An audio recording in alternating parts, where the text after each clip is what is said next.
Doo-doo-doo.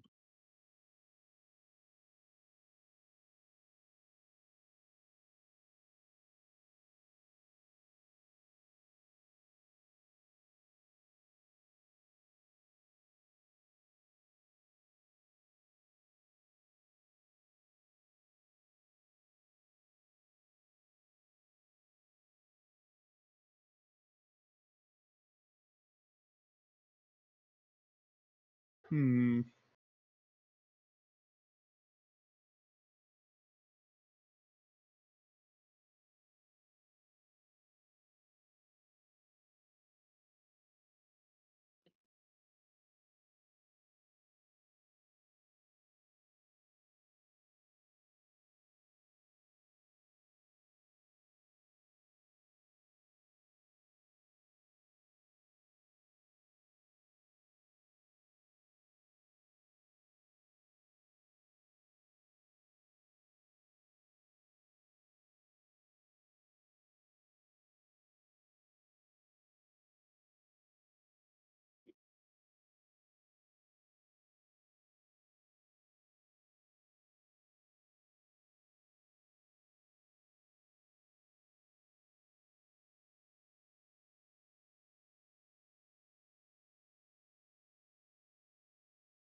Yeah.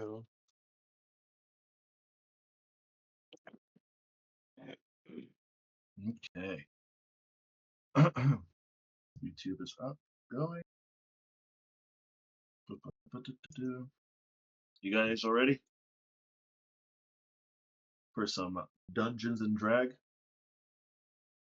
Not in that order, or it could be in that order. Cedric, Did my YouTube watch pop out? I don't know. Is this a new thing that it's doing?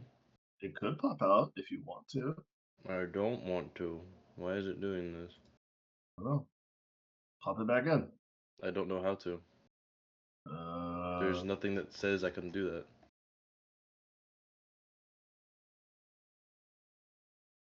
Or it says return to app. Let me see your screen.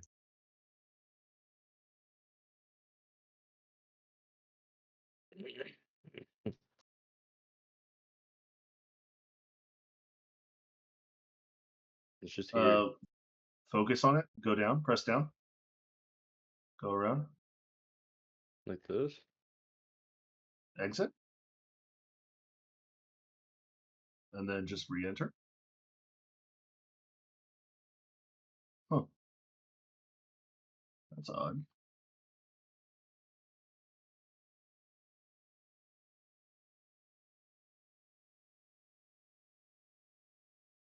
I don't know.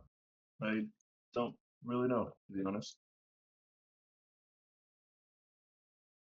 Does it at least work still?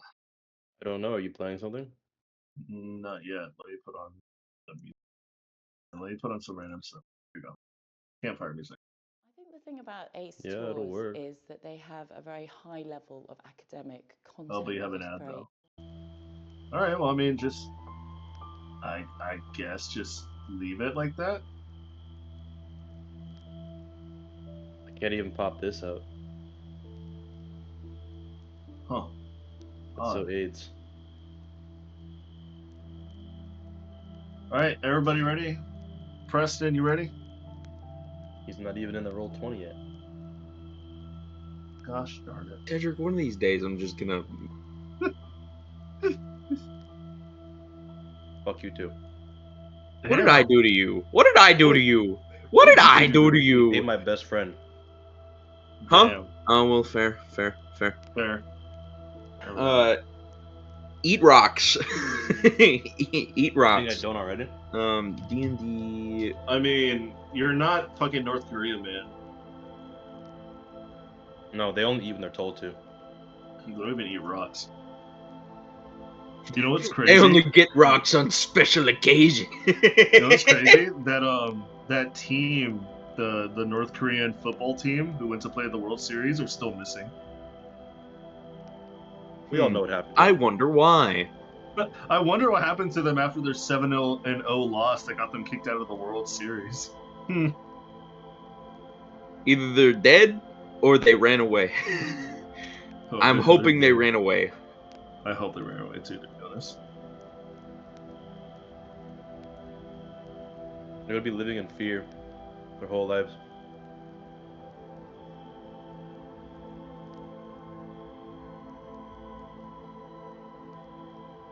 Alright.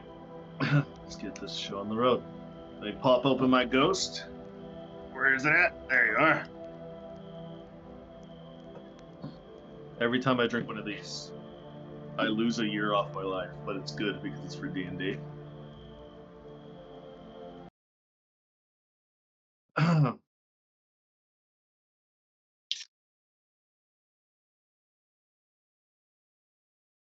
So, last we left off, the crew of the Valiant managed to return safely into Bafford, the crescent jewel of the human kingdom of Katrin. After docking and deboarding off their ship, Captain Kayasaya took along Chakna and their newly stowed visitor, Valentine, to go speak with the Queen. As Fukler decided to go fix his arm situation with Isolde and to go and meet with Maestro, the doctor that was once a crew member of the Valiant. And while Bayhorn and Felinor took a little bit of a shopping strip over to the Sapphire Heights. After some communications were made with Kai Saya, Queen Aqua, some conversations were had between the both of them as they both exchanged a few words and got Valentine a place to stay within the city. Despite his obvious vampirism, he was given the chance to live there and been given food based off of nearly executed criminals. After the captain and Queen Aqua continued to speak and converse about the future and their new prospects that need to be done, Fukler. At this point in time, you're being dragged along with Isolde, as you are being dragged along into what seems to be a square room of some kind. You could already automatically sense the magical runes within this circle that is within this room, and you can tell that it's already a transportation circle. Oh, where are we going, guys? Isolde kind of looks at you and she says, "Well, we're taking you over to go see the doctor, so I say we step in." I agree. As long as I'm not taken, anywhere else other than that, that'd be great. I think we should be fine. Watch, I'll go first. And as soon as she steps forward into the room, and as soon as her foot steps onto the magical circle, it glows and she just disappears in front of you. Huh. Alright, let's go. And Fugler's gonna jolly, merrily, as best as he can with his one arm and one eye, walk over to the circle. As you walk into the circle, immediately you see the lights just start to flicker and turn on, and in like a flash, like it feels like somebody bumped into you from behind you as they're like rushing past you in a busy corridor, like a busy street center. And suddenly you blink and you notice you're in a wooden room, and you realize it's the doctor's office. It's Maestro's office from when you faced the Fates before. That big old scary, what seemed like a crematorium. Yeah. Yeah.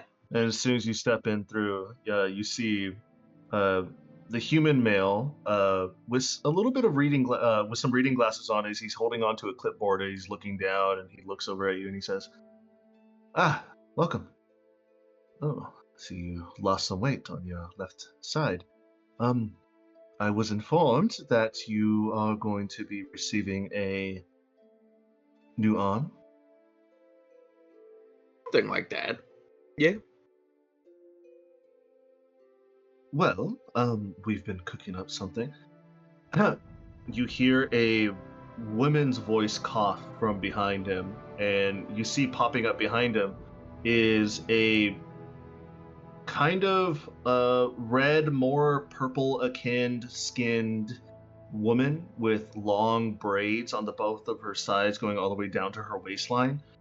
She's a little bit on the heavier side based on her look and her appearance. Her stoutness is covered by a bunch of, you see a bunch of like oil stain marks. You see a lot of different tools hanging off of her belt, and you see that she's in some sort of like fancier overalls. It's like you can tell that they're overalls meant for work, but she put in some like decor, like some extra work into her clothing, so that if she needs to, she can be like somewhere where it's important.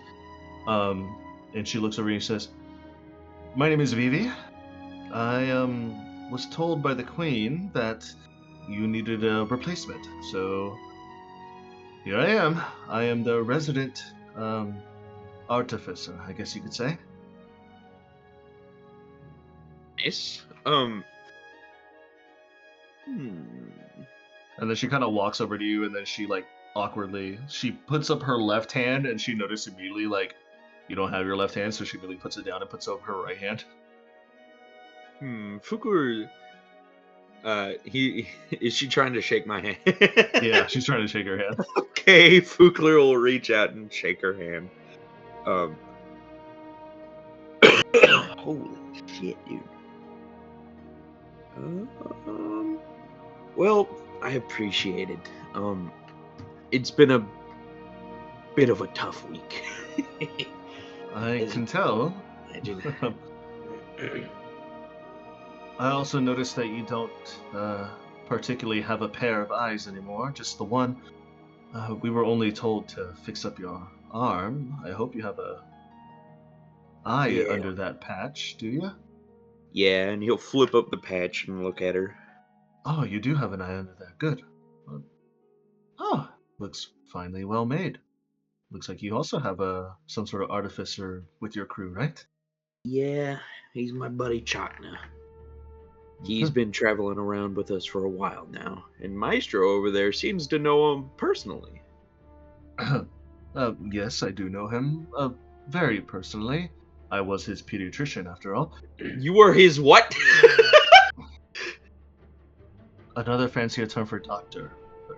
No, I know what it means. How old are you? Well, as old as someone can be who lived on the astral sea for almost about 100 years.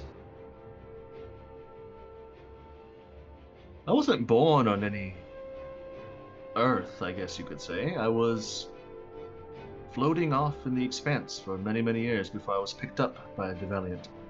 Well, that's a story for another day. For now, we have to get you situated and on the operating table so we can get your arm in place. Vivi, can you please explain to him what the arm will do whenever he is ready to get settled? I'm going to talk to Isolde and get the operations table ready. And you see him walk out with the notebook. Vivi kind of looks at him and chuckles a little bit. He's always eccentric. I wonder if he's always been like that. Well, Fukler, since I was tasked to build your arm for you, I couldn't exactly... Well, it's not that I couldn't exactly figure out what is needed. I was just told to make an arm. So, what I did is, and she kind of like brings up this like huge briefcase from one of the sides of the room. And as she's dragging it, she opens it up, and you see what looks to be a very basic almost near minimalistic robotic arm. She then kind of like points down, and she like points with her finger, and you see that her fingernails tracing along some of the metal bits. This, since I didn't exactly know what was needed, it was just make an arm. I made it that it's highly customizable. If you needed lighter, it's lighter. If you wanted it to be heavier, it could be heavier. Since I can tell you have an artificer on board based on who you were talking about and the person I assume made your eye, any artificer or yourself, if you wanted to take a gander on it, can customize the arm for you.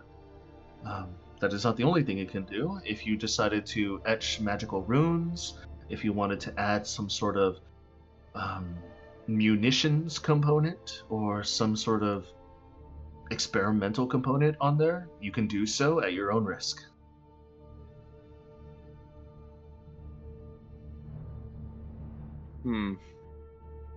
Sounds pretty versatile. Way out of my pay grade, thank you.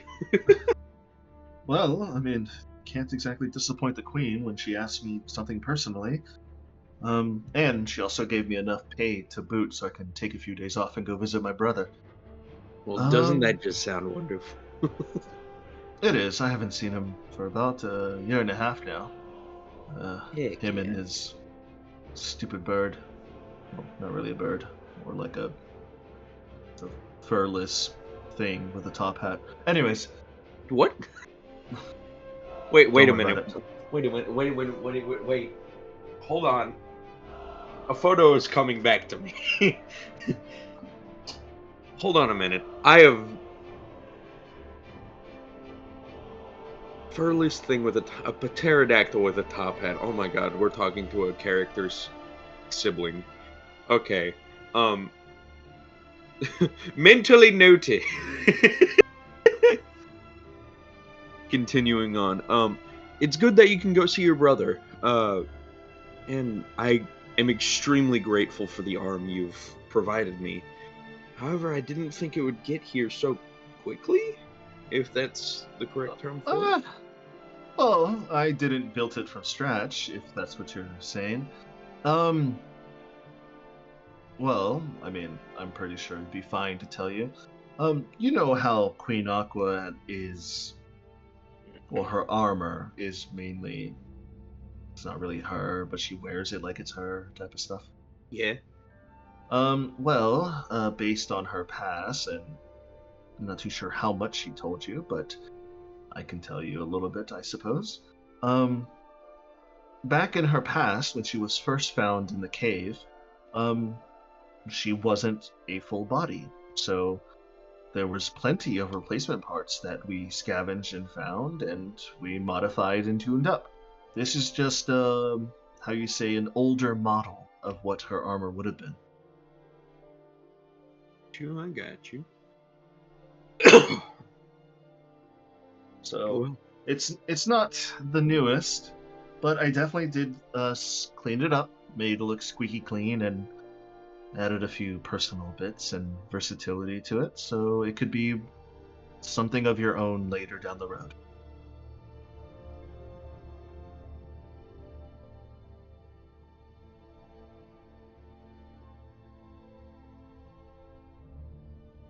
But,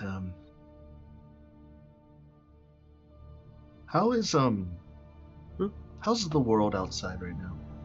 Can The you tell world me about outside of what? it? I guess these walls. I'm typically working almost every day, and I don't really have any, how do you say, vacation days? So how is it? Is everything going on all right? Well,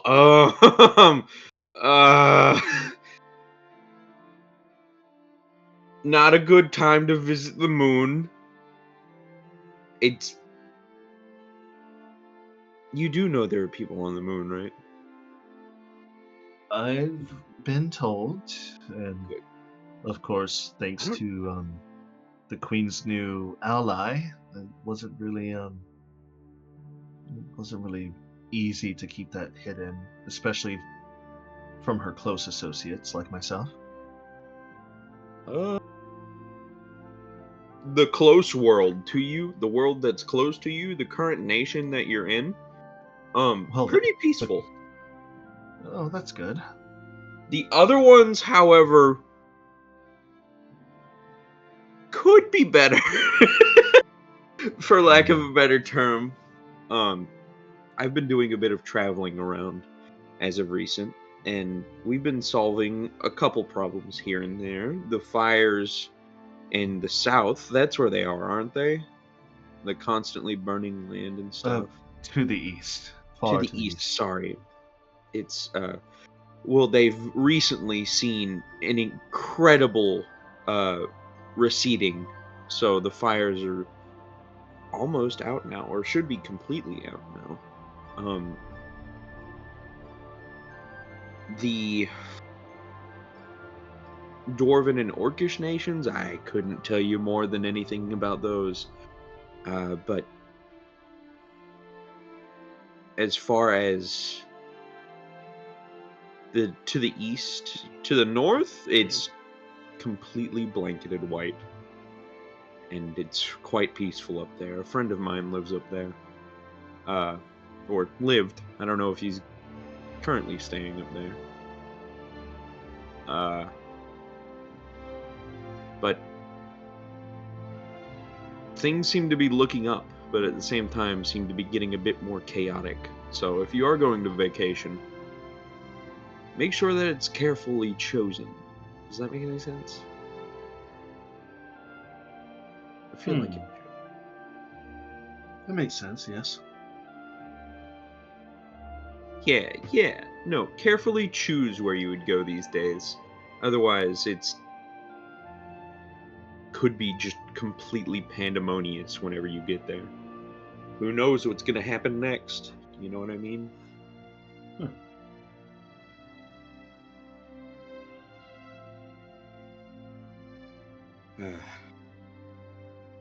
I'm sorry, I couldn't give you all the exact details. I've, like I said, been a bit of a long week. You're alright. Appreciate it, though. I've just been cooped up a little bit too long. Yeah, but thankfully after this I should be able to get a few free days. Anyways, Parts of the Queen to boot. How did I warrant that? I'm not important enough for that. I don't know why she's telling you to make spare parts out of her old parts for me. That's kind of insane.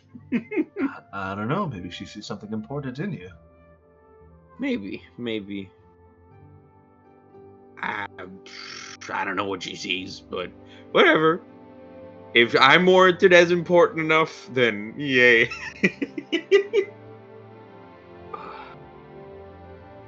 You see Isolde kind of calmly walks in, and as she opens the door from outside, and she kind of looks in, she pokes her head in, and she says, Fukler, you ready to go for your surgery? B. Do you need a minute? Nah, I should be fine. Let's go. All right. Doctor! It looks like he's ready. And you see her makes her way over to the doctor's area, but she takes a seat up into the amphitheater area so she can just watch as it happens. As you make her way outside, following closely behind you is this woman named Vivi, as she's carrying the briefcase with your arm in it. She makes her way over to the doctor's table, and the doctor just calmly tells her to put it next to the table side so he has easy access for it. And he looks over at you and he beckons you over, and he pats his hand on the operating table, signifying you to sit down.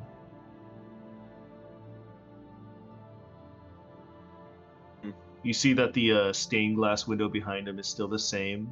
You get a little bit of memories kind of wash back as you remember that you fought the vision of the Fates sisters themselves.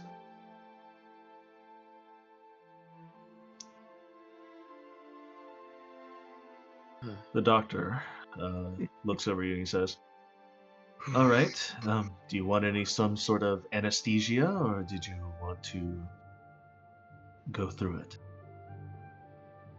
Why would I want to be awake for this? Well, you'd be surprised how many of my patients have opted to not go under. Depends. What type of anesthesia are you going to administer? I was going to minister the sleep spell on you.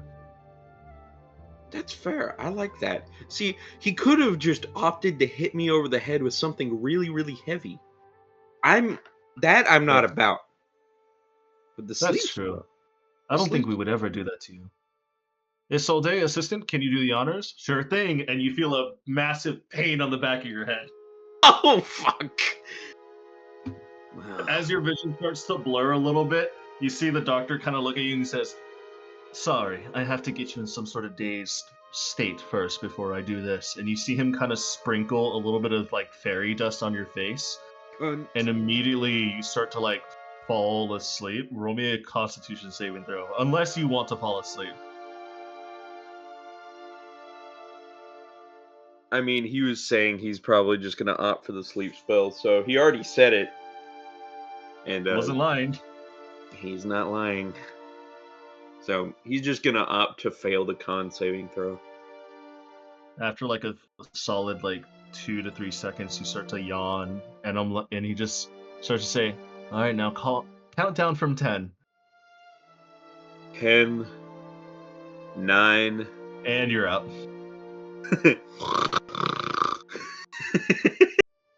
As Fugler is getting his surgery for his new arm, Bayhorn and Felinor.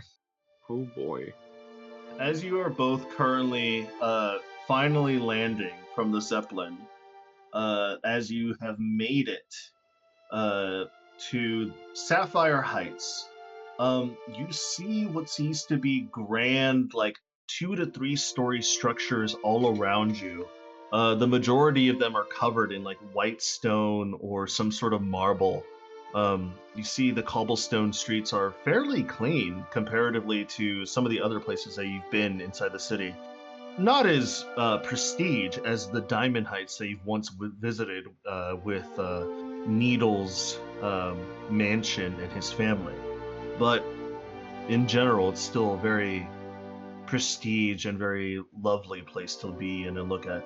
You see that the exteriors of the shops and some of the buildings, the personal homes of people that live here, both I think both of you have a decent enough Arcana check to immediately tell that there's a bunch of magical runes that have protection magic, that have warding glyphs, and just in general different glyphs that cover the exteriors of all these buildings.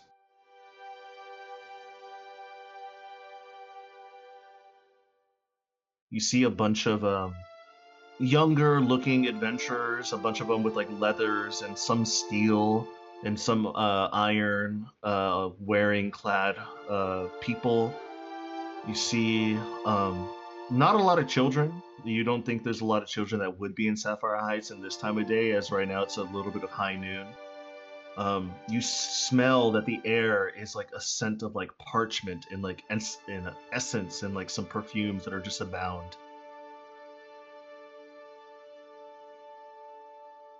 Like rich people. Rich people. As you finally fully step off the Zeppelin, the gentleman behind you inside the Zeppelin kind of tells you, I overheard that you were looking over to the Gemlight Arcana. Just walk down the road about, I would say, quarter of a mile, turn left, and it should be a very big and gaudy looking place. You can't exactly miss it. And Felinor will take the bottom of his staff and whack Bayhorn's ankle. Come on, let's make a way. Why are you hurting me, old man? I think it's funny.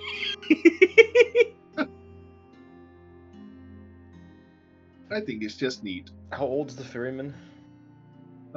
He looks like he's probably about in his 40s or 50s. Human male. Alright, I'm just gonna look at him and just like like thumb point at Felinor as he's walking away and be like, elderly people, am I right? It looks a little bit like my grandpa. Felinor is going to flick a gold coin at Bayhorn's head. Do I have the necessary means to catch it? I mean, you're not a rogue at the moment, but you do have a high dex. Roll a dexterity check.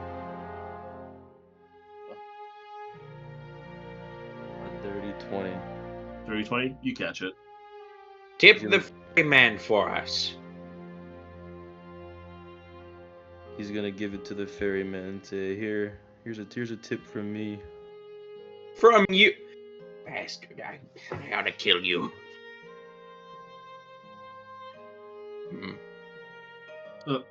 Thank you. I appreciate the tip. Did you need me to stay, or would you like to return some other way? Should be fine, right?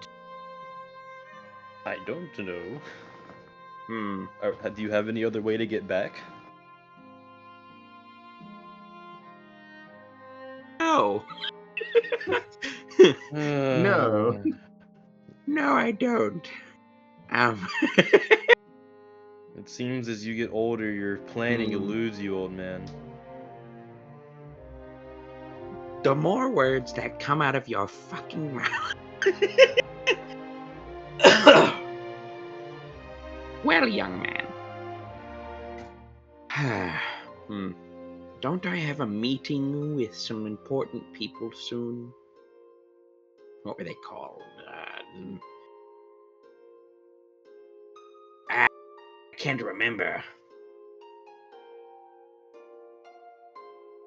You're probably talking about the Illuminary or whatever.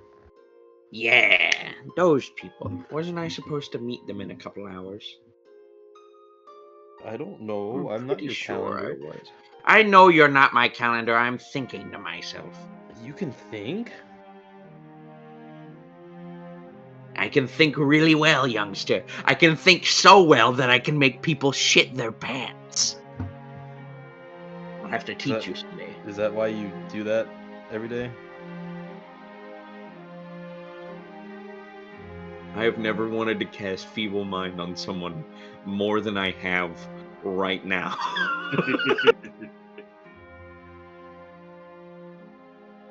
Ferryman's just watching these two argue.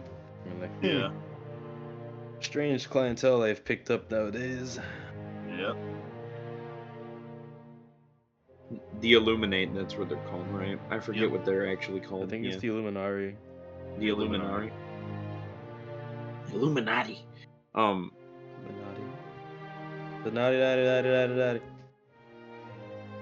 Do I even know where to meet the Illuminati at? I'm pretty sure they didn't tell me. You don't They did not find tell them, you. They find you. Oh, Yeah, well. they didn't tell you, and they just the doctor actually specifically said, "It's like, yes, we have a meeting with you in about an hour, and we will take you away in about an hour." Oh, well, You don't know what means they're gonna do it, but you know it's happening. I swear to God, if they kidnap an old man by putting a pillowcase over his head or something and, like, dragging him off into an alley, I swear to God, if they kidnap an old man, I'll just watch it happen, honestly. You're a bastard. That'd be pretty comical. I think I'd enjoy that. Oh my God. Okay, well, that being the case, we should be fine, probably. Don't worry about it, young man. Just go on about your rounds with the balloon. I think it's really neat, by the way. We should be okay. So no need to wait up for us. All right. You guys, wonderful day. And you see he closes the little small gate behind you as he starts to like rev up the engines for the Zeppelin again, and you do attract a smallish crowd. It's more of like the young, spry-looking adventurers who are here to like buy like their first magic item as they're passing by. They look at you guys and the Zeppelin because whoever takes the Zeppelin must have a lot of gold on hand. However, you do notice that all the other like richer clientele kind of just pass by. Like they don't even take a look and they just continue walking. How bad would the consequences be if I cast Witch Bolt on the fairy right now? Roll a wisdom check. Wisdom saving check or just wisdom? Wisdom check. 18. Be very unwise to do so right now. Therefore, I'm not going to do it yet. Yet, he says. Maybe later. For now, I need new equipment. And we're gonna try and make our way over to the store he was directing us to. I'm at least. I don't know if Bayhorn's gonna follow me. That's why I'm here. I came As with you guys- you to be your shopping assistant. Yeah. It doesn't take you that long to walk the quarter of a mile and then make your way over to where he told you where the Gemlight Arcana magic shop is at. Nestled within the heart of Sapphire Heights, as you're turning the corner, you see that immediately the first thing you see is the blue stonework that is made for the Sapphire, for the Gemlight Arcana. It is a grand 2-story structure. You see that the stone is accented with these blue sapphires inlays within inside of them. Same magical runes that are covered around the exterior. You see a magical aura that is not only warding or protection magic, you kind of have like a sense of like attraction. Like it's like the shop itself and the magical runes and the sign on the shop is like attracting you to come inside and take a look. The air on the outside of it still has that heavy scent of parchment and arcane incense. You see that it is catering to a lot of different patrons. You see younger robed mages that are like walking in giddy as they might be there to buy their first magical focus or their first ever magical item. And you see a lot of other adventurers who are kind of like walking out with relics or other things, scrolls within their hands as they're excited to come out. You also have like this weird sense of like exclusivity as you're currently looking that this shop is exuding that type of air. And you see like a lot of people whispering to each other as they're pointing at the window where you see plastered in the middle of the window is this one giant weapon case, and what you see on the inside, it's a great sword, and it is exuding with magic. Both of you, since both of you, I know Bayhorn in general. Well, Bayhorn has a +3, so it'll be more for Felinor. Felinor, go ahead and roll me an Arcana check on this. I have a +8, dude. You have a Oh yeah, plus because eight. you have art. Because I'm you have artificer right now. Oh, then you do it too. Zabadazoo. Doesn't fucking matter. I have no idea right now. Hold on. Okay. Can I do the funny? I just love it when dice No. dictate everything. Adrian, what's the pass? The pass is a 17. Alright, so where is it? Flash of Genius, I rolled a 19. Okay. What did you roll, Felinor? I rolled an 11. An 11. So funny Yeah. enough, Felinor doesn't know, but Fuck. Bayhorn, you recognize this sword. It's not a unique sword, so it's not like there's one in existence. Aw. These are extremely rare.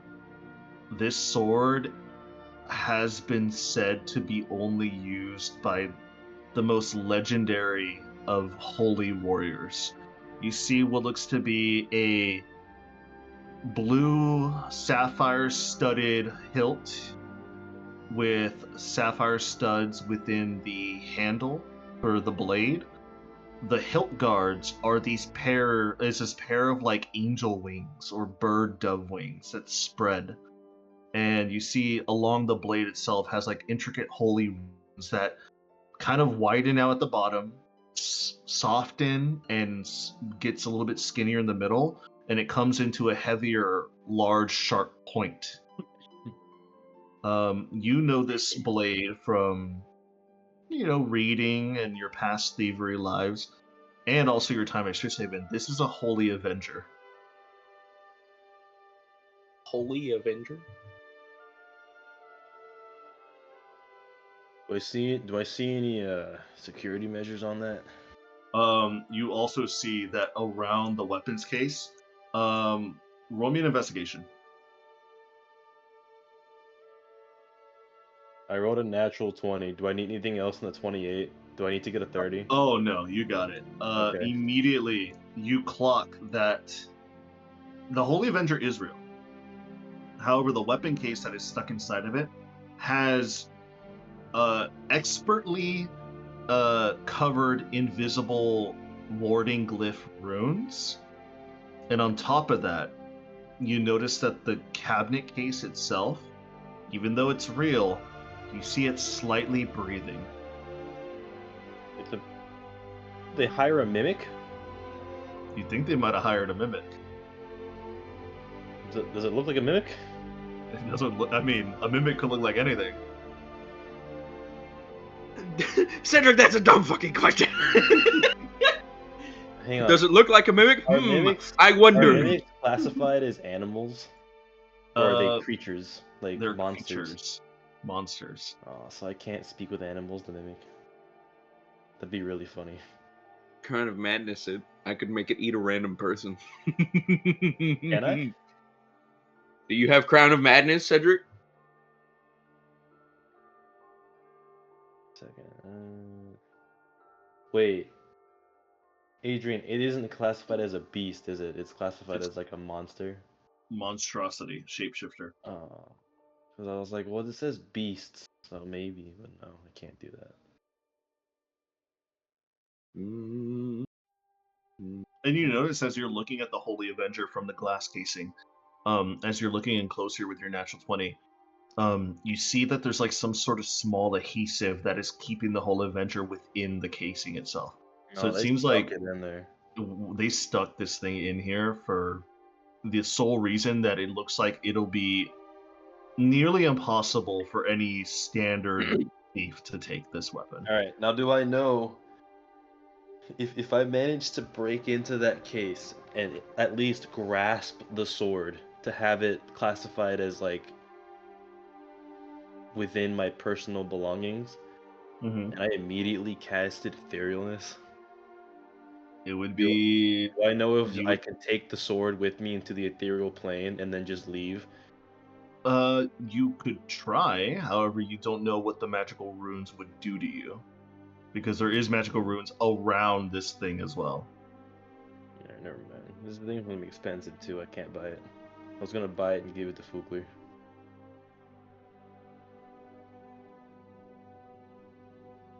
But as you guys are currently looking inside, and you start to, you all walk inside, and you see that within the building, you see all sorts of different magical scrolls that are like covering the left side of the wall, and you see on the right side of the building, going all the way up to the second story, you see a whole almost library worth of books. With each book has like a custom little price tag that's hanging off the book.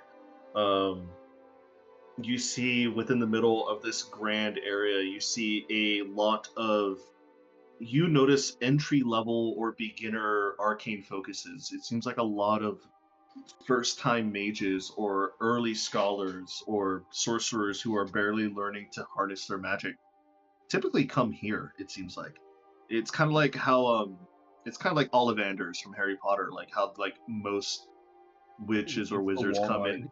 They it's like the Walmart, like the general place where like people go and get their stuff for the first time.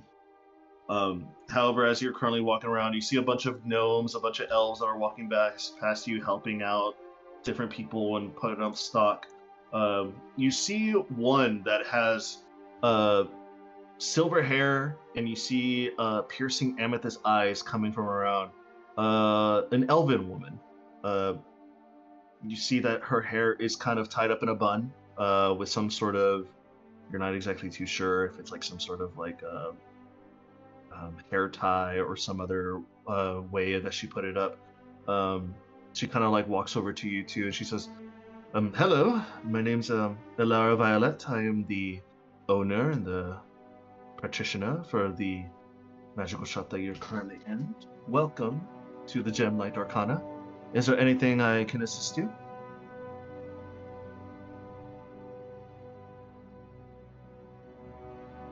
Yes, actually. Yes, actually. I'm in the new market for a new orb. I've recently come across a bit of money. Well, not recently, but I need some new equipment, specifically of the wizarding type. Oh, well, I'll be happy to take your money and to offer you services for a new orb for the wizarding type. Are you looking for anything specific, or are you looking for just an orb as an arcane focus? Orb. Well,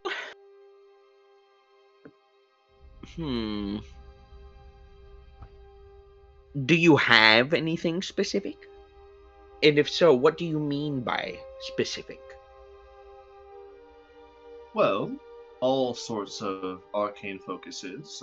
I could obviously just hand you an arcane focus that would suit any beginner person's or mage's needs, but I clock you as more of someone with renowned magical prowess. Am I wrong? Yeah, great sage. You are going to feel my wrath later. Shut the fuck up. Firewall. Renowned magical prowess I don't know about, but definitely a bit more experienced than the archaic arts, definitely. A little bit more experienced in the arcane arts. Come hither. And she just starts to walk off. Do you follow? Yes. Wait a second. This place is a place for magic focuses? Not only magic focus, it's the giant rock shop. What did you expect? It's a crystal shop with rocks in it. But it has a Holy Avenger in it too? Do they specialize in like all magic items? You're not too sure. You see a lot of different magical items, though. Both of you guys can roll me a quick perception check as you're clocking all the items as you're following.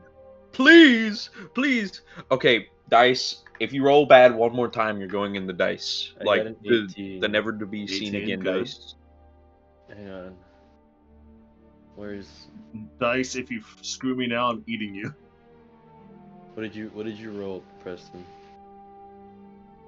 What did I roll? Yeah. 15. Does he need anything higher than that, Adrian? No, 15's fine for both of you. Okay. I got an 18. All right, so both of you, as you guys are currently walking along, you see that,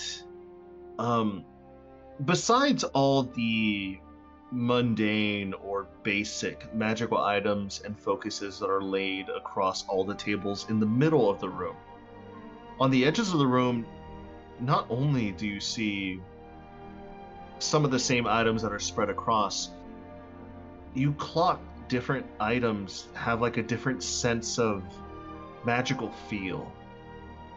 You sense a few of them have a sense of the fire plane. You sense a few of them that have more of an earthy planar existence. Some of them with water, some of them with air. You clock what seems to be a lantern that is definitely exuding some sort of Shadowfell type energy.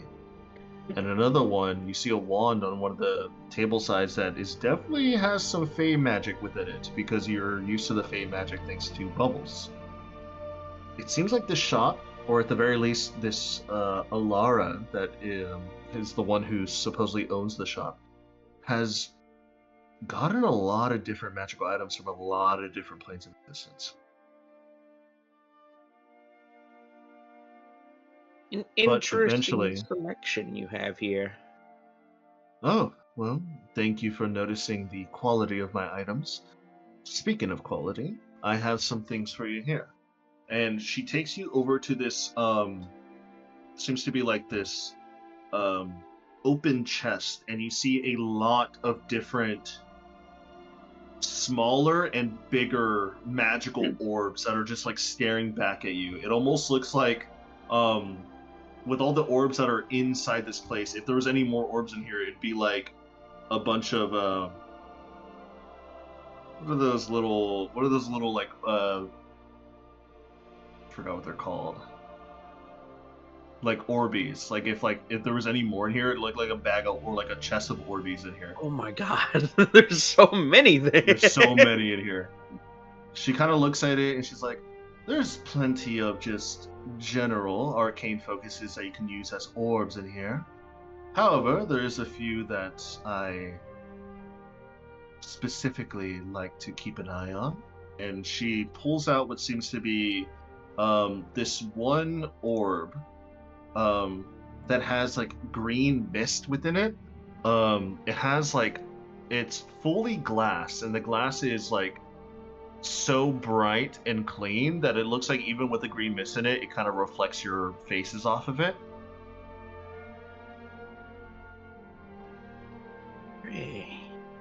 Is this jade?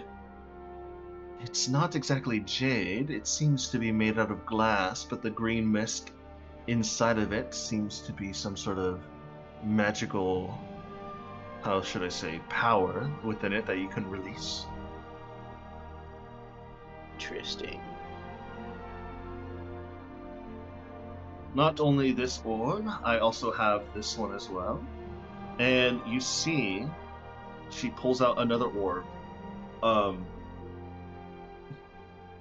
This orb at first seems to be a little bit small within the palm of her hand. It has a solid outer shell. However, as she grips it with both of her hands, she kind of like lightly tosses it into the air, and you see that this orb just starts to grow 12 inches in diameter all around, and it starts floating above her palm. Huh.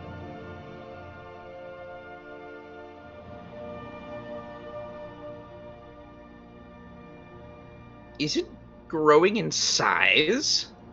It only grows up until 12 inches in diameter. However, I would not recommend carrying it unless you wish to carry something that is 10 pounds worth all the time. But if you have the applicable magic like myself, you can make it float above your hand, no problem.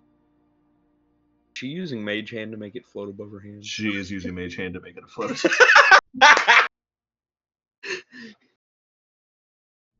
Or Unseen Servant or something like that. Yeah, Like- something along that matter. Oh, that's beautiful, beautiful, beautiful.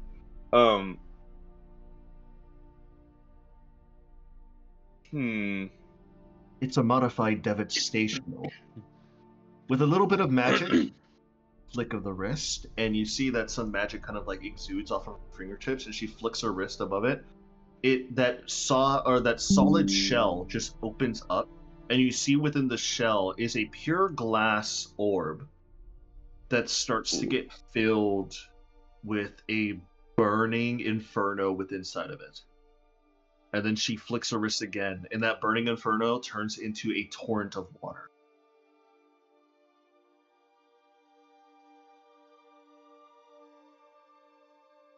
A modified devastation orb. So what are you using it for? Multiple elements at once?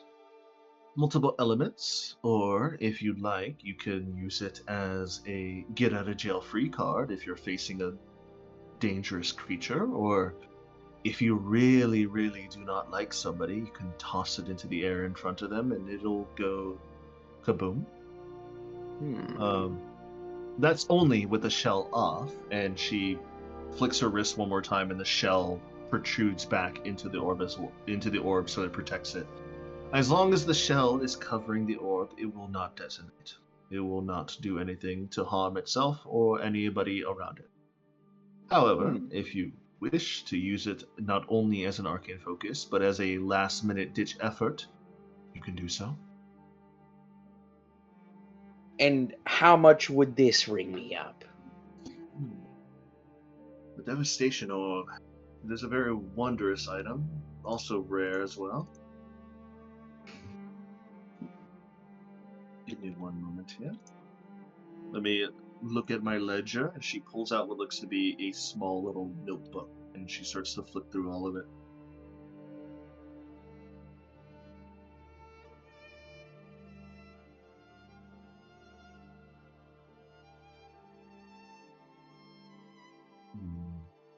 The modified devastation orb will ring you up about 3,000 gold pieces. Not only will you be able to use it as an arcane focus, you could also use its devastation explosion capabilities for any last chance opportunity. And this is the one that can grow, yes? This is the one that can grow. Grow in The other one, the green mist orb, that one, as far as I can tell, has some deep magical capabilities within inside of it. It allows you, as well, when you're holding it, that you're able to see within the dark far easier than you normally should. So that one will cost a little bit under. That'll cost about 2,500 gold pieces. An orb with eldritch capabilities, and one with all the elemental capabilities I could ever ask for. Decisions.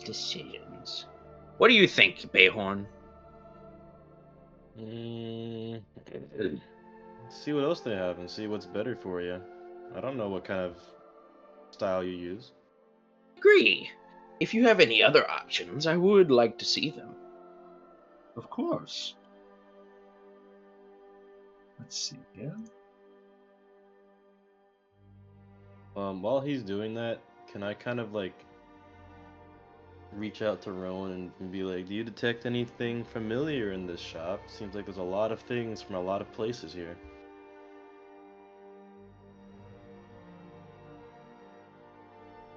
As you are currently focusing onto Rowan, Rowan is kind of oogling and googling all the magical items around it. God. Because he's like his master. Yeah, he's kind of oogling everything that's around him due to the fact that if he starts absorbing all these things, he could also become very powerful. We cannot absorb the things in this shop unless we buy them, Rowan. Do not start, or we will die. I can sense you trying to.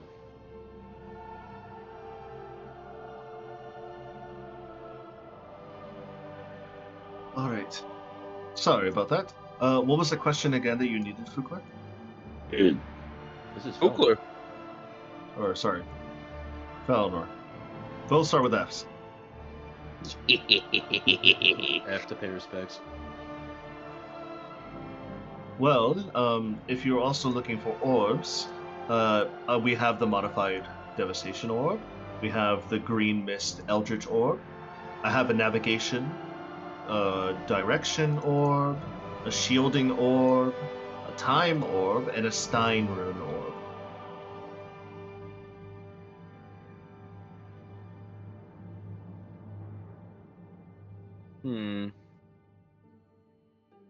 Let's see them.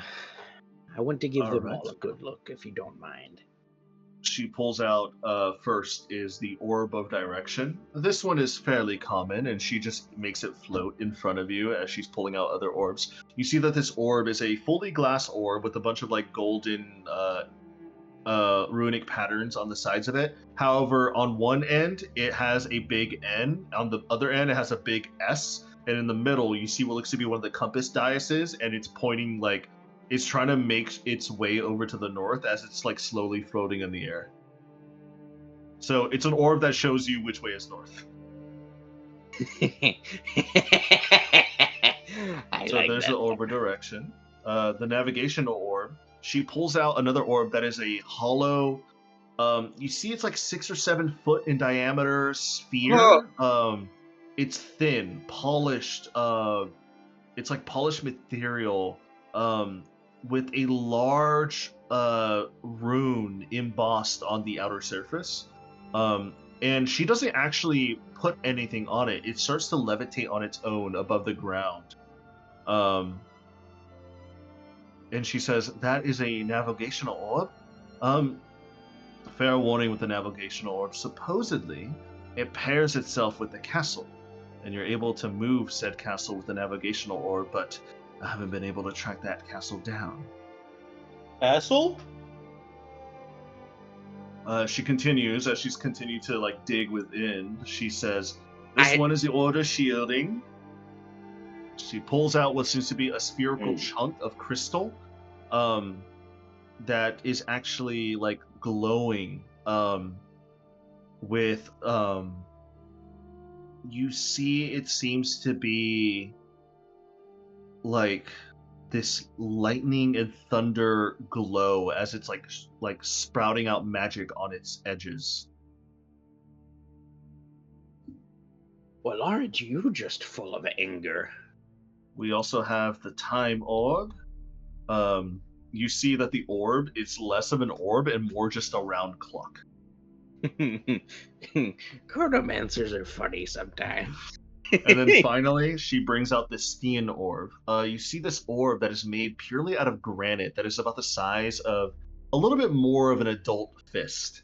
The Stein rune that you see that appears on the form of these crystalline-like veins that are like running across the surface on top of it.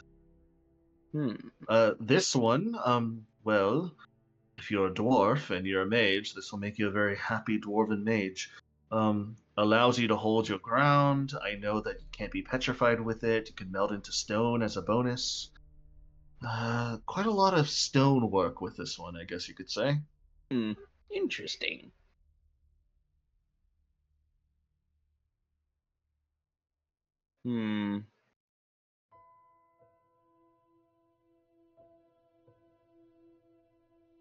So... Oh, actually, I need to change the music for this. Hold on a second. Oh, no. Because I remembered. Cedric, you reminded me about this the other day. Since we're shopping right now. Hell yeah. Turn that shit up! Hang on. She said, or you can... she said castle? Yeah, she said castle. Can I interject when she said that? I didn't get to when she said it, but can I interject and say, do you know what kind of castle it is, or do you just know it's a castle? Well, from my research, I typically know that navigational orbs typically attune to a cloud castle. Kind of like a castle in the sky scenario, or it could be a castle that's purely made out of clouds magically, depending on the plane of existence that you're on. I found this one specifically within the airplane, so I assume it's from the plane of air. Adrian, looking back at it, did that castle seem like it moved? Like it wasn't supposed to be in that area? Roll me a history check.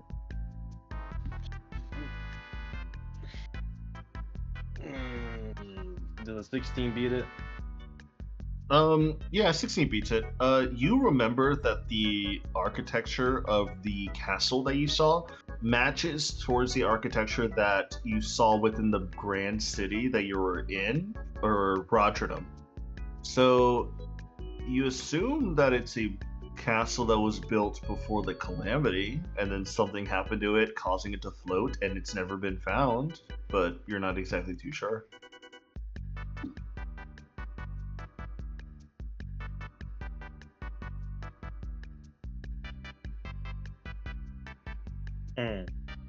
Okay. I'm gonna just hope that it's not something that I can use, because she said she found it in the airplane, and that they're typically attuned to the same planed castle, and the one that I found is not in the airplane. Yeah. So it's not the same one. You're not too sure, but that's what you want. But she currently looks over at you, Thelenor. She's like, do any of these orbs catch your fancy? So far, the Devastation Orb has been the most intriguing one, and that little lightning one you have over there that's literally vibrating on the counter is quite interesting as well. Oh, you mean I see here, the orb of shielding, correct? Seems less about shielding and more about almost exploding. What does it do? Well, the orb of shielding is, at the very least I know, it is currently made out of planar material called a Lamanian flint, typically made out of lightning and thunder magic. Let me go ahead here and grab my notebook, and she turns over to what seems to be a tabbed page of like all the different orbs. Here it is. The lightning and thunder orb of shielding, made out of Lamanian flint. If you're holding the orb and you are going to take damage of the associated type of the material needed with the orb, you can quickly reduce your damage of yourself up to a minimum of almost nothing. So it seems like this particular orb of shielding will protect you from lightning and thunder magic, or just natural damage if you're so unlucky to be struck by lightning and thunder in your day-to-day activities. I don't think I'm that unlucky. But he'll cut an eye over towards Bayhorn. But I'll keep it in mind. Bayhorn was about to say something as he's looking at him. Oh, did you want to say something, Bayhorn? You know, I'll say it later. I got you. Well, if you have any others, like I said, I'm not to toot my own horn, but I'm a bit of a high-end mage. So something that can have high capacity for arcanic flow would be extremely well attuned for me.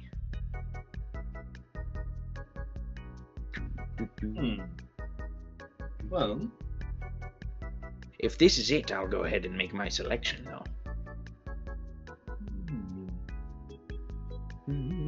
roll me a persuasion check. Persuasion? Oh god, I have a +0 in persuasion. I got lucky though. I need to remember that. You do got lucky. That's what I was gonna say. Can go! I rolled an 18. Does I pass? Does he need more? Oh no. No, hang on. Save your luck. Is he changing the music? No. I like this music. No, I'm not changing the music. Calm Yes. down. I'm just double checking this thing here real quick. If he needs more, how much more does he need? And what was your question one more time, Felinor? Do you have anything else with higher arcanic magical flow? Something I could use? I'm a bit more, like I said, an experienced high-end mage. I don't want something that'll be wearing out on me in the first couple uses. I'm going to be casting high-level things with this, so I do want to make sure it lasts. Well, I do have a interesting orb that, if you'd like to take it off my hands, I can give you a discount. Oh? She currently stands up and she kind of looks over to the back of the area and she yells out, "Professor!" And immediately you see what looks to be a smooth 5-poundish sphere with like smoky gray quartz about the size of a grapefruit kind of like flies out from the back curtains and it just rushes over to your location. And you just start to see it glow slightly, and as it's glowing, you hear within your minds, both of you, Bayhorn, and also into hers, "Hello, did somebody call for the professor?" The what? The further professor. "My name is Professor Scant. How may I be of assistance?" Felinor looking in awe, and then looking back to the shop owner. He puts his hand in front of his mouth. Is it alive? It is very much sentient. Professor Scant, can you please demonstrate some of your capabilities? It is telepathic. Oh, I can't hear him. That is right. So. Oh you can't no. Oh no. Oh, only Bayhorn's hearing him. What a weird little guy. She kind of looks over you and she's like, Can you not hear him? Oh no, I have a metal plate in my brain that lets me not hear things from the outside. He's basically, he lives under a rock when it comes to mind affecting spells like that. Oops. It's a blessing and a Professor curse. Scant, can you please use your actual voice, please? And she kind of like rubs her like eyes a little bit. Oh no, I don't like the motions if you do. Is it gonna be bad?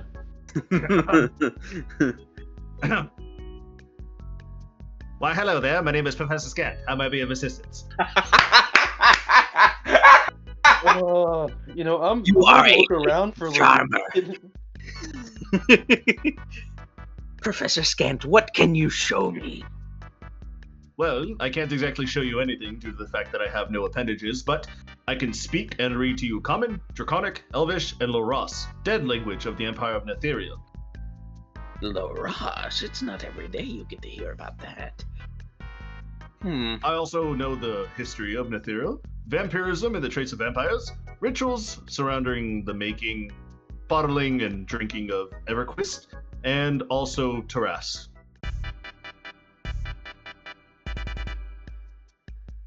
Bro, the music restarted at the perfect time, I swear to Yeah, God. I know. I was gonna say.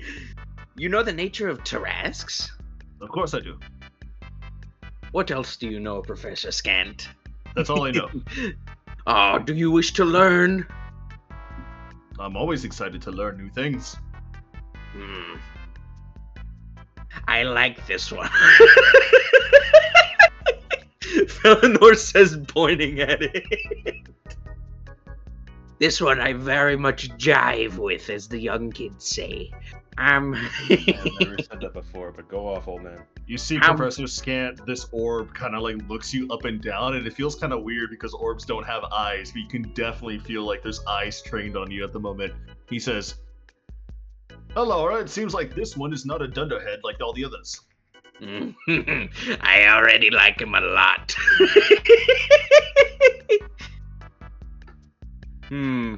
How much is this one going to cost me? After she's finishing rubbing her eyes, she puts on her glasses again.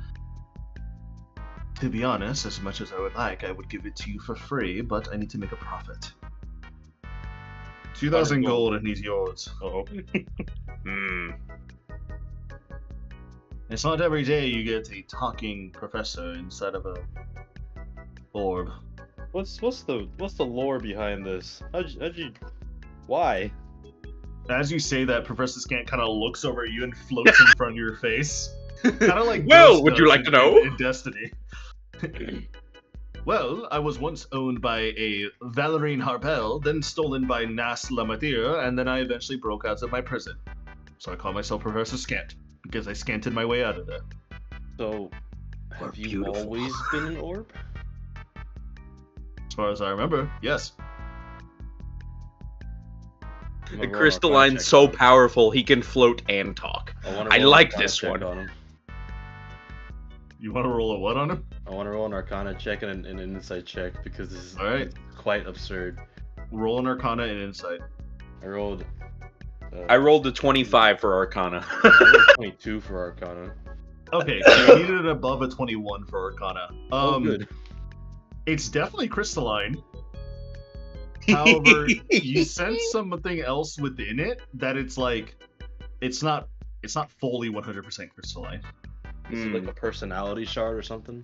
You're not too sure. He has like a soul or something stuffed in him. I got you. I rolled a 4 for my insight check. Oh well. My Well, passive insight Pelor, is 17. If you want him, that's on you, man. That's your coin. He's definitely interesting. I'll give you that. I rolled a 21 on insight. You roll 21 on Insight? What are you inciting him for? I'm trying to see if he truly does think I'm the smartest out of the bunch. he truly, legitimately thinks you're the You just want an smartest out of the ego bunch. booster. Yes. Felinor wanted an ego booster. I couldn't care less. Yes. Tell you what, dearie. I'll go ahead and take the destruction orb along with this one. How does that sound? Oh wow. I'm sorry, what was that, Felinor? I'll go ahead and take the destruction orb along with this one. How does that sound? This one's Oh, just you- too to be used as a magical artifact. All right. The destruction orb and Professor Scant. That'd be 5,000 gold pieces. Wonderful. And he takes off his hat, reaches in, pulls his bag of holding out, and puts it back on. You said 5,000? Yes. He's so serious about this. You just made so much money off him. How'd you? I'm not gonna ask. Yes, 5,000 gold pieces. T? That being the case, 1, 2, 3, 4. Oh, Lord. All right, Bayhorn, you as- might want to go and take a look around. I'm going to As be he's here a doing while. that- Bayhorn is already Bayhorn. walking away as soon as he saw him doing that. Yeah. And he's like, "Oh, can I have some help over here? He'll be a while. Give him like 20 minutes." Eleanor, as you're also counting out this large sum of gold, you have like a small like crowd of like young adventurers and young mages just looking at you. Are they looking at me for any particular reason, or are they just looking at me because I'm rich? Maybe You're that. Probably also because you're a tad insane. Maybe a little bit. Also, guys, side note outside of D&D, I don't know if I said this already. I have an Xbox. What? How'd you get it? How'd you From get- work. Wait, which Xbox did you get? It says Xbox One S. Oh, you got the 1S? I guess. 1S would be pretty You nice. want to see I it? mean, yeah, sure. We might need to buy you a new internal hard drive and Yeah, switch I'm them out. shirtless right now. Just beware. But Hey, free show, let's go. Hey, it's the 1S. We might need to buy you a new internal hard drive No, and switch them out. I bought this to test. It's from work. I didn't buy it yet. How much was it? I don't know. I got it for free with the not for free. I got it because let's be real. I work with old people. They don't know how Yeah. Xboxes work. True. I do to some degree. I mean, So you could use it as like an entertainment machine. I wouldn't recommend playing games on it because your PC is way better quality to do so right no, now. Of course. But either I use it as bought the- entertainment or sell it for Yeah, some extra cash. But yeah, I brought this with me because I wanted to see if it turns on, if it works. Like, dude, they brought it was an Xbox One and an Atari system, Oh, sick. and the Atari system looked like they got it from their attic because oh my god, there was so much dust on it. Also, it came with an Xbox One controller. I got a wireless Xbox controller, so it's Oh. on Questy too. I might try and clean it off. Cedric, like I said, Oh no. No. I'm throwing this controller away. The B and Y keys stick. ugh. It'll come back up, but they stick. Yeah, no, go ahead. If you're not gonna spend money on the Xbox, spend money on a Pro controller. Well, I'm gonna see if it works. I'll probably head upstairs after D&D, hook it up to the TV up there, and see if it works.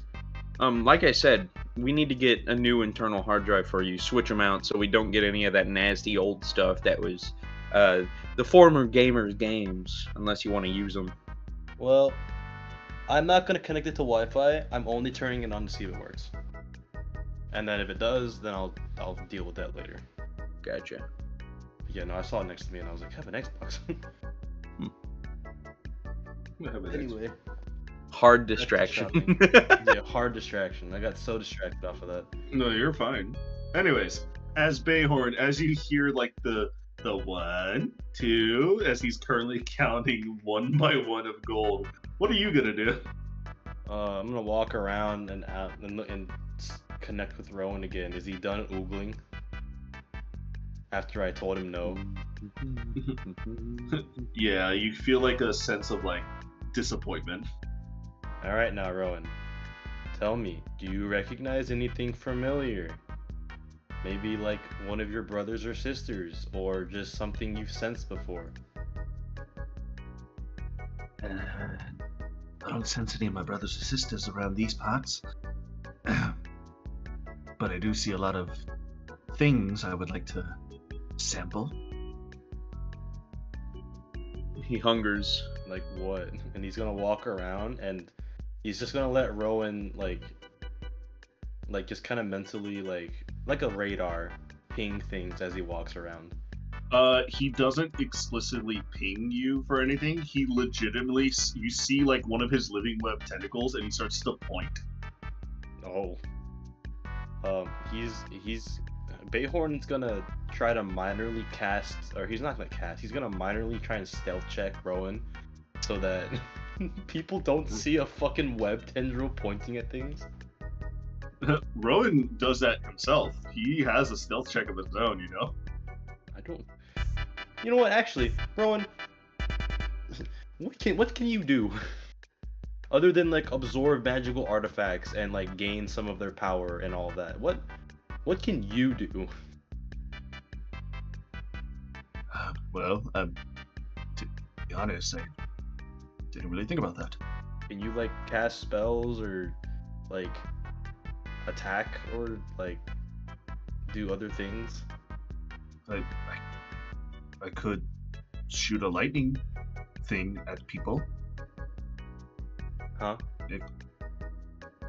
You see, as he's currently like pointing over at like a dummy standee for like people to like test things on, you immediately see what looks to be a smaller lightning bolt kind of just like skittle out of his like living web like appendage, and it just shoots over at the dummy, leaving like a small burn mark in the middle.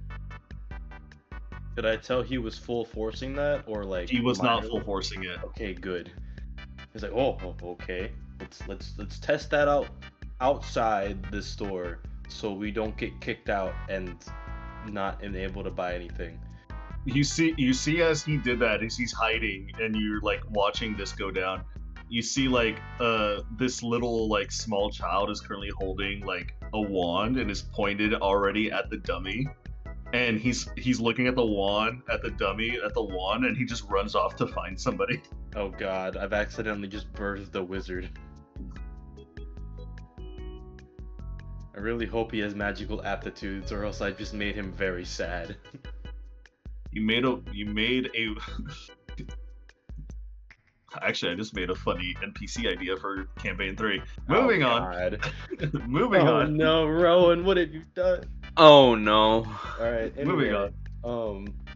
He's gonna keep looking around. Is there anything that Bayhorn would like as a rogue? Anything in here like that's fancy or whatever? That's fancy specifically. Let me see here. Anything that I clocked with my investigation check? I don't know if it was for the store or for the case, I forgot. It was for the case, but in general, as you're currently looking around, let me get my item list out for it.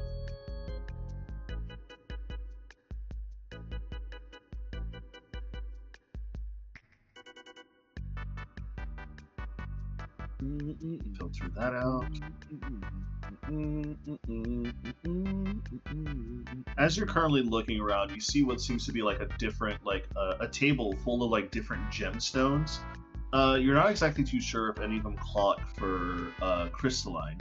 You see, it seems to be like a wide assortment of gemstones because you know that certain magical spells require gemstones. On top of that, you do see several different small daggers. You see a few magical wands that are currently just like spread and scattered around. However, you do see what seems to be a small, almost kind of like a miniature doll that is just covered in plate mail. And you see Rowan kind of just point to that. He's like, ooh, that one. What is it as he walks?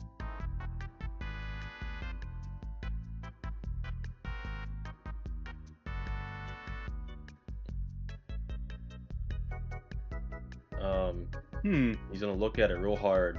Does he know what it does? Roll me a Arcana check. 23. 23. It seems like this is a miniature dwarven plate. You can sense that this dwarven plate has been affected by some sort of magic that reduced its size almost to a miniature scale. Like this dwarven plate miniature that you see is no bigger than, let's say, a chess piece. So you're saying a whole suit of armor from head to toe is no bigger than my chest plate? No, not a chess plate. I'm saying like a chess piece, like a chessboard piece. Oh. So it's a little tiny thing. Yes. Is there a price tag on it? You do see a price tag on it, and let me go ahead and get you the price for it.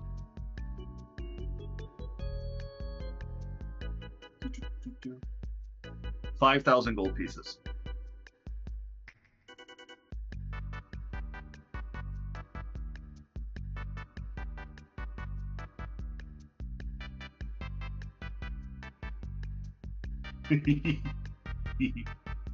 Fucking Hikaru. Is there like a descriptor on the plate that says what it does? What it's supposed to be for? As you're like looking around looking for anything, you do see what looks to be a small little, like, how you say, one of those plaques that you see on like art museums or exhibits, like a little bit to the right of it. It says miniature dwarven plate. Cast magic within it to expand it. Cast magic within it to miniaturize it. So it's just armor that can go big or small? Yeah, it seems like it. Rowan, why do you want this so bad? I mean, I could possibly wear it. You? Wait, Come on. You don't want your buddy Rowan running around? He's developing. He's gaining greater sentience. He's trying to convince him. As funny as that would be, that would cause a lot of chaos. You could also wear it yourself. Wait now, come on, you see me? Sometimes you need a little bit more protection. Isn't that what You you're died here for? already twice. Those were from heart attacks, okay? Yeah, go exercise, fatty. I will have you know, when you do die, I will eat your corpse, right? I mean, yeah, I kind of figured. Cat, motherfucker. Rowan, if I made you a Warforged body, could you inhabit that? Possibly. That'd be fun to figure out, wouldn't it? I'm actually making a Warforged right now, but I mean, my species are called living webs, so I guess we could. we'll table that for when we have the time and luxury. But remember that castle we saw? Yes, I do. We're gonna go explore that. It's gonna be fun. Ooh, I'm excited. He's talking a lot more than the very first time he talked to you. He's also talking in a more refined tone. Probably because now we're friends and everything. Like we've actually talked. Yeah, no, there's probably a lot of monsters in there that you can absorb their life forces from. Because I couldn't even get into like the main parts of the castle, so I don't know what's in there.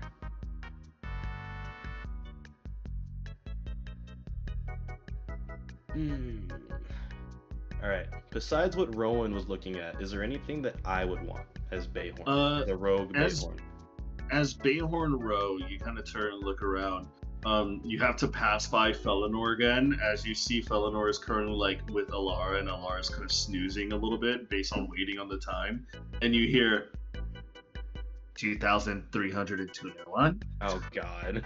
2,302, 2,303, 2,000. You see, as you're passing by him, you get to like more of the weapons-oriented area of the shop, You kind of have to go upstairs and around the corner to find it.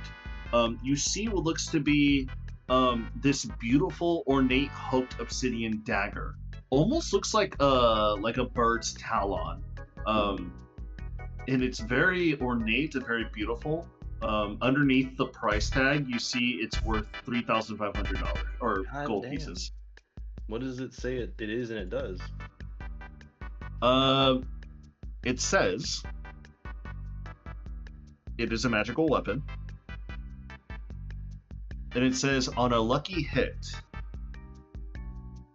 the dagger flares with sickly light, causing extreme necrotic damage on the target.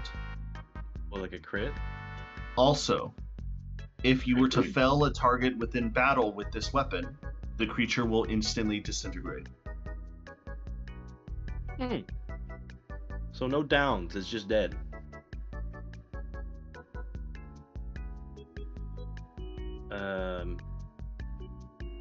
What's it called? It's called, in Elvish, it's called Baleful Talon.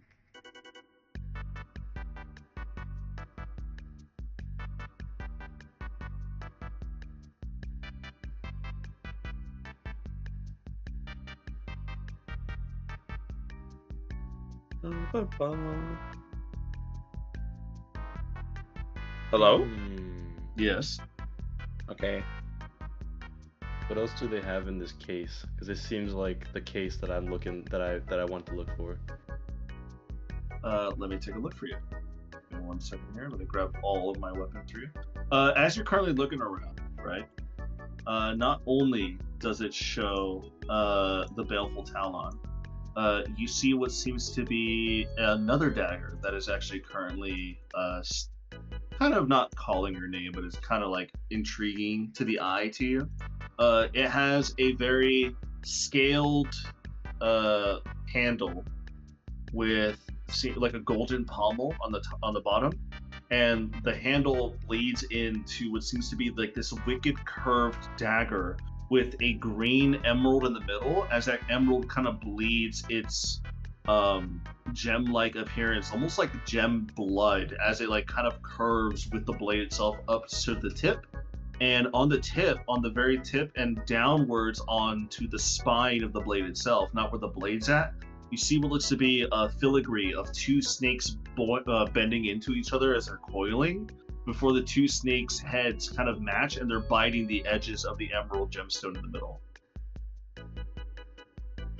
And you see that this one is called Venom Dagger, or Dagger of Venom, if you find it on D&D Beyond. What's it do? It says in the description, any attack using this weapon will cause a thick black poison to coat the blade. The poison will remain there for a time, or until attack with the weapon has been made against a creature. The creature can potentially be poisoned for about a minute, or up until death. What does poison do again? Poison is just a condition that if any creature is actually poisoned by it, the poison creature has disadvantage on attack rolls and ability checks. So it's a debuff, basically. Yeah.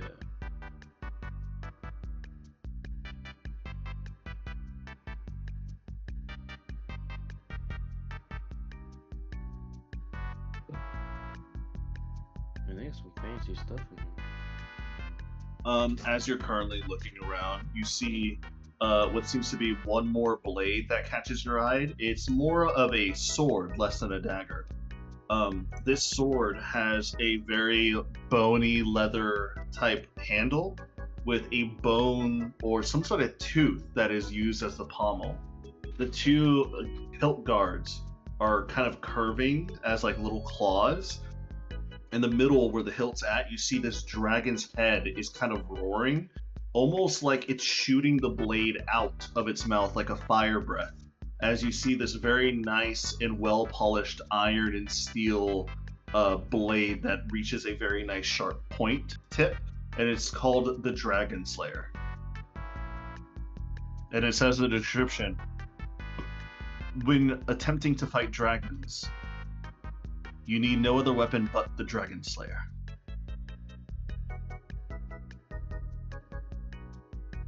So it seems like this weapon could be used against dragons of any nature to deal more damage to them. Well, I don't think we're going to be facing any dragons. But as you're currently looking around, you start to hear that Felinor is like getting closer to like the 5,000 range. You hear like 4,277. 4,288. 4,279. You see at this point, 4,000. the crowd is now gone because he's been boring them for this long. They'll come back later. I guess as I'm like making another quick loop, do I see any magic items? Not just like weapons. Items? Items? Yeah, sure. Items! I want items! Yeah, you do. Hold on a second. I might also sell some stuff too. It depends. Fair enough. Because I'm actually really low on gold. Are you? Yeah. Compared to what we have to buy now, I'm really low on gold. Fair enough.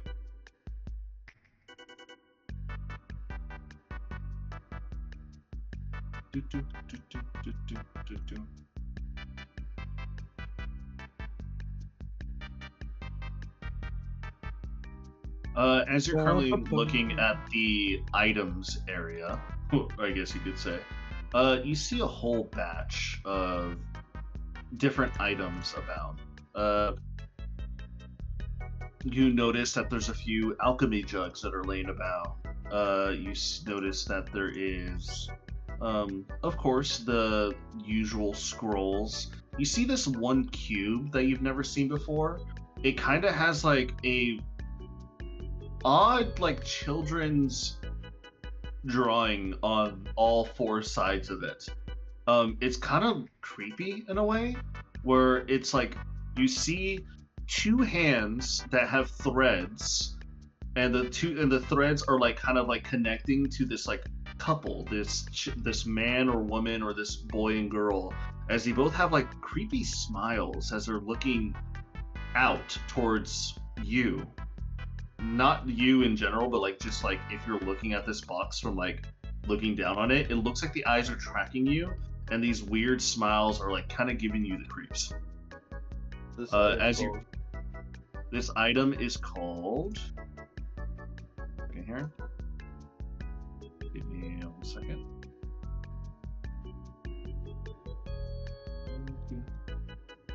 Do I feel intimidated by this box? You don't feel intimidated, you feel more creeped out. It kind of looks like a jack-in-the-box, actually. You see like a handle on the edge, and the handle's protruding out of some sort of sun-like thing. Cube of summoning. You notice that it is called the Cube of Summoning. Does it summon things like my bag? You're not too sure. It just says it can summon things, and it's worth 2,000 gold. I'm gonna leave that alone. It's creepy. It is a little bit creepy. Oh, also, can I take my portable hole and kind of very quickly peek inside? Sure. Like a you know jiggle peeking? Yeah, I know jiggle peeking. You're gonna jiggle into your hole. I'm gonna jiggle peek into the hole and see if he's still mad. As you Put one mimic with the other mimic. As you look into the hole, you don't hear anything or really see anything. Roll me a perception check. I can see in the dark. Is it dark in here? It's not dark in the shop. No. In the bag. In the hole. Yeah, it's dark kind of in the hole. Yeah. I'm gonna roll again. I got a 16 though. 16. Right. It'd be a 16. If I need extra, I could get a +4. But you hear, as you quickly like look in, you don't see anything, but you hear faint snoring. Okay, he's asleep. Cool.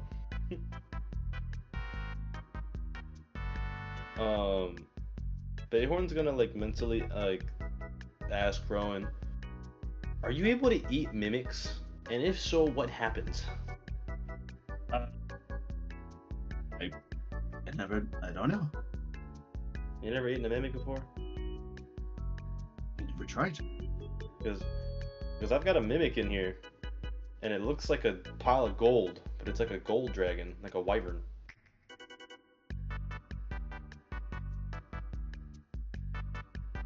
Well, that's certainly interesting. Oh yeah, this is I nicknamed this pocket hole, the hole of death. You It's should just for probably avoid it. anybody. It's for anybody that I don't like. I'm just gonna whoop over their heads. They're inside.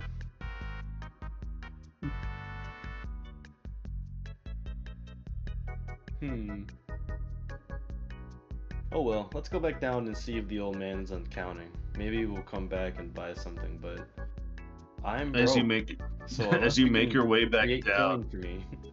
you hear Felinor is like at the 4,990s range, but he's getting slower with every one to make it last longer. Everyone's gonna walk up being like 6,004, 976. Fuck, I gotta start over. Dolores is like, One. no, it's fine. I can take all this gold, and I assume it's 5,000 gold pieces. Oh, really? You do that for me? I've unknowingly given you 100 gold discount. There's gonna be something. He's done something. Don't worry about it. You'd really do that for me? Yes. It's also just to get the professor off my back. Wonderful. Little does she know he made sure not to include 500 gold pieces in there.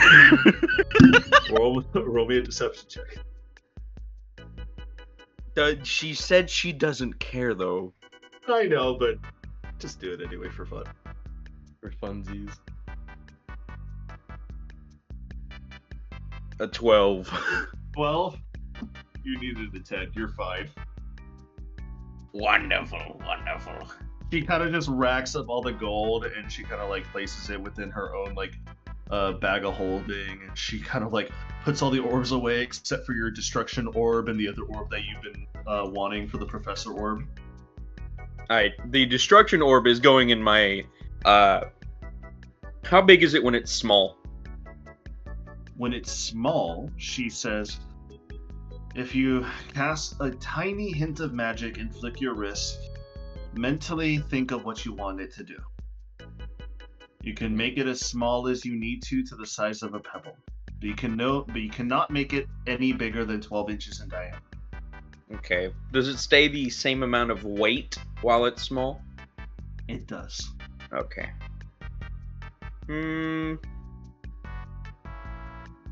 Wonderful. Then we'll do this. And he'll make it about half of what its full size is. Probably closer to a third. Like 3 to 4 inches. Put it in his hat first. And then put his bag of holding over it. And then put his hat back on. Wonderful. Come along, Professor. We need to be going. Bayhorn, do you have everything you want? Well, I was looking around while you were counting. Well, then I'll nick these stuff upstairs. tag along with you. How about that? And I might throw a bit of coin in there for you, since you've so graciously decided to join me. Alright, Bayhorn will just kind of But nod in like... do remember, I'm due for that appointment at any time now. So if you see me go missing, try not to worry about it too much. You're a powerful mage. You'll be fine. I don't know about that, but okay. Look, if I feel the ground tremor and I hear a loud boom, I'll know where to go. Professor, if I do get taken off, please do come with me. Sure. I will attempt to do that. Wonderful. Because we are going to be visiting some of the Illumini, I'm pretty sure they're called. So it will be a great learning opportunity for you. I'm always interested in learning opportunities. Thank you. no problem. Are these Illuminati part of Strixhaven? At any, perhaps? Not entirely sure. They're new to me, so I have no idea what they're supposed to be doing. But apparently they're supposed to be kidnapping me at some point today. So, learning experience. Kidnapping does not sound very ideal. Would you like me to contact the authorities? No. It's some sort of secret guild the Queen has. They contact being you, not you voluntarily contact them. That type of thing. Don't. Very well. You can contact the authorities. I could make siren noises for you if you'd like. That brings out any authority. You know, that sounds good, but put the pin in that. We're not going to do that right now. Very well. Anyway. For real. State secrets. I don't know about all that. Never put him in the Pentagon. He'll leak everything.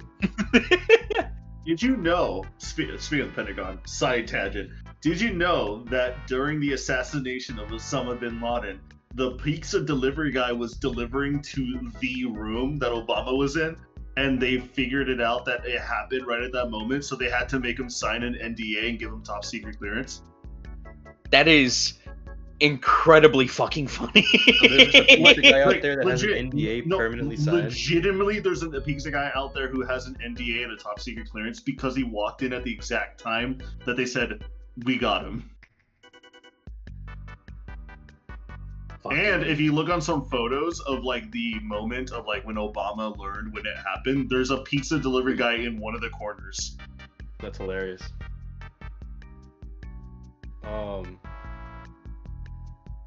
Bayhorn's gonna go back upstairs, and if anybody wants to follow him, they can. It's fucking amazing. Pizza guy with high-ass clearance. Is anybody gonna want to follow Bayhorn upstairs? That's up to... It's just you two. Well, it's also the shopkeep, right? The shopkeep is currently busy putting all the orbs away. Oh, I thought she already did that.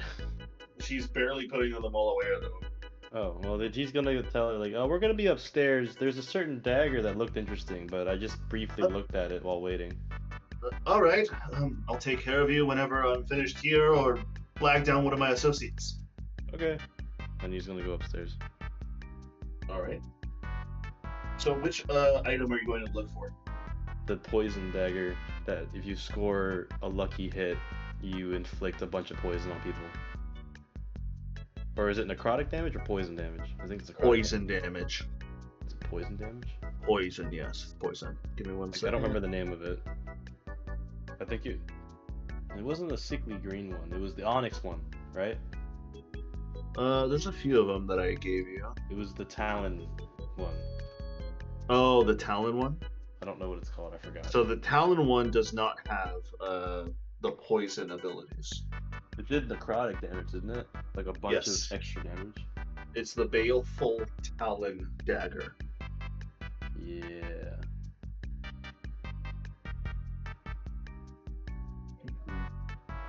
There it is. From the Book of Many Things, right here.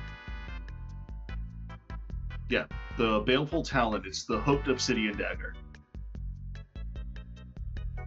This one looks interesting. Also, But, disintegrating into dust means you can only be resurrected by like wish spells, right? oh, like true resurrection and wish. Okay. So that's like a you can sleep for a while type of thing. Yeah. And I assume if I like disperse the dust into the wind, they can no longer be resurrected.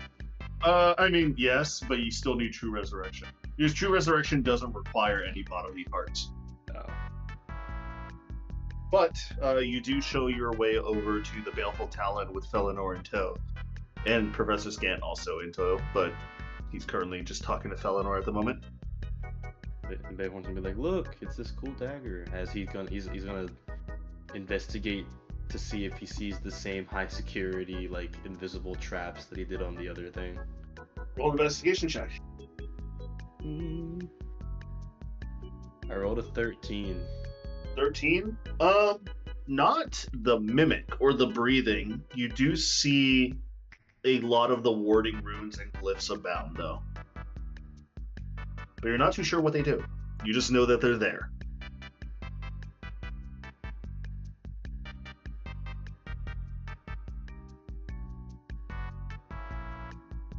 I feel like there was something I wanted to buy, like another magical item that I'm not remembering.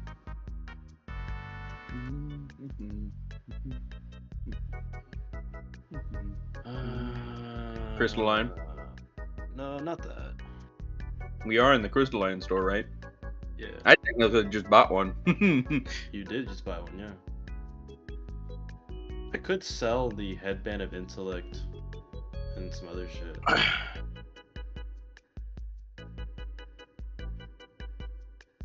While you decide what you're going to do, I'm going to run down and use the restroom, alright? Be right back. Did you need me to change the music, or do you want still the Wii Shop channel? I love Wii Shop music. What are you talking about? Alright, give me a few minutes. I'll be right back while you figure out what you want to do. Alright, I'm gonna sell every single one of my tomes.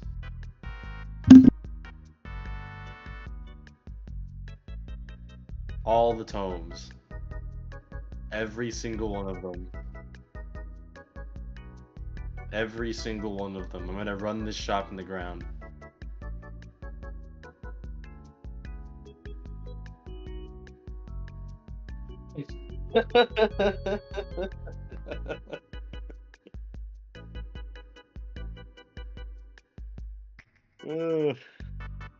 No, imagine though, right? I sell them so much stuff they can't keep the lights on and like their magic supplied.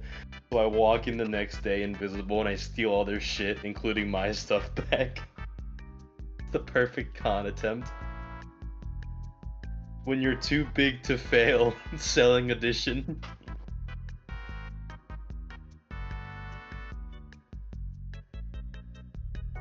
Yeah, apparently that the druid tome was worth at least 7K.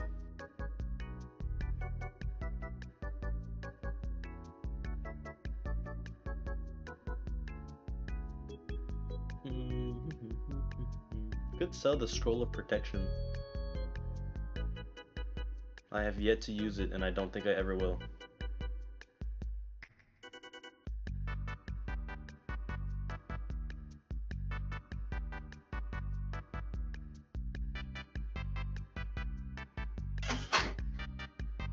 Huh.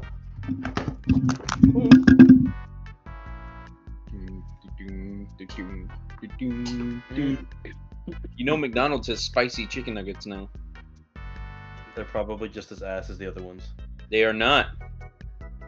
I don't believe you. When was the last time you've eaten a chicken nugget from McDonald's, Cedric? I don't know, because I don't remember the last time I had McDonald's, because every time I've been there, more or less, I've always gotten sick. When was the last time you went to a McDonald's? Probably a few months ago. I refuse to believe you got sick after that. Why is that? Because you just got sick a couple days ago.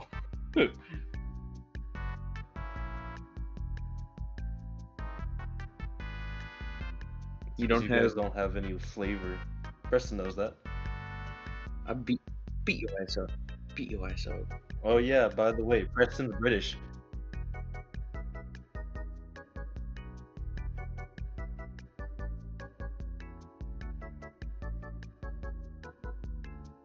That's an interesting statement. I don't know how I feel about that statement. Ooh, I need to check on the Dwarven Adventurer's tablet. It's been like 2 months since I've done that, I think, or longer. Didn't you turn that in? No, I haven't. I convinced them to let me keep it.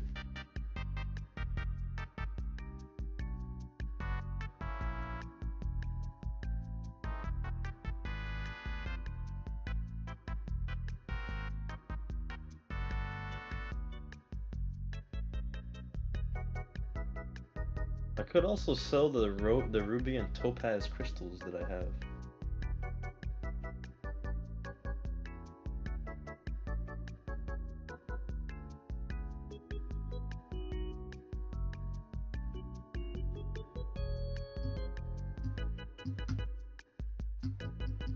You think this place wants slad poison?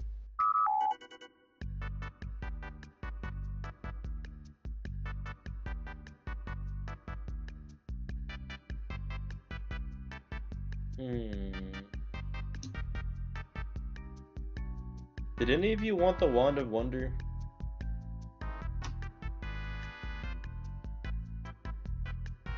Preston? Does Felnor or Fugler want a Wand of Wonder? Felnor would break it up, grind it in the dust, and snort it.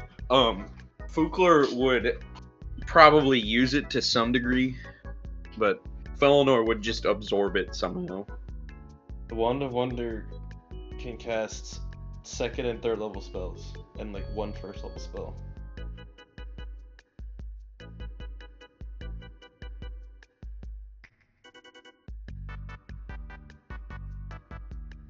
It can cast Fireball and Lightning Bolt and Invisibility. Those are like the key ones that I've used, I think. And Detect Thoughts.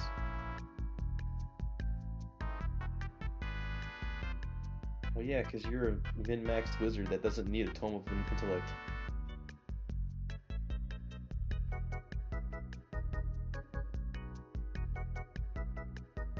I'm selling it. I'm not breaking your heart by selling a book. Oh man. I'm still trying to figure out what happens if I sell my lightning serpent only for it to come back to me. I want to know the logistics behind it. I want to be able to scam people with it.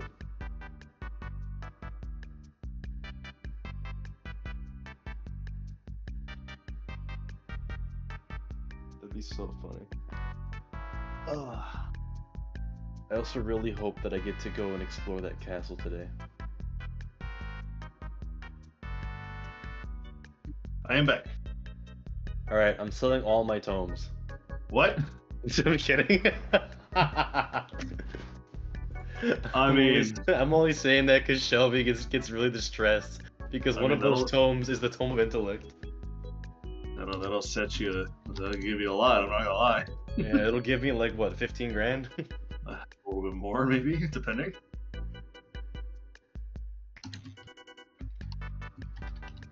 She really wants that tome that I have. She really wants that tome. I hold all the power right now. You really do. You're the captain now. I am the captain now. I'm the captain now. What do you mean? I am gonna sell some stuff though, I think. Okay. Because this is what, a $3,000 dagger? 3,000 gold. Sorry, not dollars. We're not in the U.S. Capitalism doesn't apply here. Capitalism does not apply.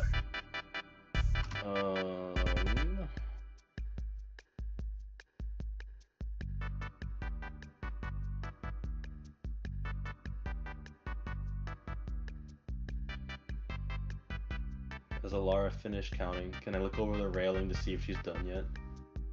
She has finally finished counting at this point. Alright. What is she doing now? After she's finished counting and all the orbs have finally put up, she takes a handkerchief out of her back pocket. She starts to like wipe the calms sweat herself off. and cools herself off a little bit That's fucking funny. before she walks off and starts to like help out another customer nearby real quick. Well, I want to test out this dagger. But eventually, she does make her way towards you. As you hear her walking up the steps, she kind of eyes Felon a little bit. She passes by him and she looks over you and she says, "Well, did you find anything interesting in my shop?" This particular dagger right here, and you'll point at the baleful talon. Ah, the obsidian dagger. That one I have nicked off a very interesting individual over in the Shadowfell. Did you want it? If you wouldn't mind, I'd like to hold it, see how it feels. You wish to hold it? Alright. You see her wave like a little bit of magic from her wrist, and above the weapons, above like the sorry, lost my train of thought there. The weapons case that is currently holding onto the dagger and some of the other daggers that you were looking at before. You hear a few clinks unlocking from within the weapons case, and you see some of the magical properties diminish before she manages to open it by hand and reaches in and grabs the dagger for you. They weren't just gonna like casually comment, this is some remarkable security you have in your store.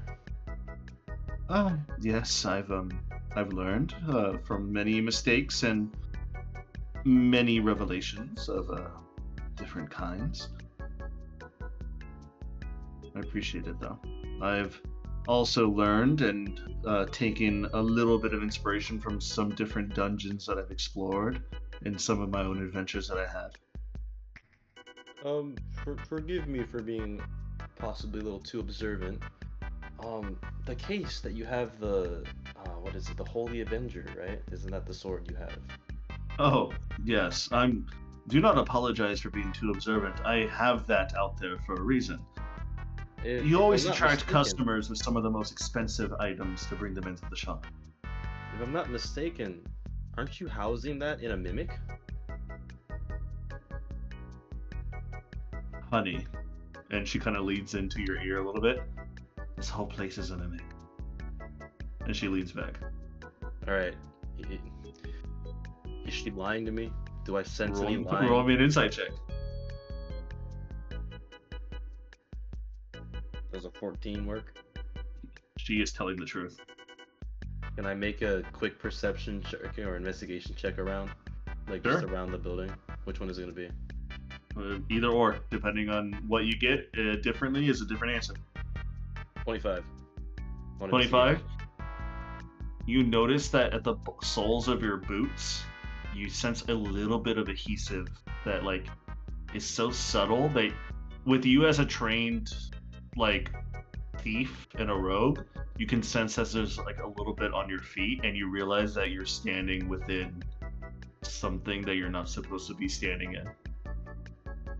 Fascinating. I can sense its presence. Safe to assume then you know a bit about mimics, right? I do, yes. Mimics are one of the many creatures that you manage to find out in travels in certain expitates, tombs, dungeons, traps of all sorts. It's funny you mentioned that as he pulls off his pocket hole and uncovers it. I've had this for not too long now, but when I went in to investigate, I found a mimic that's mimicking some sort of gold wyvern. Ah, you found one of the more rare, more dangerous ones. Yes, I've dealt with a few of those before. Do you know what they do? Like, what they potentially benefit you for? Well, depending on how you'd like to handle it.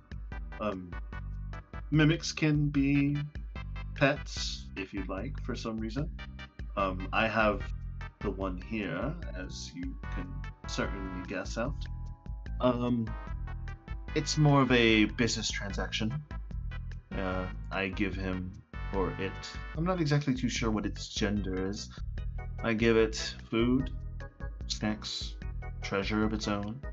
Mimics are hoarders. Think of them like dragons, except without the fire breathing and the giant claws. Mimics love to be adorned with treasures or history or art. So, why not have a big mimic become your shop when it's constantly filled with gold and treasure abound, with more going in than some coming out? That is true. This place is very, very full of very rare oddities and such. Not just the rare either. As long as the mimic is happy, it's also happy with the mundane. As you can see, the mundane items have been placed strategically in the middle of the shop, where it feels the most full and its most treasured are on the side. However, typically the shop attracts newer customers, and So the newer customers grab the most basic necessities and leave the treasured items behind, so it allows the mimic to feel a little bit special. Very fascinating strategy. I didn't know what to do with this mimic. I thought about slaying it, taking the pocket hole for a storage device, or potentially somehow taming it, befriending it, or something, but when I went in there, I accidentally woke it up, so I've just been giving it time to go back to sleep and calm down. Seems to have calmed down now, though.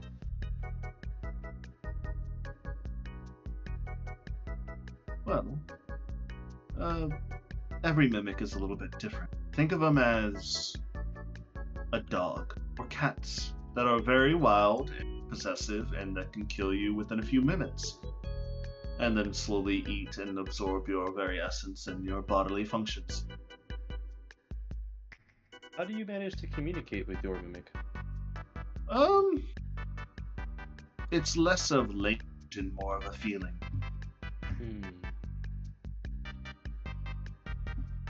However, the bigger the mimic, the more it understands. If you find a basic mimic out in the wild that is taking the form of, let's say, a chest, or a stone pillar, or a Put her in the table, or a hole! chair,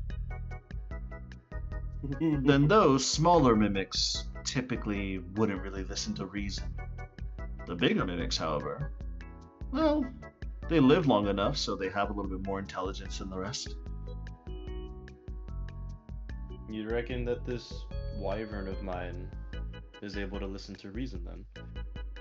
Because it's about and using his memory of the mimic that he has seen recently and kind of gauging it off of the room that he's in right now. How big is the mimic in respect to the room? The mimic in your bag? Mm-hmm. There's a 2-story building, pretty decently sized inside. It'll probably take up a good quarter of the space if you place it right in the middle of this 2-story building. What if it's just in this this upstairs room that I'm in? Like how big? How much space would it take up? Oh, it would fill up like half the space in the upstairs area that you're in. Okay, that's what I wanted. Bayhorn's gonna say, yeah, this mimic, from what I saw briefly, it could probably take up half of this upstairs room. So I'd assume it's pretty decently sized. That is decently sized. Must have aged quite finely and with a lot of treasure about. Well, maybe some other time I'll see about communicating with it. But anyway, back to business. Would you mind if I held it, see how it felt? And he points to the dagger. Here you go. And she hands it to you. Alright, how does it feel? As Bayhorn probably just takes a few practice slashes, tosses it in the air, catches it. As you're feeling it, it's very light, very sturdy and light. It feels like you can block and deflect weapons off of it very easily. Let me see here.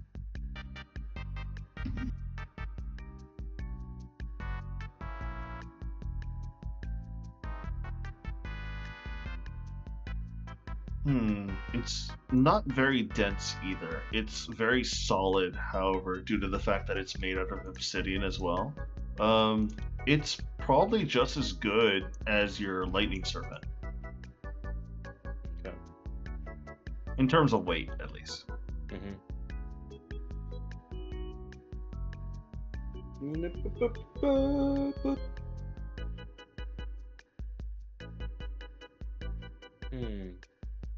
Definitely feels nice.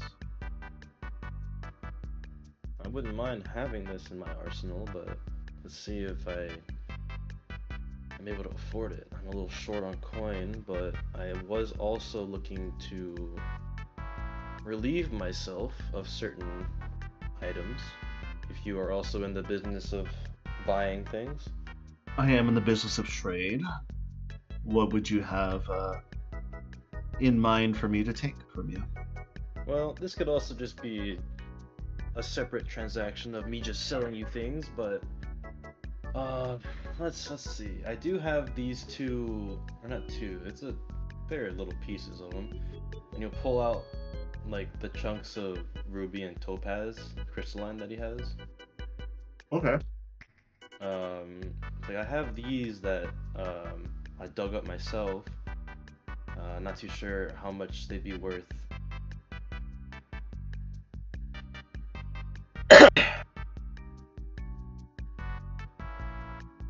You said you dug these out, you said? Mm-hmm. Well, based on the look of them as you're holding them for me, they don't look really refined. I could probably take the 2 chunks. 500 gold Total? for both. Okay. Let me write this down. Where's a little piece of paper? I need to do some mathematicals now. I thought I was done with school. God damn it.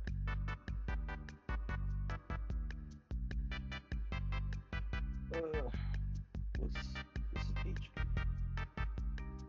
Where's my 4B?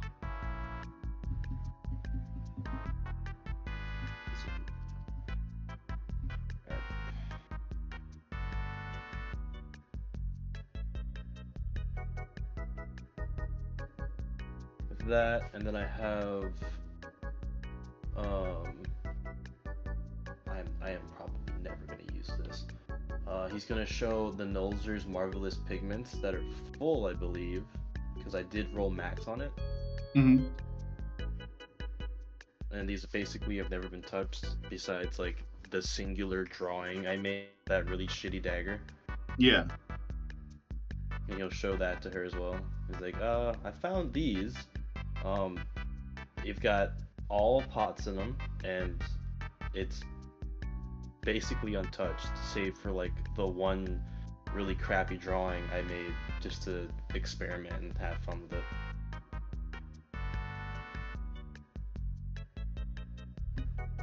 And what was this called again? I forgot. Sorry. The Nolzur's marvelous pigments. That's right. The pigments. Yeah. I think you said that they'd be worth a fair amount whenever I found them. Whenever I incited them or whatever it was. Mm-hmm.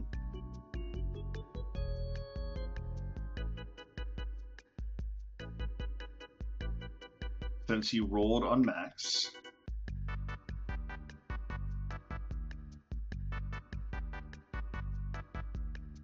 and she's currently looking over them, and she's like, well, you do have them full. These are almost brand new, like you never even used them. I'm not going to ask where you obtained them. I could probably buy these off of you for about, let's say, 1,000 gold pieces. Alright, if I remember correctly, you said that I could get these for 2. Did I? I remember you did when I Roll said me a it. history check. Fucker. Wait, wrong one. Ignore that. Unless you want to take that. That's an 18. I don't mind that. Fuck. You should have went with the first one. Well, I wrote it on my road. Oh. That's where all my stuff is. Yeah, fair enough. 1,000 gold pieces. Was it 1,000? Yeah, it was like she's also trying to make money off of this too, so you can tell that she's lowballing you a little bit.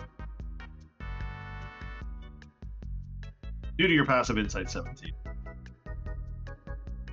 Alright, Bayhorn's gonna kinda scratch his chin a little bit and say, 1,000 sounds a little low considering I've got all of them here. I'd understand if I was missing a whole pot, but That's true. However, even though we are a magical shop, we aren't an art store.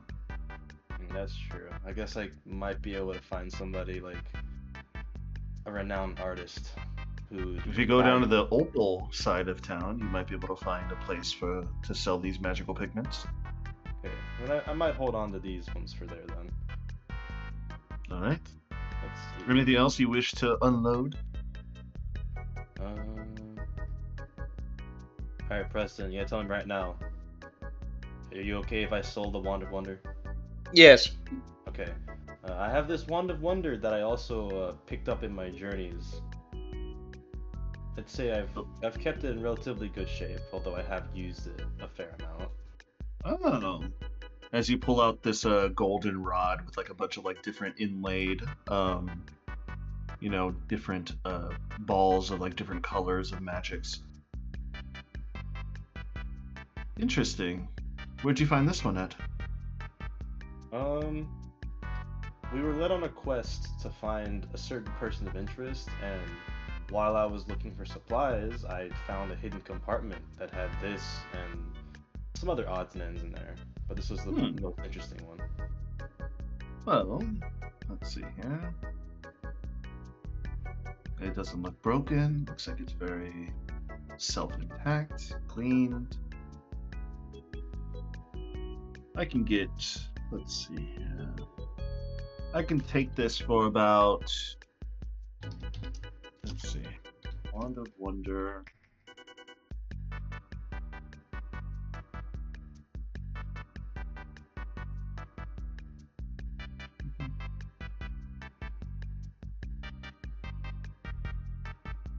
I can take this off of you for 900 gold pieces. 900? Mm-hmm. Alright, I'm gonna... What is it to figure out how much it would actually go for? That would have to be... What roll is it? Or is it just to get to know? I think it's just a basic intelligence check. I rolled a 23. 23? You could probably buy this on market price for about 1,200. So she's trying to make a little bit of money. You know what? That's actually acceptable. I'll take that. That's a fair price. Yeah. And so Bayhorn will nod in agreement, like, okay, that seems pretty fair.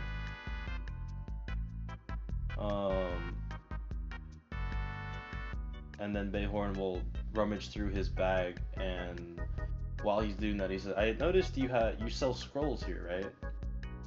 I do. I sell several scrolls. I also have this scroll of protection against celestials. I've had this since I probably started adventuring. Found this in a ruined box in a raised village. I guess the raiders missed this. And he'll pull out the mostly maintained scroll. He hasn't really touched it, so it hasn't really degraded any. Oh, interesting. Celestial, you said, correct? Yes.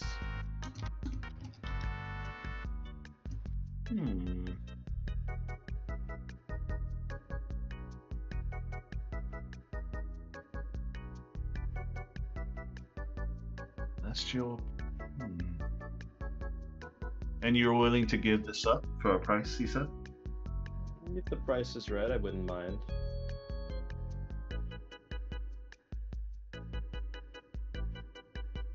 Celestial. I don't think I'll be heading off to the upper plains anytime soon.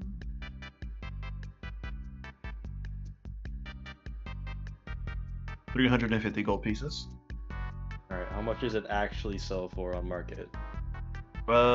Depends on where you buy it, and also depending on which protection it gives. The celestial protection is a little bit odd because typically celestials don't really attack unless threatened.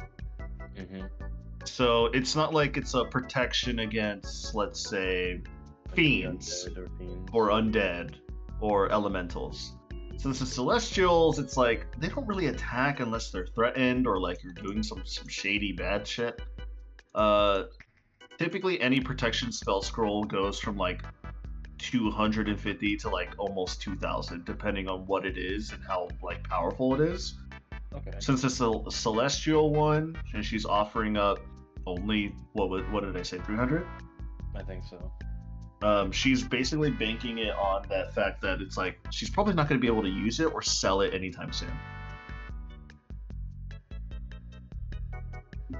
So So I'd say if it's from 200 to 2000 market, and it's one of the worst ones, I'd say I'm getting a fair price. Doesn't sound like you'd be able to sell a celestial scroll for very much.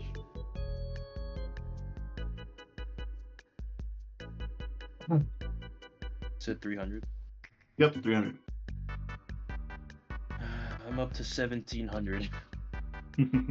I'm doing the math.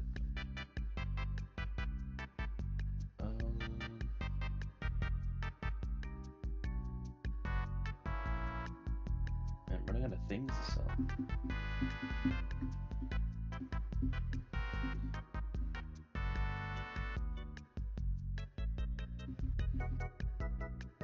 Well, I guess I could also sell, like, my old equipment, my short bow, my leathers. I don't expect to get very much from that.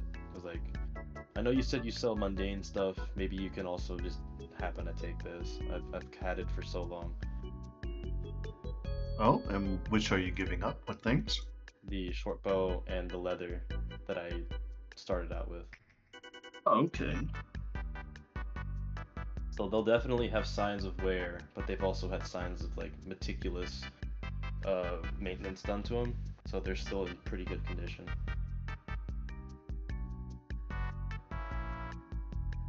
Well, the short bow, it doesn't really cost that much. I could probably take that off your hands for 15 gold pieces, and the armor, dirty, dented, stabbed a few times. I would have to repair it. Also, 20 gold pieces. So in total for the both, let's say 35. That'll be good for me. All right.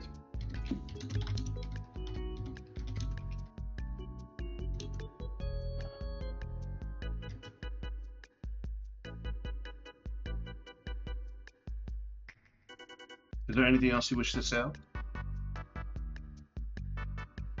I assume that this particular store doesn't deal in like blacksmithing material, right? Or is it... Not exactly, no. Do you know of a place that does have a forge or a blacksmith that might value certain things like that? Well, to be honest, you probably have to make your way over to Ruby Ridge. The Flame and Forge armory there specializes in blacksmithing, materials, armor, weapon, the like. Okay, because I did have some of that I thought about offloading, but I figured that this particular store wouldn't really have any need for it. No, not exactly here. We'd be happy to buy and take off your hands, but I'm not going to steal your money, I guess you could say.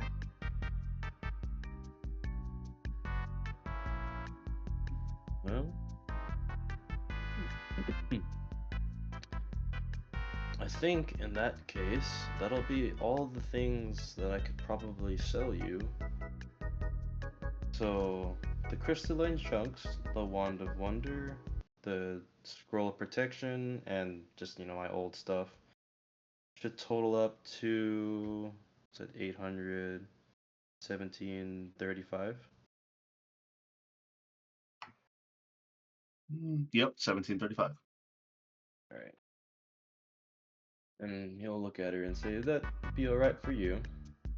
I'll probably have to go look around, sell some more stuff before I could potentially buy this dagger." That will be around. That'll be fine with me. Alright, and then Bayhorn will get everything ready then. He'll bunch everything up.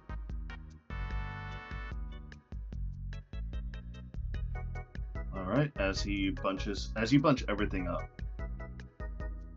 Give me 1 second here.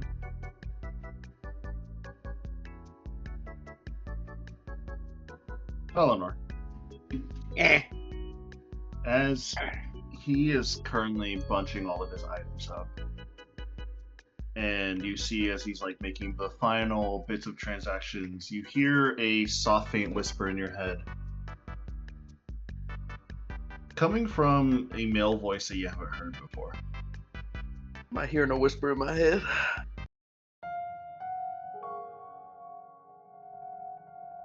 And it's odd. Usually you're not able to hear this, but some sort of magical effect is starting to like infiltrate your brain, and it kind of hurts due to the fact that you've never had this feeling before.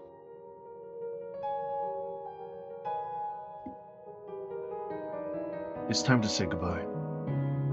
Huh? What? What do you mean? Suddenly you feel like a hand like hit your shoulder, and you look over and you see like a cloaked man with a strong jawline, bald head, strong facial features, almost kind of looks like Agent 47. Are you about to murder me? He just shakes his head, and you notice that as you're looking around, the whole entire store is time stopped. Oh God. I'm about to die.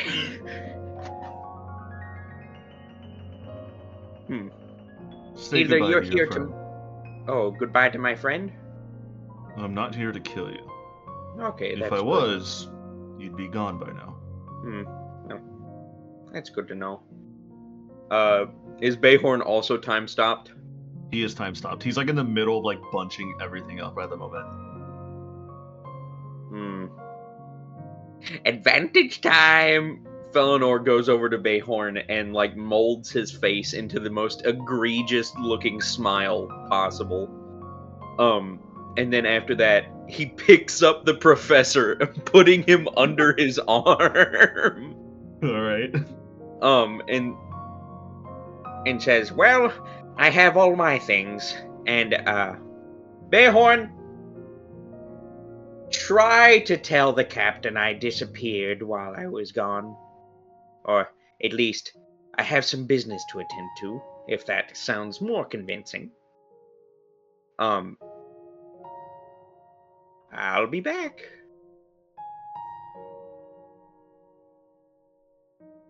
Let's get a move on. You see the man kind of just look at Bayhorn and you. Do you have anybody else you'd like to say goodbye to?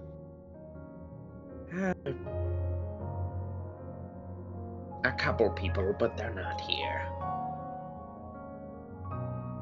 You see him put a pearl up to his ear, and you just hear him say, Dr. Kyrian, do we have time? Understood. Who are we going to see? No. Uh-oh. Uh-oh.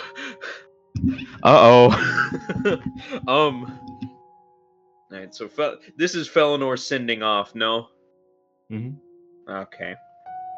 My bouncing baby boy is going to do his own thing. Makes a grown man proud.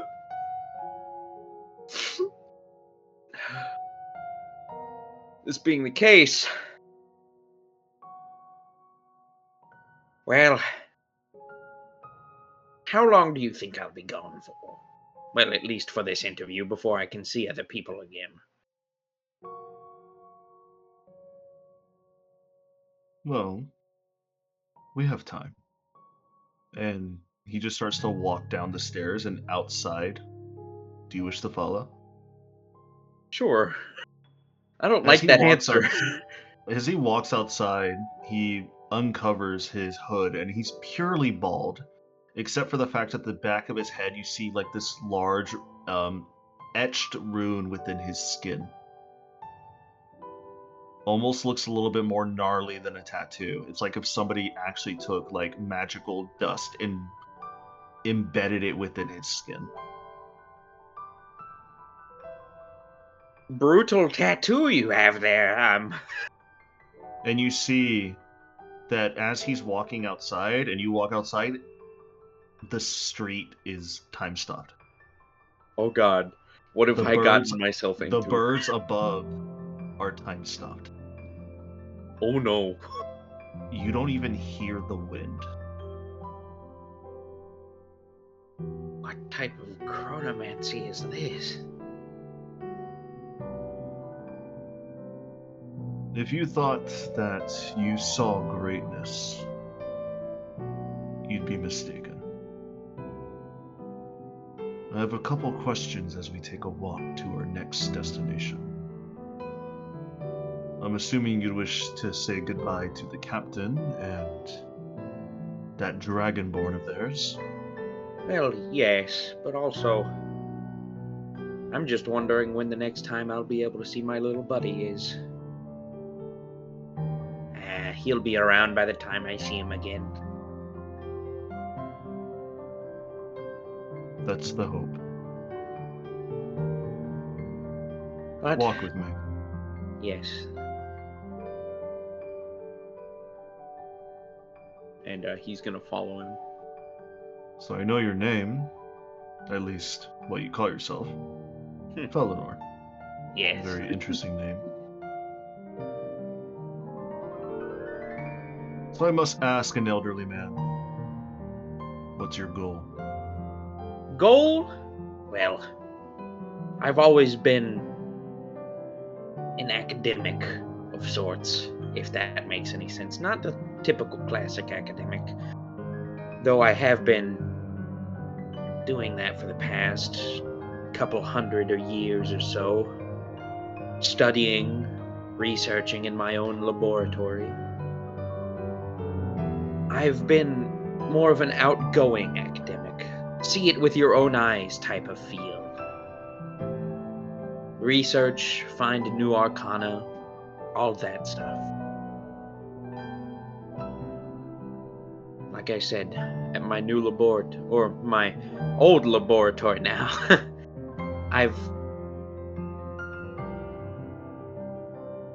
there's so many things I can show this order of yours that I found. And that's the wish we also have. Let's continue.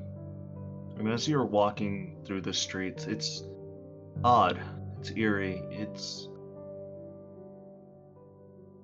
you've been so far and away from civilization that the first taste that you get of it once again is suddenly come to a halt as you notice that there are kids mid time stop that were running towards their next destination.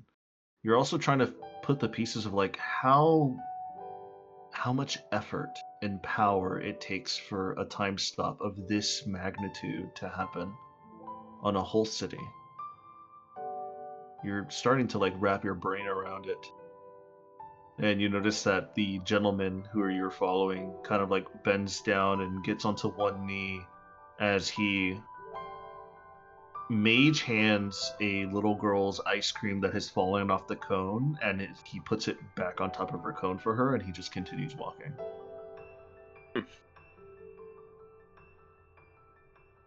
How do you manage chronomancy of this level? Usually chronomancy by itself already takes a lot of energy. It's not just me working on it, it's, well, you'll meet them. A whole group of people trying to evacuate one silly old wizard out of a city. It's not an evacuation, it's more of a relocating. I suppose that's correct. Though I have heard a bit of your order's misfortunes, courtesy of the captain's crew. Is it true you were able to finish it, though? Can you really regenerate limbs with portions of that old god's magic? You see him take out his arm out of his robe, and you see that his hand is severely serrated. Like, it's like if an animal tore apart his hand, but somehow medically there was a miracle that put his hand back together. Fascinating. We have achieved a lot. We have succeeded in some sort of peace. We have succeeded in many magical experiments. In fact, The magic that you see here is one of those experiments that we have succeeded on. Tell me, you are a man of great magic, and experience, and knowledge. Do you know anything of the ancient times, far beyond the calamity? I was going to say, relative to ancient, you might consider me ancient, but far beyond the calamity, I know magic operated differently, but beyond that, it perplexes me. I've been trying to find more about it, but what can you do when you're a one-man operation? You can only focus on so much at a time, and there's so many new things in this day and age that it just throws itself into your face. So finding things of the past are a bit harder than I'd expect them to be. Do you know of the ages long past? Whispers. I, of course, am not that old comparative to you, and for what you are. There is, how should I say, the spell that is being cast upon the city takes a lot of power, energy. Some might call it an epic spell of proportions.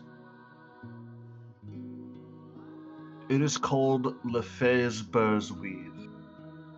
It's a powerful ward around a whole city. Some rudimentary mages might call spells based off their level. You have first through ninth. This is one step above that. 10th level spell. Something that was attempted to be performed in the calamity of sorts. But also, this level of magic. Usually, from what I've heard, read, and from what other people and my colleagues have theorized from long past, was this level of magic is in of itself naturally dangerous to perform. It is, without the proper protections. We've been casting this spell since last night, since we have heard that you were arriving. Oh?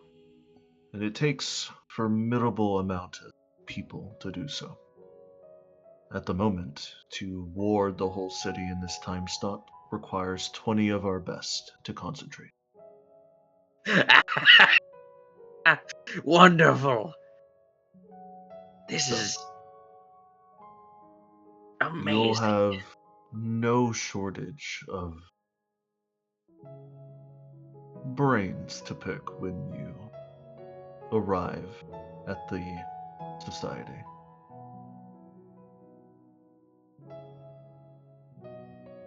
I hope not.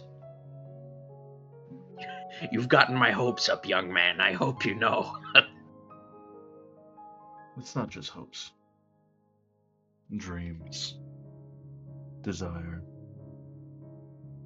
On to the next question. What do you think of humanity? As a race, seeing as it's my origins, I see potential in them. Now, it depends on what you mean by humanity. They themselves, or the entirety of the group, the humanoid group, the genus, or elves, orcs, humans, dwarves, all of them have innate potential. Humanity in of itself, though, has a bit of cunning to them that I like. Elves have their, well, not to dive into stereotypes, prosperity and kindliness. Dwarves have their specialization in forgery and whatnot. Orcs have their specialization in warfare and cunning. But humans, their ingenuity in themselves, their socialization, their society. There's something about it that I just like. They have potential that can't be described. That's my outlook on them.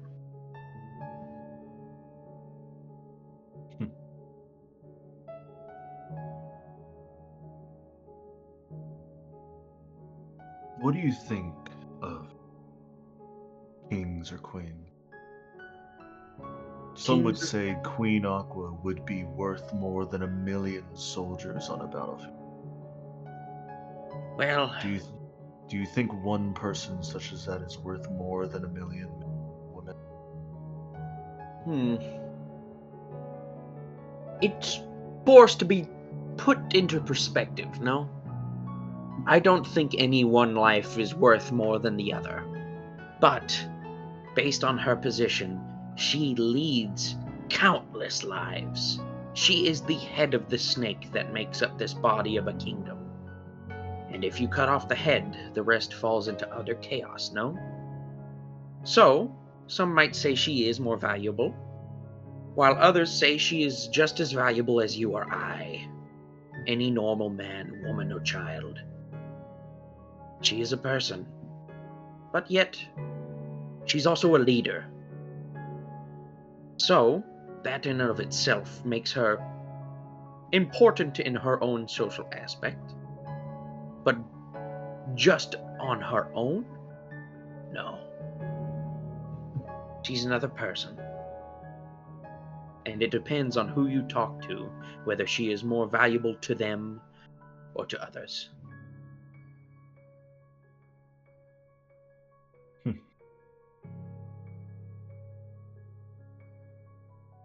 Interesting. You see, as he continues on along the bridge, heading over to the Diamond Heights district to get to the castle where you last left Captain and Fugler, you see that he kind of bends over and drops 2 platinum pieces in a beggar's bowl as he continues forward.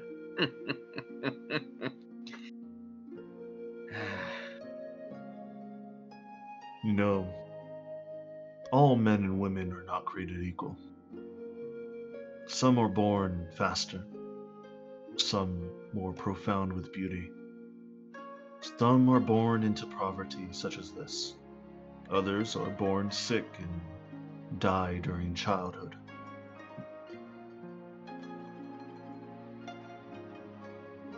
Our society, our Illuminari, seek to bridge the gap between everyone's weaknesses and their strengths. I've joined a communist cult. I very much so like that idea. However, we won't be doing this to everything.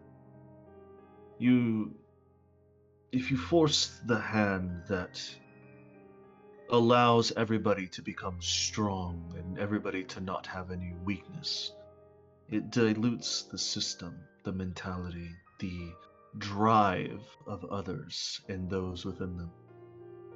If we were to create a society that allows people to just heal their wounds, become more beautiful, become faster, then everybody is the same.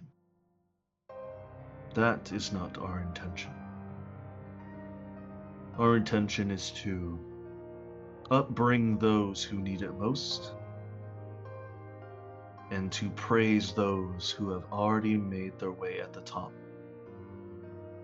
and to potentially protect those who need it. We cannot be everywhere at once, but we can certainly try.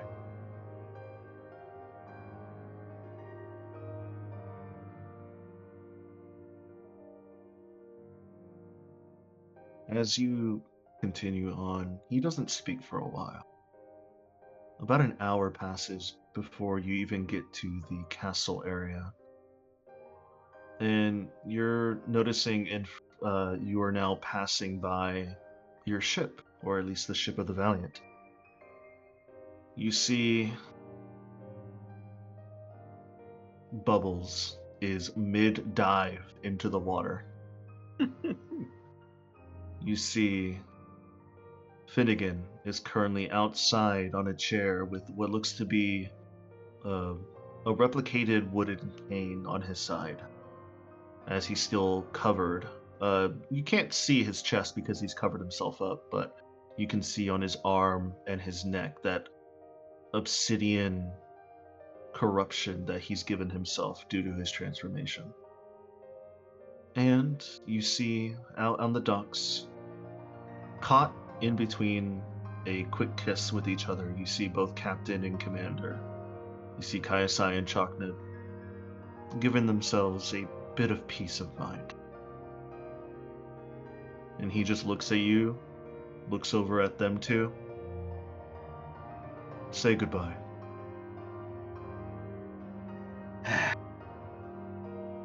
You know, that one, he points at Finnegan. Keep an eye on him. While he may be facing some troubles now, I think he'll make a great advent to your organization in the future. If you don't already know. He has a smirk on his face and he starts chuckling a little bit. Roll me an insight check. An insight check? Insight. 15. That smirk and that stupid chuckle that he gave, you could already clock that they already know of his potential. And they're already have hit their eyes on him. Well, seems like my words are wasted. Your words are not wasted, Felinor. They just enforce our decision.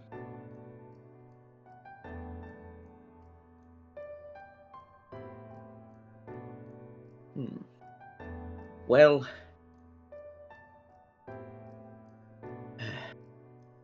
are we anywhere near them, or are we across the dock? You're across the dock. I'm going to miss them. You do know what happened to them, right? Well, not what happened to them, but how they came across me in the beginning anyways. Captain Kaiasaya lost the love of her life and her crew at the Battle of the Root. Commander Chakna lost his life trying to save the love of his. Finnegan here lost his home, and his people is now missing. We have some spies on that already. Bayhorn is not exactly who he is, but he's finding his way there. He looks over to the castle. The Dragonborn currently undergoing a surgery. Well, in fact, even we don't know exactly what he is. But we have an eye on him.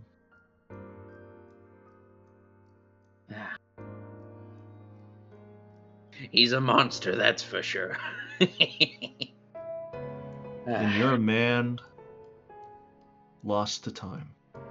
I suppose so. They were as well at one point. I'll have to tell you about how I first met them. It was a pretty interesting story, nonetheless. I'm excited to hear it from your point of view. Say your words, and then we'll continue on to our last stop.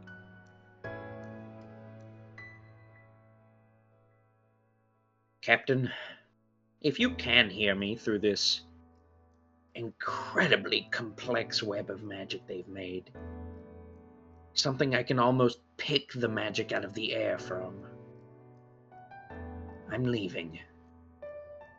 I might see your crew again sometime in the far future. Or not. I have no idea where they're taking me, to be honest. But from what this man has described, it sounds exciting. Something my old bones haven't been in far, far too long. So I have to make my way. Unfortunately, we had to leave Bayhorn at that magic shop. He'll make his way back. The point I'm trying to make is, for the short time it has been with your crew, I've had a wonderful time. And I wanted to wish you off on a proper farewell. You, Chakna, Finnegan, Bayhorn, Fukler, Isolde, Tiana, all of you.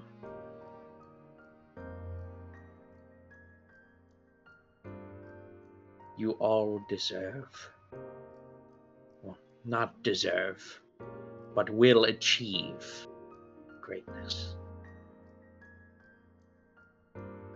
I'll see you on the morrow.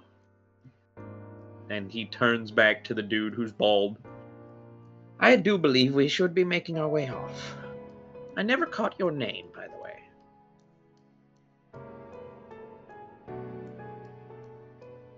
You're still missing one more person. And who am I forgetting? He holds out his hand for you.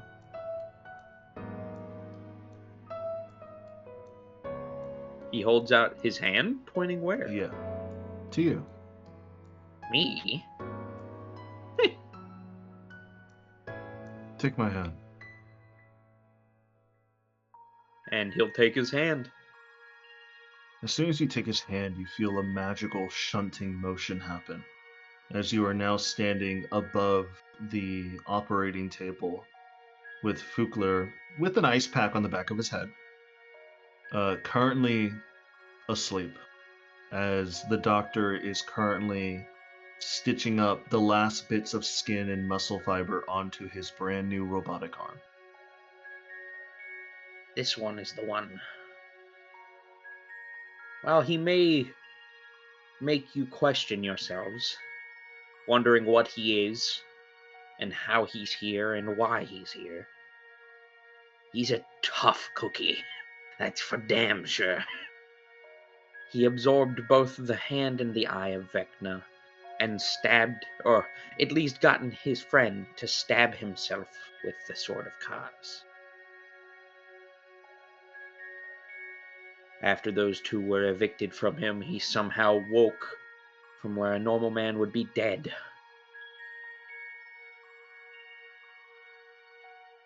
He is the only reason I am here today. Katrina told me a long time ago, or not Katrina, Katerina.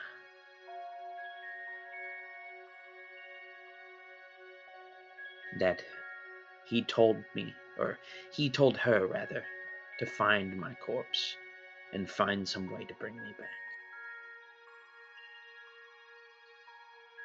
Some call it a whim. Some call it some foreseeing of the future. Maybe he just did it out of the goodness of him. Who knows? But he is the reason I am standing here before you. And I can only pray to whatever gods that are out there that he makes it through surgery successfully and continues on his merry way, searching for whatever he's lost or is yet to be found. He's special. That's for damn sure. But the same can be said about the entirety of that crew. Something deep down in my gut tells me that they're going to turn the whole universe upside down. It's only a matter of time. And I'm excited to watch it alongside you. Claire, if you can hear me, you lizard-born bastard, make it through this. You're tougher than it. And make sure to adjust to your arm in the right way. Everyone knows you need to be getting up and swinging soon. So don't let anything hold you back, boy. Everybody knows you'll strive for greatness. And make sure to feed Bubbles.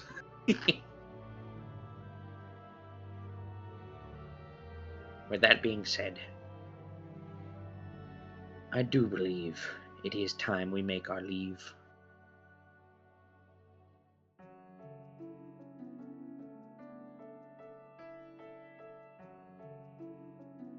If you're ready to go. You see him step away from the operating table into like a open / area, a little bit open area in this amphitheater. You're currently looking at Fukler's body on the table. Isolde is currently watching with her hands on her cheeks as she's currently intently watching, ready to jump in at any moment's notice.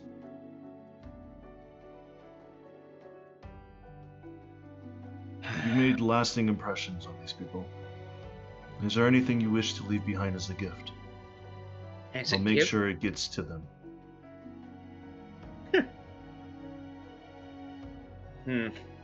I don't know what I could give them that they don't already have. Then again, what do you think?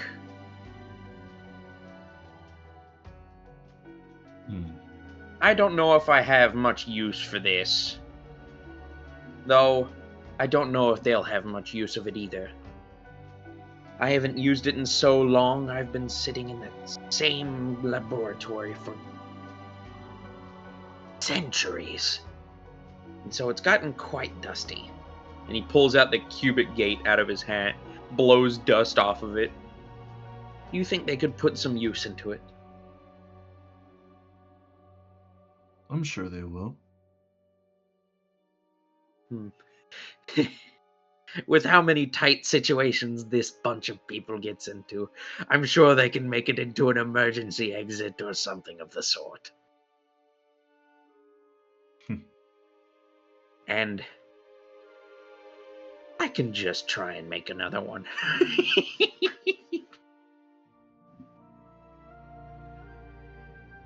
Though, yeah. I doubt they'll need it. Let's leave this to them as a thing of good fortune, no? I think that would be a wonderful gesture.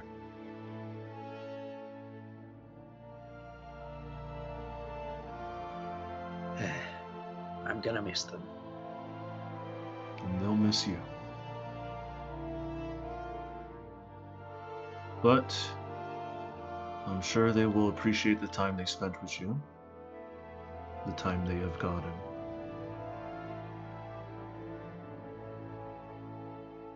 But it would be selfish for me to say that I'm excited and happy you're back.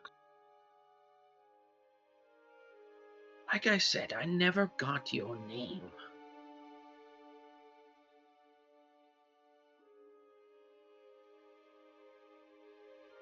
Now if I tell you my name, that means you accept our offer. And he holds out his hand for you one more time. Well, from what you're saying, it sounds like I've already been there. At least for me, not for them. Do you wish to take my hand and accept and be whisked away to knowledge and power that you've never seen before? Could only dream of it. It's good to have you back, Professor.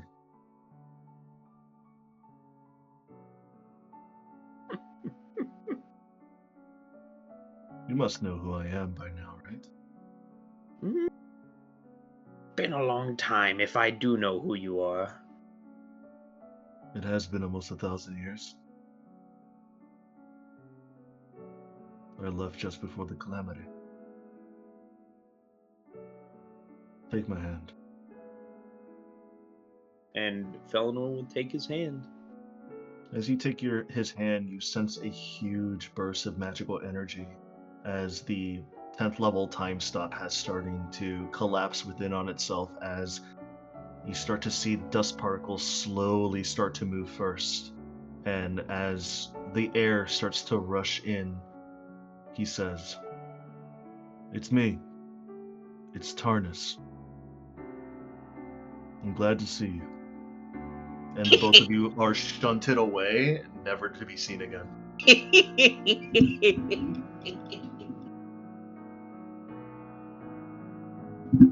And there he goes. There he goes. That was Tarnus, right? Yeah, no. That The was founder, Tarnus. Strixhaven, all that great stuff. Yep.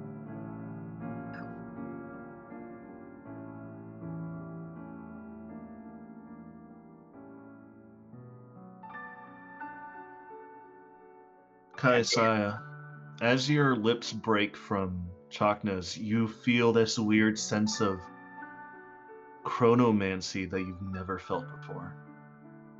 And it's odd. You kind of look around, you see the birds are singing, Bubbles has finished his dive into the water and he swims away hunting for food.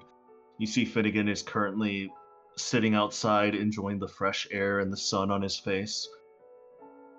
But you can't help but feel like something was just taken from you. Not physically, but slightly emotionally, like somebody has said goodbye and you never had the chance to say goodbye back to them.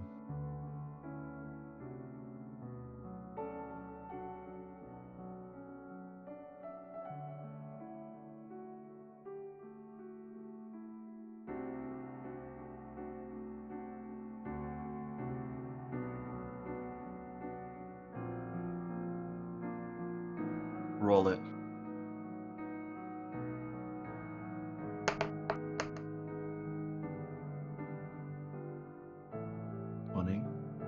Natural 20 or dirty 20? Dirty 20 or natural? Dirty? With the dirty, you can't catch it. Do you wish to reroll? You have all these abilities to do so. No. You're gonna let this... Wow, okay. I'm proud of you. It's odd. It's like... For a moment, you were stuck with your husband, and then the next moment, everything just restarted. You're not exactly too sure exactly what it was, but... It might have just been the wind. Chakna looks over you and he says, "What's wrong? I'm not... My breath doesn't stink today, does it?"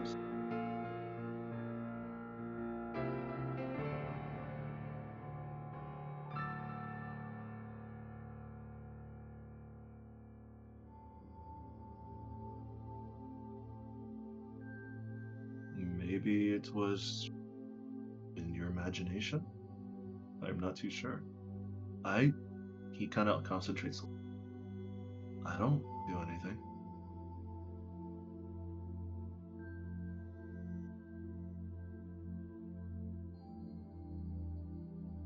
But I've been around one for so long, I feel like I would have caught a few things or two if I sensed something that powerful. I feel like the point of that magic is to be not noticed.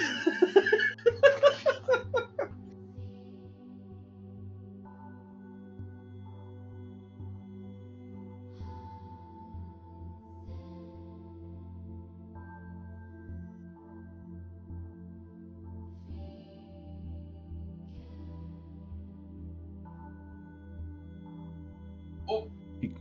He kind of chuckles, kind of gives you a smirk, looks at Finnegan, looks at you, he pinches your cheek.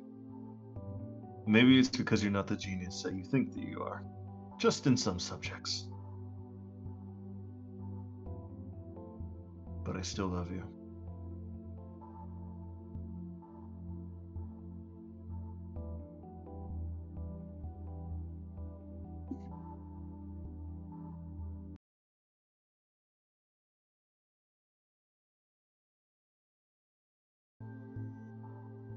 Possibly.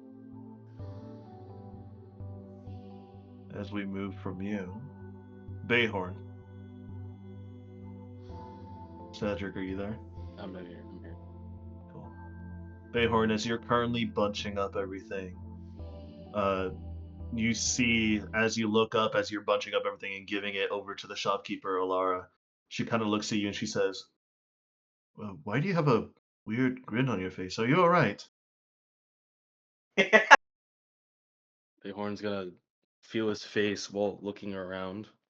You feel your face and you have like this weird ass grin before you kind of like rub yourself a little bit. You're like, that was weird. You look around, you don't see Felinor anymore. Oh, that old bastard. He's gone, isn't he? Alara kind of looks around. She's like, oh, that's odd. I mean, he might have. Is he invisible? No. I've got a feeling that we aren't gonna see him for a long time. You sound kind of melancholic about that. Or... Hmm. I won't ask any questions. I don't think it's. I don't think I'm allowed or in my purview to ask. Or did you want it to continue shopping, or Does Bayhorn also sense anything lingering? Did he sense roll any of me the high level chronomancy? roll me the Arcana check, please?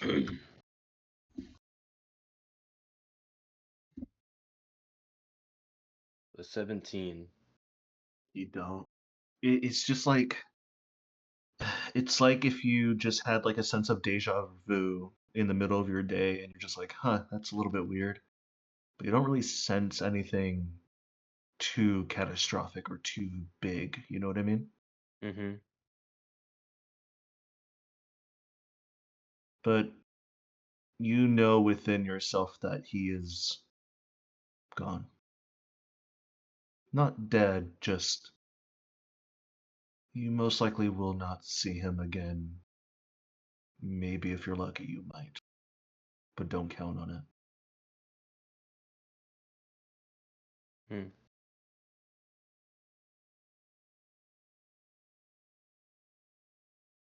Well, I'll just tell him what I was gonna tell him at a different time.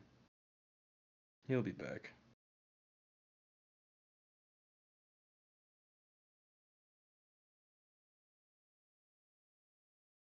Bukler, Hmm. you start to rise and wake from your surgery. A sharp pain at the back of your head, but also a bit of coolness as you feel like a little ruffle of ice on your back of your neck. You start to look around and you feel like this weird sense of melancholy, like you missed something. Like you should have been awake, but you weren't. And you feel sad about it.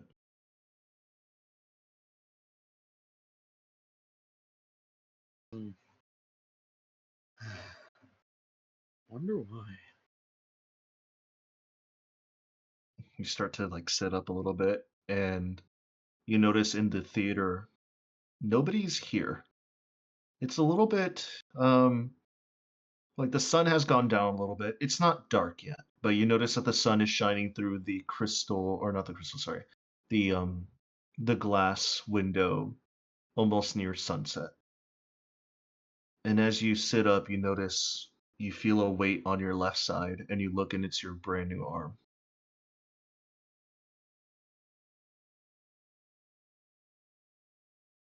Huh. He'll close his hand and flex it. You close it. It closes on your command. You start to flex out your muscle, or at least what you feel like with your phantom pain, your muscles there, but it's just your mechanical arm tightening. You also feel something else. On your right, in your pocket, you feel something stuck in there. You're not too sure what it is. Huh. He'll reach his rainbowy arm down into his pocket and try and pick it up. As you reach in, you notice um, it's a cube. It's a cube that you've only seen once before.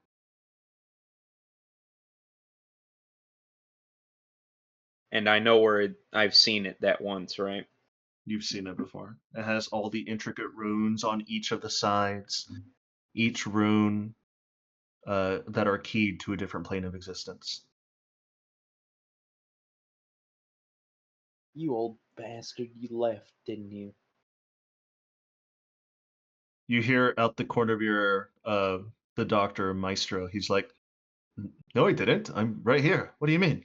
I'm not I'm waiting talking until you about wake up." you. Maestro. I'm not talking about you. You see him close an orchestra book, and you see him walking over to you. Where'd you get that? That wasn't on your body when we performed surgery. That's what I'm saying. I've only seen this cube once before, and it's a colleague's. Oh, You know that um, old wizard we were traveling with?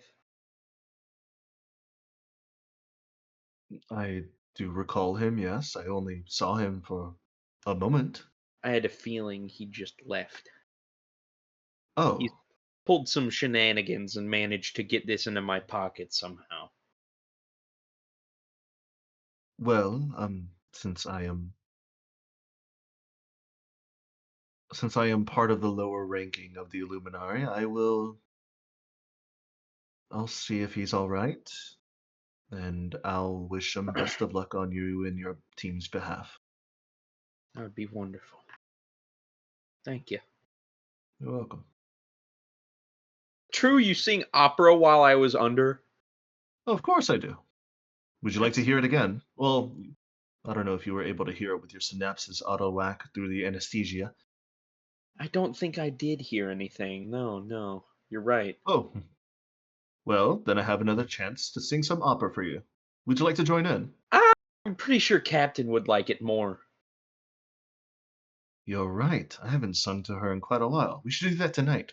Would you like to do a duo? I agree. Let's do it. Wonderful. We'll do it after dinner then tonight. At least if we can. But besides the point, your arm is finished. Vivian has already left. She went to go talk to the queen about money and her time off. Isolde is currently sleeping, and you see Isolde is currently like slumped over on one of the many chairs, like waiting for you to wake up.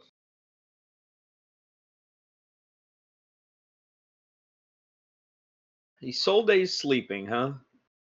You seldom see that as she's an elf. Is she actually sleeping or is she just meditating? Well, if she's an elf, she must be meditating, but she could probably hear us. But Probably. I don't want to bother her. I, Your arm, I'm sure Vivian has told you, is highly customizable, flexible in some cases. I'm sure Chakna's, or even Behorn, I've been told that he has also been intruding on the arts of, how you say, Mechanics and whatnot. yeah.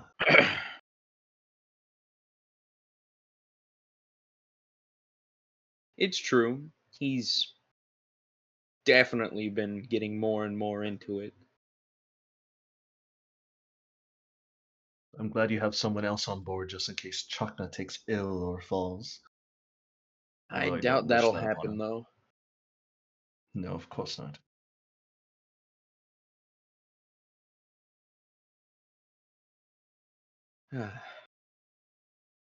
But I'm glad everything was a success. You didn't Everything take any was. body parts off me while I was under, did you? I was only scheduled for an on, not an off. Oh, was it? Oh, maybe I should put you back under to replace that then. What do you mean by that? What'd you I take didn't from replace me? anything. Do Oh, not worry, Fiddler. It that's was just a jest.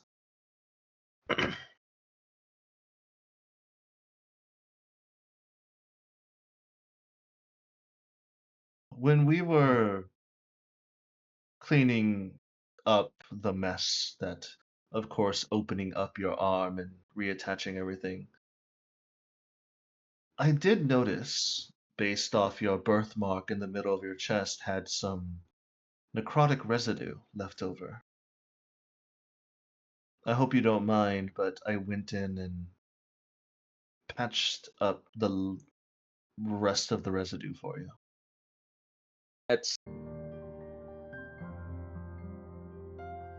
Thank you. I don't know what to say. Thank you. You don't have to say anything. I'm a doctor. I do this because I want to. And I want to help people.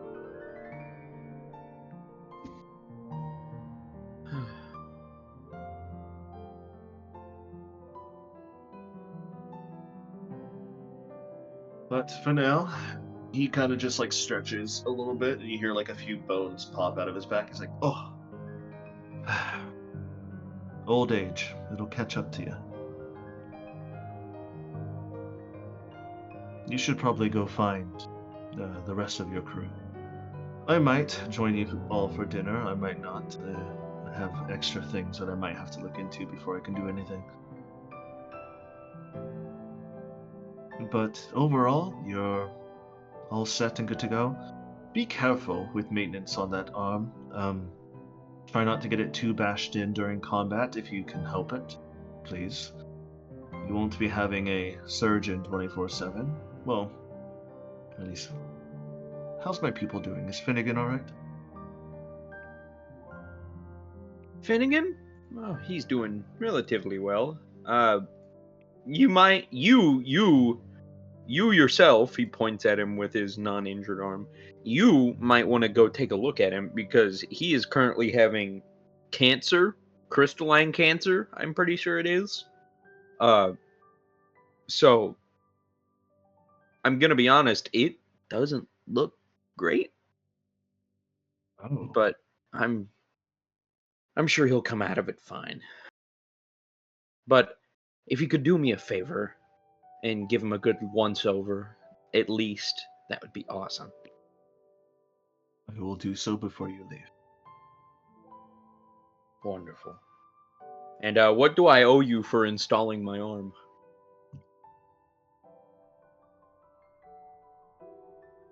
If it comes down to it. I know it's a big ask. It's not monetary. If it were between your life or the captain's, lay down yours. Got you. I was gonna do that anyway, so. I'm glad we're on the right page then. She has gone through so much more than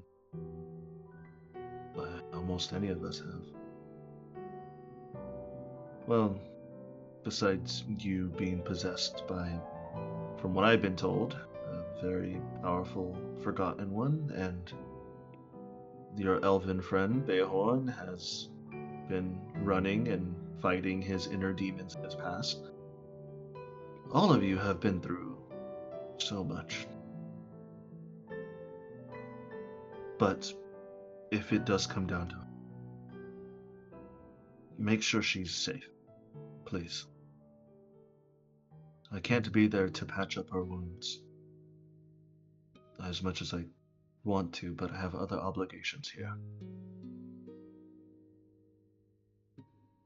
And from what I've been told from the Luminari, you all have quite a road to travel. But don't let that deter you. I'm sure everything will be alright.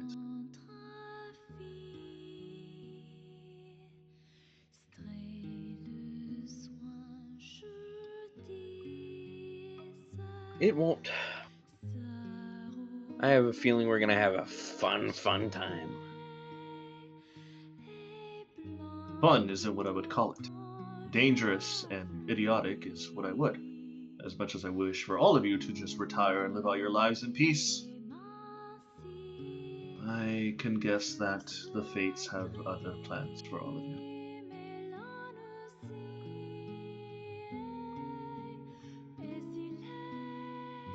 But anyways, you're cleared, Fugler. You don't have to stay here anymore. As you kind of yell out there, woo, you see the soldier kind of like, huh, Everything all right?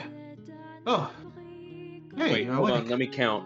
1, 2. How many fingers does Fukler have on his left hand now? 7. What? Real? Huh? Just kidding. Just kidding. 5. Fukler has 5 fingers on his left hand? He Yeah, can it's count a to 9 now. yeah, it's a humanoid robotic hand. Actually, that actually might fuck you up a little bit. He can So- count to 9. You can count to 9 now. Let's go. Holy shit! A posable thumb. He's gonna rule the world. God damn. Oh no. Oh god, he Oh, can no. open a bag of chips now. He Oh can. god. Isolde, check it out. I got 9 fingers. Holy shit! Why'd they give you so much power? I don't know, dude. Like, I don't know. Well, I'm glad everything went all right. I I'm have glad you're extra awake. grip on my shield now. I hope I didn't leave too much of a bump on the back of your head. You're the one who hit me? I feel slightly betrayed. But you know Well, what? I mean, look, the doctor told me that for the anesthesia to work, you had to be in some sort of dazed state. So, what's better than being hit on the back of your noggin? You know the back of the noggin is the soft spot, right? You could have Exactly. killed me. You Eh. could have killed me. We have a doctor here. You'll be fine. By the way, how many points of damage do I need to remove? None. It was more of like a cussening like attack, not a damaging attack. Okay. It was more trying to knock you out, not kill you. Also, what exhaustion level do I have? Do I need to remove the last one, or am I still like... No, you can remove the last one at this point. Yeah, baby! That's what I've been looking for! Woo! Also, Isolde. He'll pull out the cubic gate. I get the feeling our chaotic wizard buddy isn't here anymore. He left without. Shush. I think he left by the time you were already asleep. I He don't left think without he could saying have goodbye. got this on my body without trying to say goodbye at least, too. True. Well, that's a little sad. I kind of wish he would have stood around for dinner at least before he left, but.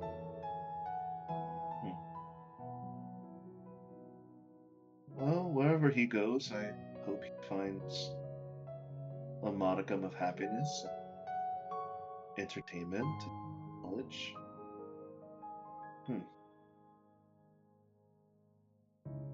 Are you alright? Yeah. I'm gonna miss that old bastard. But Don't worry, I will too. He was quite a hoot for a little bit.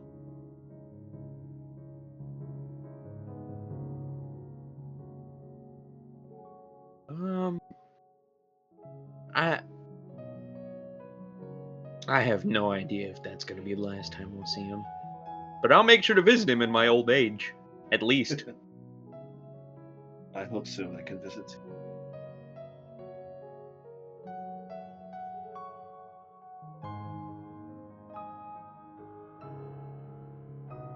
But in any case, now that you're awake, let's head back to the ship. I'm sure Captain would love to see you up and around.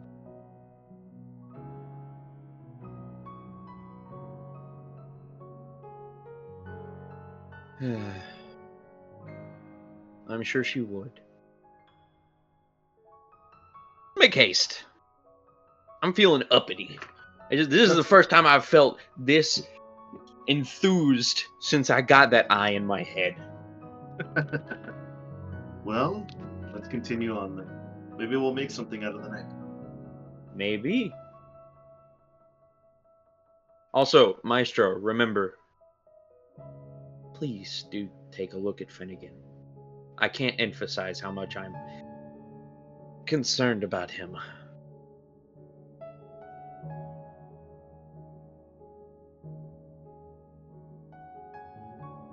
You see Maestro is putting away his orchestra paperwork and everything else on his body into his suitcase. And he looks at you. I'll take a look at him. Is it anything bodily harm, or is it something else? Mentally, at least. I wouldn't consider it bodily harm. Definitely a mental explosion into which he overexerted himself archaically. And I think his, crystalline that he was used in reviving him kind of just exploded all over him. Not really exploded, more like infused more into parts of his body. Definitely something you should look at, though. Oh. I appreciate the details. I'll take a look at him before the night is up. Thank you. That would be very appreciated. Wonder where Bayhorn's at. I'll find him later. Let's make our way to the ship. Remember, he went shopping with Bella. Oh, that's right. Huh. Yeah. We should probably find him. We should probably find him. So, let's make our way back to the ship. I want to go see Bubbles.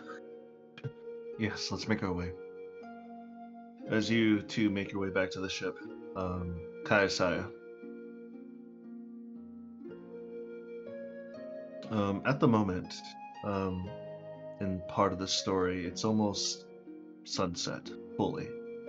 Was there anything you wanted to do between those 2 hours where you were left at the dock into sunset?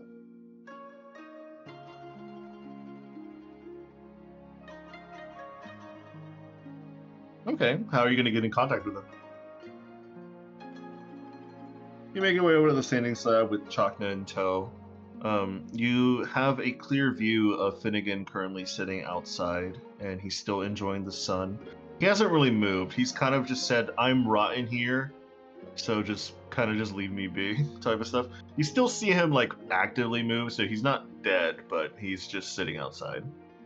But you do get onto the standing slab, and you send a message out over to Needle.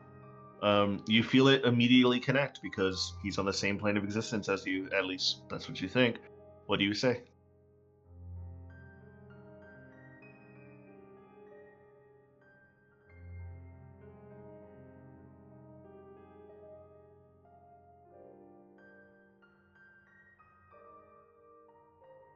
A moment after you say that, 2 moments go by, then 3, then 4. Needle then pops up into your head and he says, "Oh, a family affair? A family dinner? You said? Are you having dinner with your mother?"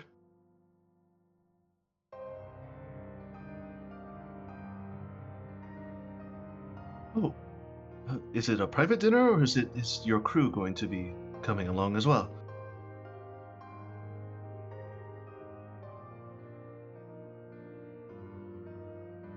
All right. Where are you having the dinner at?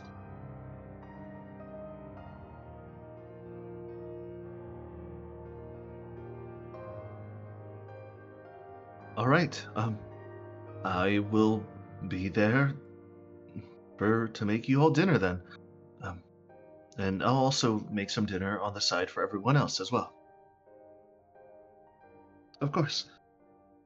I'll see you in a jiffy. I'm still at my house. And you feel the connection cut off. You see Chakna is currently leaning over the guard edge rail, and he looks at you.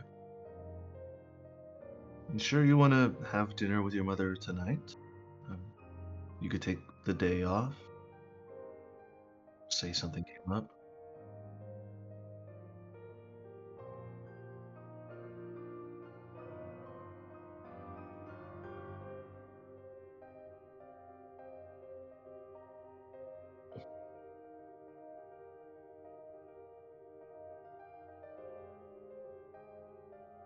It would be a little bit unwise to anger such a menace, but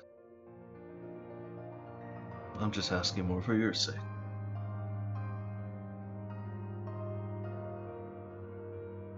I feel like so much has changed in so little time, and I can't get this melancholic feeling out of the pit of my stomach.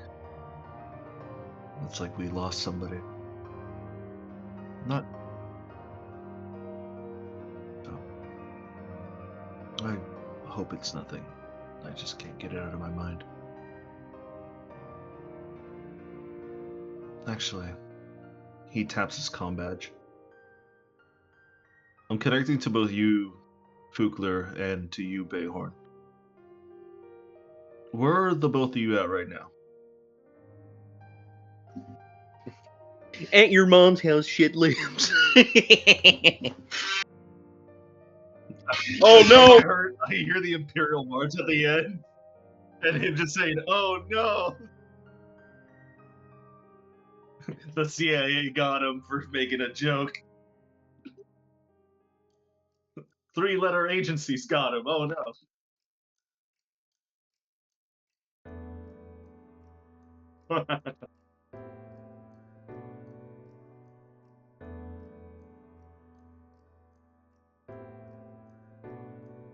Anyways, Bayhorn, do you hear me? Yeah. Where are you at right now? Right where Felinor left me. What do you mean? Did he walk away, take off? Where'd he go? Hey, I assume you guys know that he's gone. No, we don't. We haven't heard anything from him. He's gone. Alright, then where are you at? I'm at a store right now looking at a dagger, but I forgot the store's name, but I'm about to go to a different one. Alright, well, Needle will be cooking us dinner tonight. It'll be a private occasion for the captain and I with her mother and sister. Everyone else can have the dinner that Needle makes up in the mess hall, if you wish to eat on the ship. I'll be there. Alright. Thank you, Bayhorn. Thank you, Fukler. I'm assuming Fukler's woken up already. For the most part. Doing just fine. You can't hear me? Why can't he hear me? I can hear you, I'm just ignoring you. Oh, you bastard. Okay, I'll make my way down to the ship. How about that? Alright. Well, I feel like we've gotten our melancholic answer. Bayhorn said Felinor just disappeared. So I assume that was him being taken away. Probably. Though somehow he managed to sneak something into my pocket. What did he give you? A cubic gate. Oh, what now? It's a cube. He gave me a cube.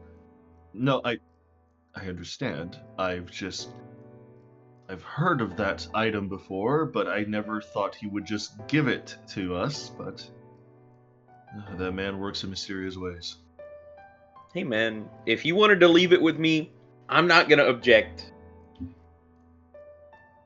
Fair enough. It must have been something pretty important for him to leave this to me, so... Or us, rather. This is a group thing. I'm not going to be hoarding it.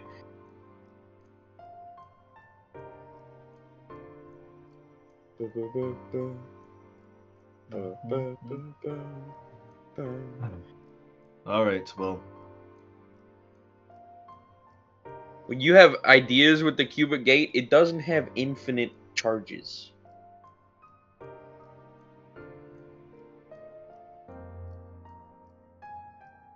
The cube regains 1d3 expended charges daily at dawn. So I feel like this is more of a get out of trouble button than a go wherever we want button. That's it. You have an idea? What do you have with an idea?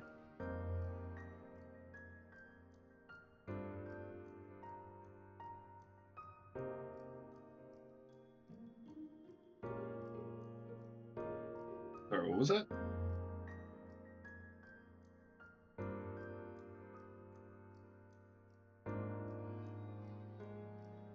Could be possible.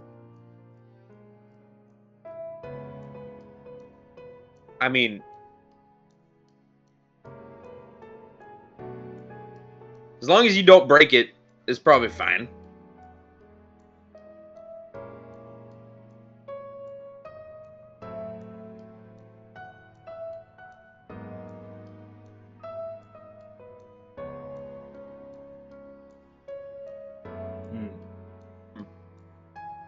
Doctor speaks up. We'll discuss all of this after dinner when we have some time to put our heads back together for our next step. But for now, come back to the ship, everybody that can hear this, and get ready for dinner. We have Needle coming on board. He's going to cook us all something very nice.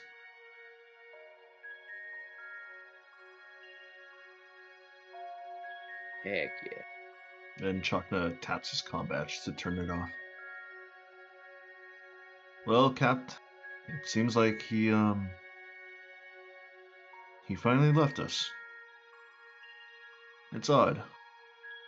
I've only known him for about a day and a half, but feels weird.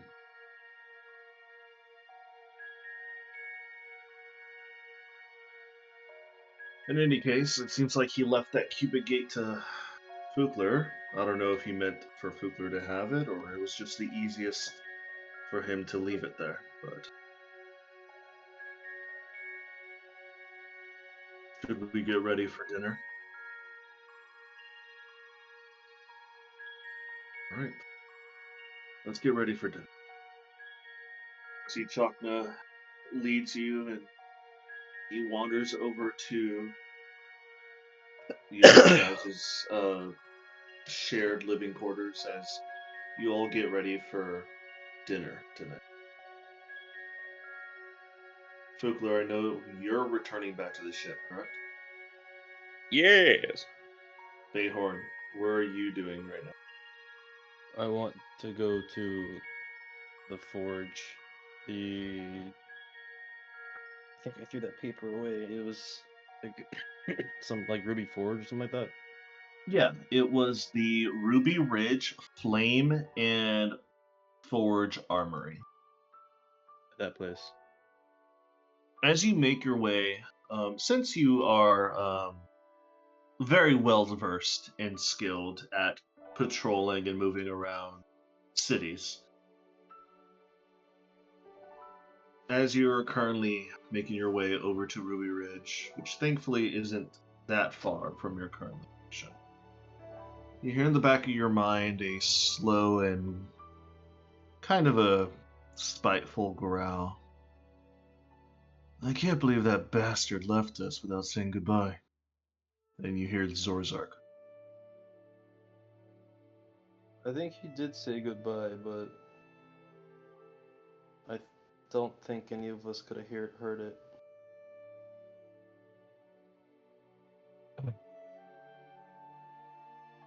Must have been some pretty incredible stuff to whisk away and kidnap a man underneath the noses of two skilled assassins. Or one, at least, because I know I'm the better shot. Well, luck sometimes is better than a better shot. Sometimes luck could run out. You never miss a good shot.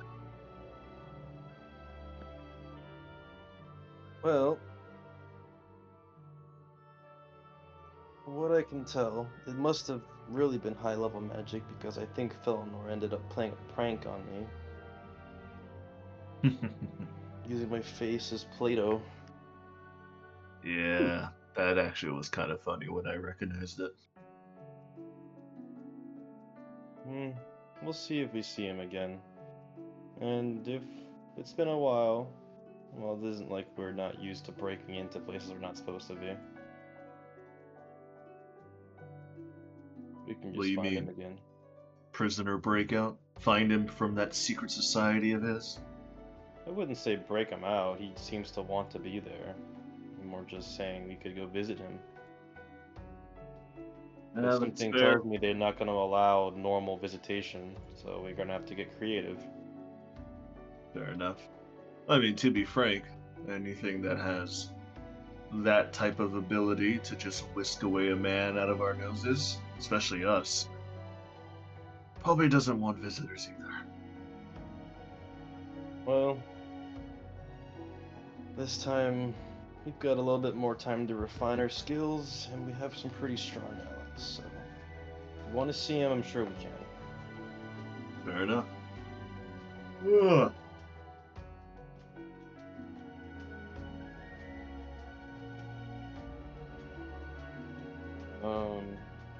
While I'm walking to the forge, I actually want to revisit an item that I haven't visited in a long time. Which item is that?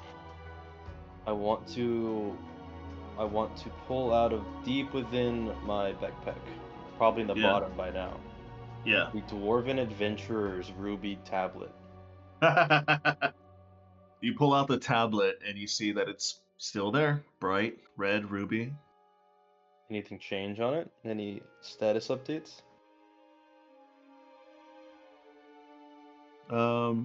Well, you remember the last time that you had it, right? Mm-hmm. And it has been a while.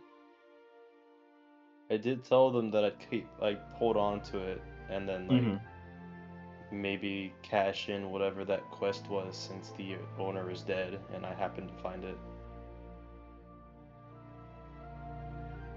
And I mean, they let me. I still have it. They let you and they still have it.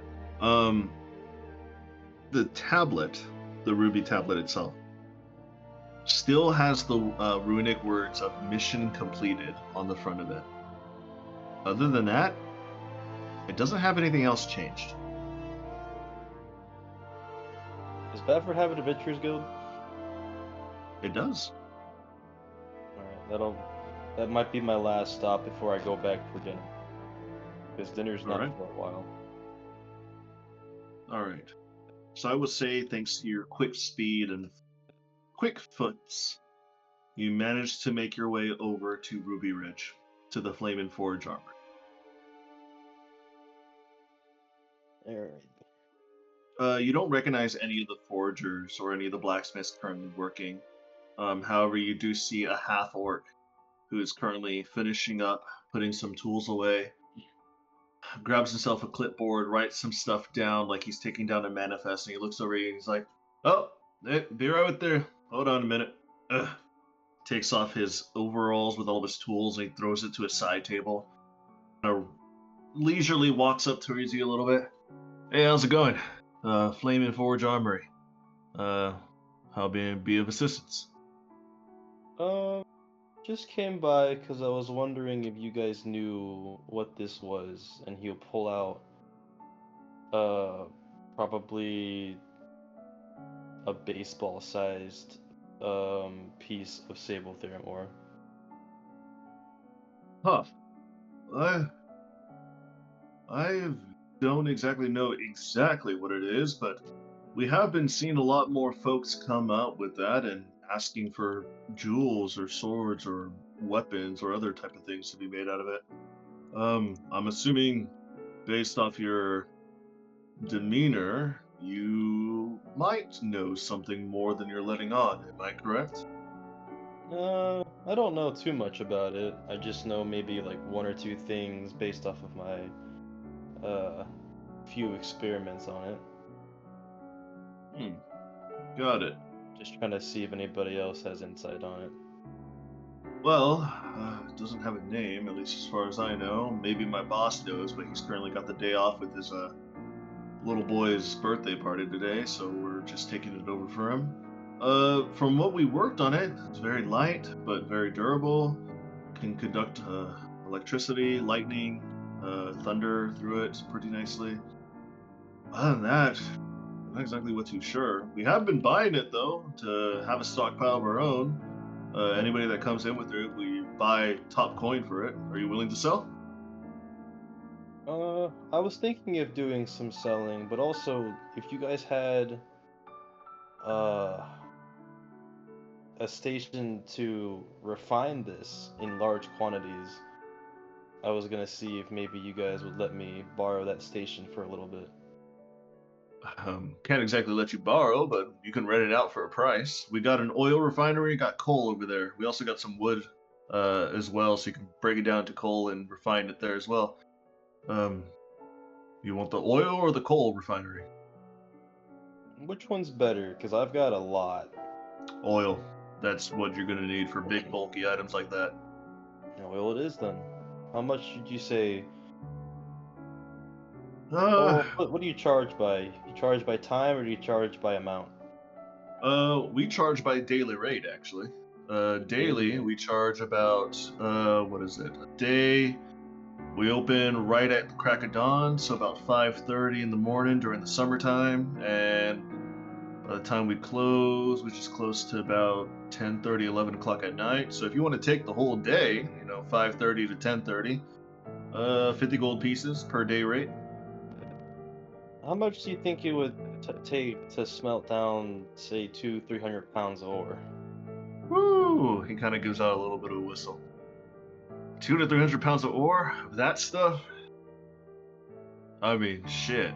If you kept on it and you did nothing for the day, you'd probably be able to refine all that down and probably the day itself. But if you're looking at a conservative rate to make sure you're not killing yourself over a refinery all day, probably 2 to 3 days.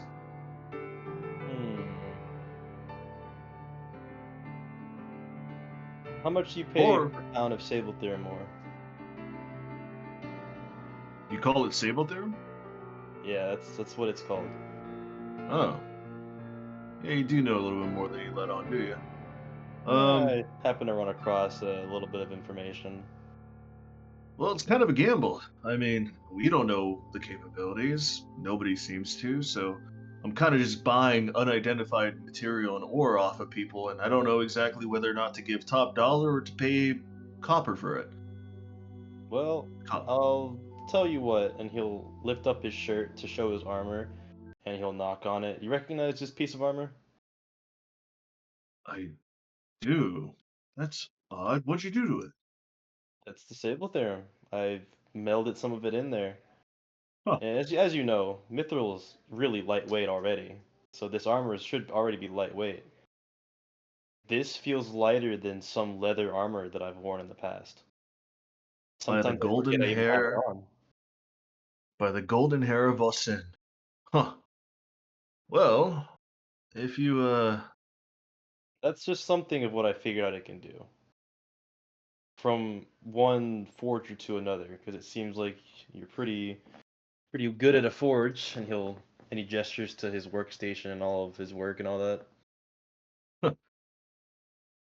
and it seems like you're not too bad either. Oh, You I'm kind of still learning. You're still learning with that, and he just like gives like a small little like light punch to your chest plate, not enough to like knock you back, just enough to like give some impact. hmm I'm still under the tutelage of a friend. He's a lot better than me, but even he doesn't know what this is. So, as of right now, I am a beginner, but I guess specialize in this stuff because I've just used it so much. Huh. Specialize is Well, loosely termed since I don't know what it does either. well, since you're a beginner, and I'm more of a, I guess you could say, master in your eyes. My name is Nadim. Then he holds out his hand for you. Behorn will shake his hand. What did you say it was again? I didn't. Nadim, Nadim, just Nadim. I don't have a clan name. Okay. And you can see as you're looking at him up and down, this half orc is fairly well built, a little bit slim. Not as slim as you, but well built just the same. Mhm. Um, You notice that his facial features are a little bit softer. It seems like he took on more of the humanoid side rather than the orc side of his birth mother or birth father, whoever was brave enough to straddle an orc. Mm-hmm. But you do notice that his tusks are one of them is sharp and the other one is completely missing. So he has like a weird like one tooth just sticking out from his lower lip, and there's no other tooth sticking out from the other side, and the tooth is coming out from the right side. Would I happen to know if that's some like cultural thing? Roll a history check, actually. Oh, wrong one. Hang on. Oof, 11. 11. With an 11, you know that it doesn't really like there is some cultural orcs who do shave off or completely remove their tusks, especially if they're not part of the barbaric side of some of those cultures. It could have just been by birth that he was only born with one. He could have chosen to take it out because when you see him speak, it doesn't seem like there's a missing slot where his tooth would be at. So you're not exactly too sure. Okay. You said as well when I was gathering all of this ore that I have enough for how many test trials of that Warforge project?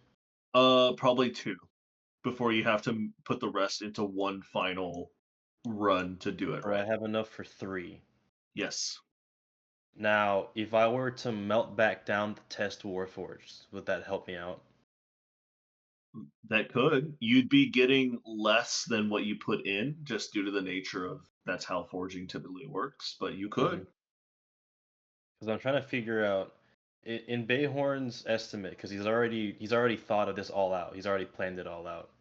Yeah. Out of the let me see. I'm pulling up a calculator because I don't feel like doing math right now.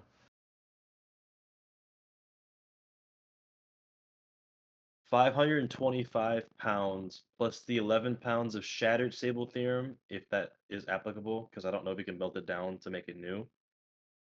Um, how much can I sell before I start encroaching on the 3 Warforged that I can make? You could probably sell it's 125 pounds per Warforge or test.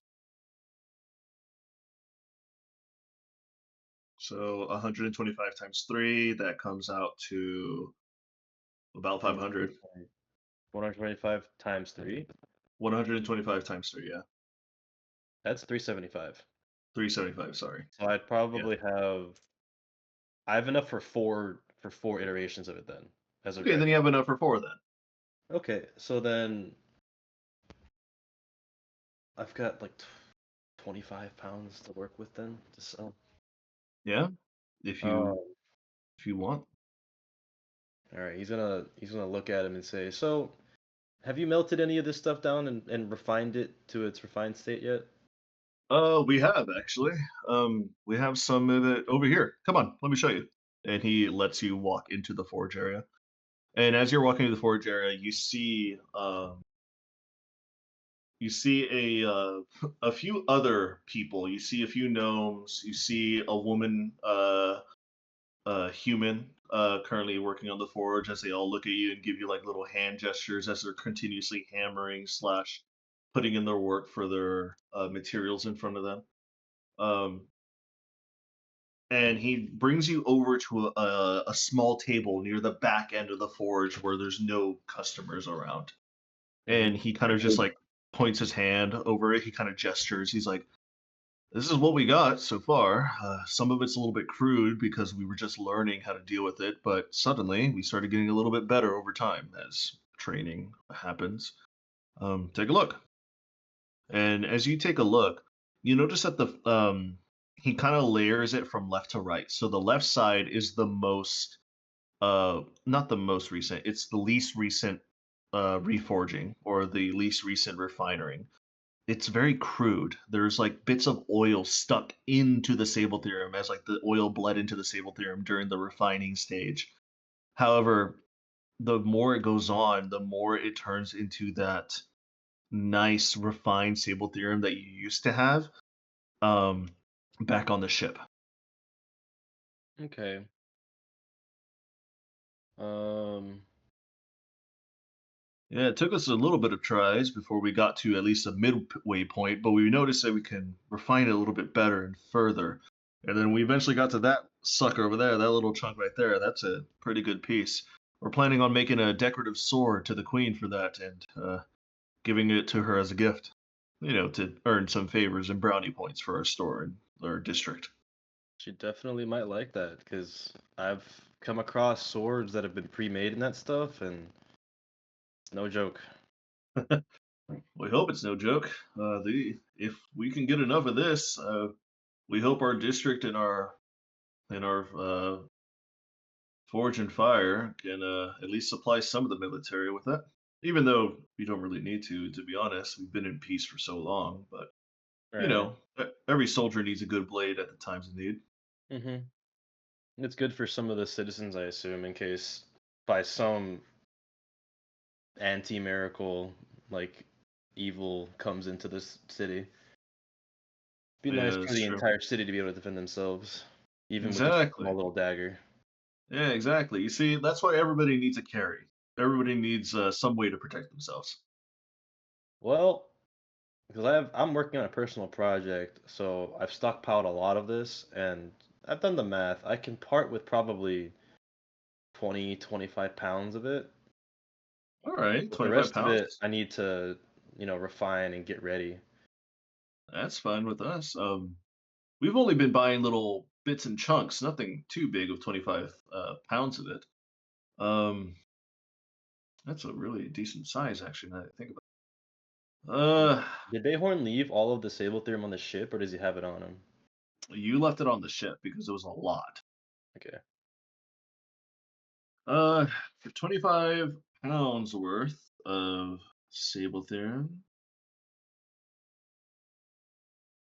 Hmm. We've only been buying chunks, like small chunks, no bigger than 2 to 3 pounds. And we've been paying pretty nicely for some of those chunks because we've been wanting to experiment and use them. I'd say I could probably get you 2 chunks that are a total of 25 pounds. I've been able to All mine right. out really big chunks. I think I've got Really? one that's a 10 pounder, and then another one that's maybe 15, 20 pounds. Let me ask you then. What was your name again? That's Bayhorn. Bayhorn. All right, Bayhorn, let me ask you this. I'm no expert at this stuff. However, you seem like you know your chops around it. What do you think it's worth? Give me an honest answer or not. I'll judge it based on how you give it. Um, If all you right. were in my shoes right now, let's say you were the forager, you come across a rail material, you have no idea how to get it, but you're willing to pay good money for it. How much would you be willing to buy off 25 pounds of this stuff? All right, Bayhorn, this is me talking, not Bayhorn. What is this stuff's worth per pound in relation to like iron and steel, like the reliable stuff that people can find easily? I'm sorry, what was that again? Like what's the price relation by pound of Sable theorem in comparison to like iron and steel and all that? Like the Got easier it. stuff that people normally use for weapons. Understandable. Well, a lot of people use iron and steel. That is the most common. Hmm. Sable theorem is highly rare because of everything that went down at the Sultanate. I'm going to tell you now, it's starting to bleed. So some people are starting to find Sable theorem in pockets of the world. However, it is still very, very fresh. It's like when they first found iron. Like there's going to be an iron age of this Yeah. stuff. So I'm basically pre-gaming the Sable theorem age, so I could get a lot Yes. of money out of it right now if I wanted to. Yes, you could. Okay. So give me a per pound. How much is it per pound of say steel and iron that people the thing that people use? Let me see What are here. you paying for market price for iron and steel? Because I have a small plan for this, and I want to see if it pays off.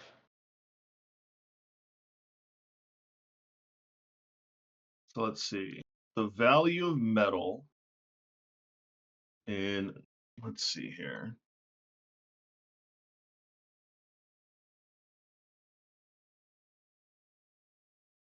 Only in D&D where you have to where you have to start to think about the value of metals in terms of a context. Uh, I mean, you can always look up like an iron short sword and then see how much that costs in a store, and then you yeah, can that's gauge it by fair. that Uh, if you really wanted to. it's not cold iron, it's actual iron. So let's see. 1 pound of iron in normal D&D terms would be 1 silver piece, and 10 silver pieces is 1 gold, so it'd be 10 pounds. But I don't have silver pieces in my world. I have it as gold So do you want to say 10 and pounds gold of iron is iron. 1 gold then? You want to just I up the ratio? I would probably say 5 pounds of iron is 1 gold. Okay. So 5 pounds of iron, So, 1 gold, and that means 5 pounds of steel is 3 gold. and people use what more often? People nowadays in Airasire use steel more due to the fact that it's more since it's an alloy made out of iron and carbon, it's a little bit more durable, a little bit more valuable. Mhm. However, iron is more of like the mass producing. Steel is more for Military. personal military. Okay, so we'll go with iron. Iron is 5 pounds per 1 gold, right? Yes. Bayhorn is going to kind of be like, well, let's put it at like a 5 multiplier. So 25 gold pieces per pound of Sabletherm. That's what I said. 5 gold per pound of iron. Bayhorn's gonna kind of like do the math out loud. He's gonna be like, well, from what I know, it's about 5 gold per pound of iron, right? Yeah. And I'd say iron is like the more majorly used. Obviously, we have steel, but that's for more personal and army usage stuff. So Sabletherm, this stuff, it's really rare. I've only found it in 2 places in my extensive journey. I'd say right now, I'd put it at a price of 5 times that of iron. All right. How So much have you guys been 25. buying it for? I mean, to be honest, we've been paying out some random amounts for the random amounts of chunks. Some people just come in with a small handful that, weigh maybe a pound, maybe not even a pound. Um, so we've even bought the lowest amount that we've ever bought ever before. When we scaled it, it was about 3 ounces worth, and we gave out a few gold pieces for that alone. Mainly because this is such a new thing, but we don't know exactly what the worth of it is, and we also don't know what it can lead to. But myself, my crew, my boss, we all kind of have a feeling that this is going to be big. I'll tell you what I think. This is going to leave steel in the dust. Hmm. Like You think if so? if a if a suitable vein is found for Bafford, you guys are gonna stop using steel and usher in the age of Sabletherm. Huh. That's my that's my hypothesis. I think this stuff is. I mean, I've had this armor for so long. I mean, yes, you have to maintain it, but I'm not dead yet. All right.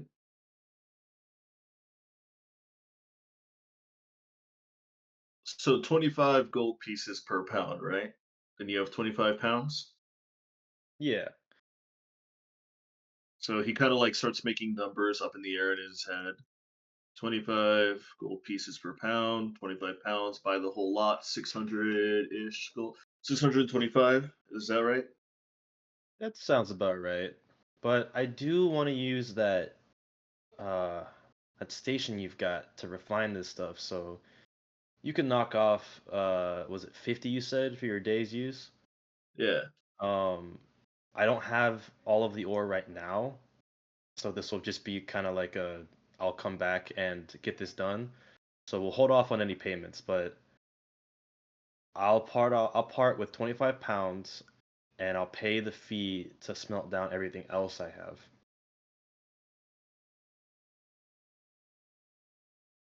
You know 'Cause what? I'm gonna be honest, I have more than 300 pounds sitting in storage that I don't have any ways to do anything with. You see his brow raise over towards you, and he kind of gives you like a tilted head of a look. You know, I think it'd be dumb if I let this slide. How about this? You say that this will bring in a new age of material and metals, and I believe you. You want to become partners? Me and you, right now. Partners. What are the terms and what we be doing? Well, how about not only do I buy your Sable Theorem, I'll throw in 700 gold pieces. All your Sable Theorem, your 25 that you're willing to give up right now. I'll let you have the refinery for free. Slip me your research notes.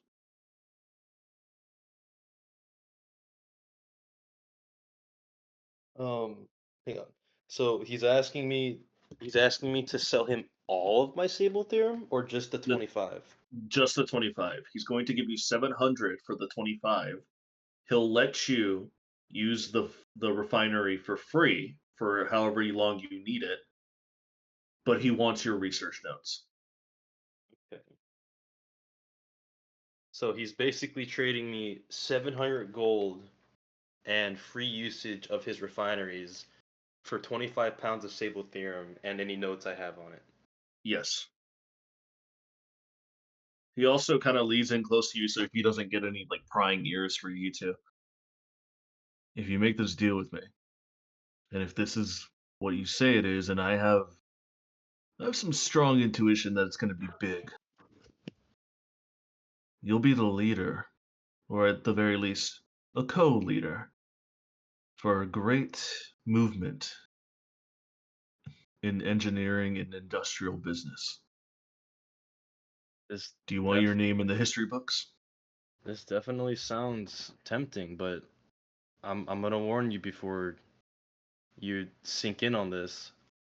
Like I said before, I've only found Sable Theorem in like 2 different places, and they're nowhere near each other. And My yet, theory is it's gonna take a while for this stuff to really surface.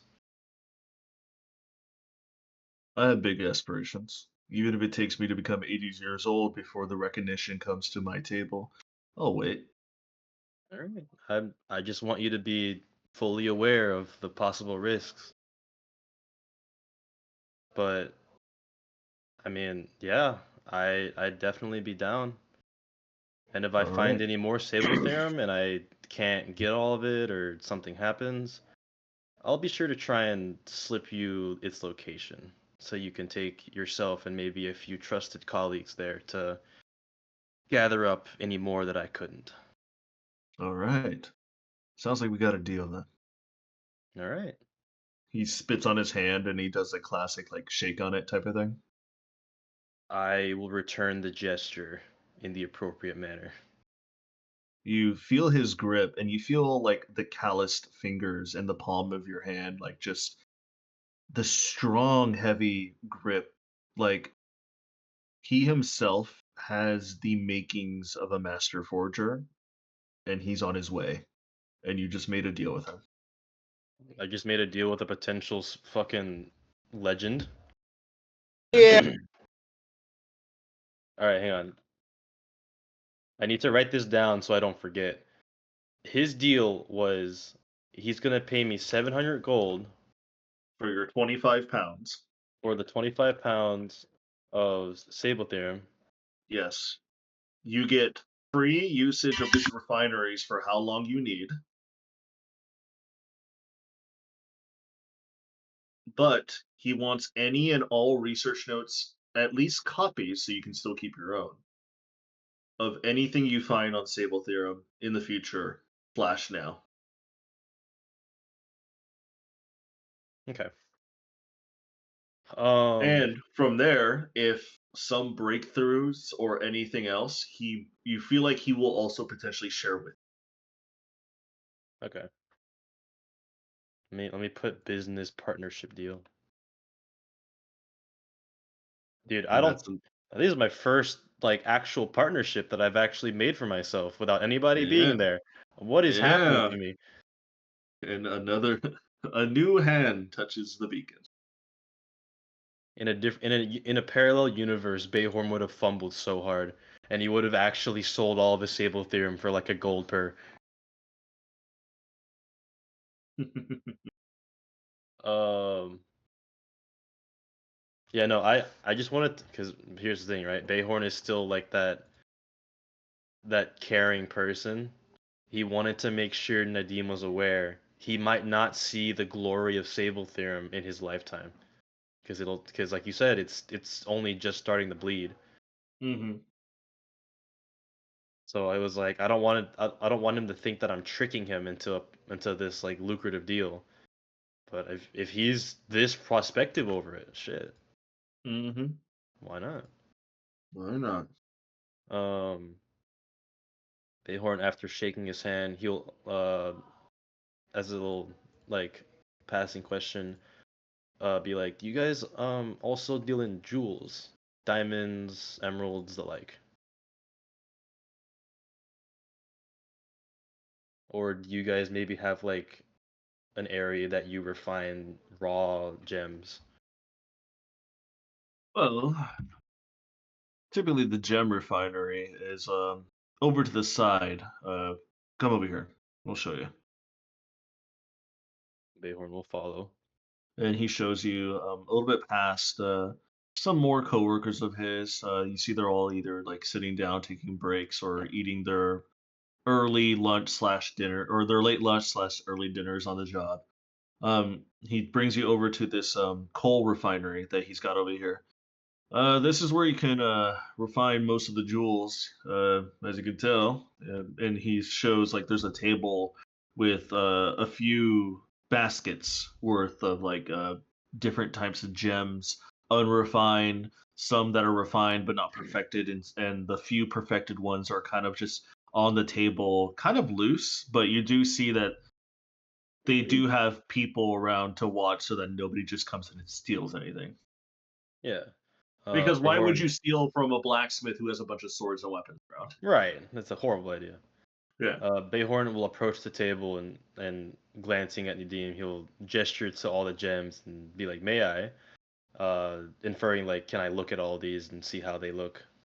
Go right ahead. He'll pick up some chunks. First, he'll pick up some chunks of just raw, unrefined gemstones. I assume they look just like that, raw, unrefined gemstones from the ground. Raw, unrefined, still hella dirty, hasn't been sifted through any water or oils yet. And then he'll transition to like the half-finished ones, hmm and they The I half assume they finished, look genuinely half-finished in their process. they do. You do see like some of the sheen and the glime is starting to break out, and but it's not completely clean or shiny as like the last bits of the gems that have been completely refined. Which was like the last one he's gonna look at. Do they look refined enough to have a place in a high-end jewelers market? Potentially yes. Do they look Some perfectly refined? some of them, the majority of them aren't perfectly refined. The majority of them probably still need to go to a jeweler who has to like chip off and fully complete a cut. However, there is a few that he has on the side of the table that are like nestled on top of like a pillow, like one of those like The fancy jeweler's purple pillow. pillows. Yeah, jeweler's pillow that out of refinement they have come out almost perfectly cut already. But did it look like someone cut them already, or is just luck you have Naturally. it? By luck has it, the natural rock formations have like a perfect fitting for like a new ring. Okay. Bayhorn's gonna look at the table. What kind of tools do they have? Just the general jeweler's tools, or they have anything more advanced? They do have the general's jeweler's tools. They don't have anything specifically too advanced. So But you do I see that the had jeweler's tools are, at the very least, of high quality. okay. So do they look about the same as mine? Because I think I do possess jeweler's tools, or at the very least, They the ability to make them. they have a little bit higher quality than your current jewelry's kit. Okay. So do I see, since I know how to, at least for being an artificer, I know how to. Could I go and refine all of these diamonds that I have into perfectly refined diamonds if I sat here for long enough? Yeah, you could. It's going to take some time. And it's also going to take a little bit of skill, a little bit of luck, because not all unrefined jewels are going to come out perfect. What's the roll for it? Is it a forging roll again? It's a forging roll, and then afterwards, it's a percentile die from a D100. Oh fuck. Okay. Hey guys, I'm fixing to have to go eat. Um, Don't worry, so we're gonna take a break in a moment. I bet. I'm literally So just shopping still.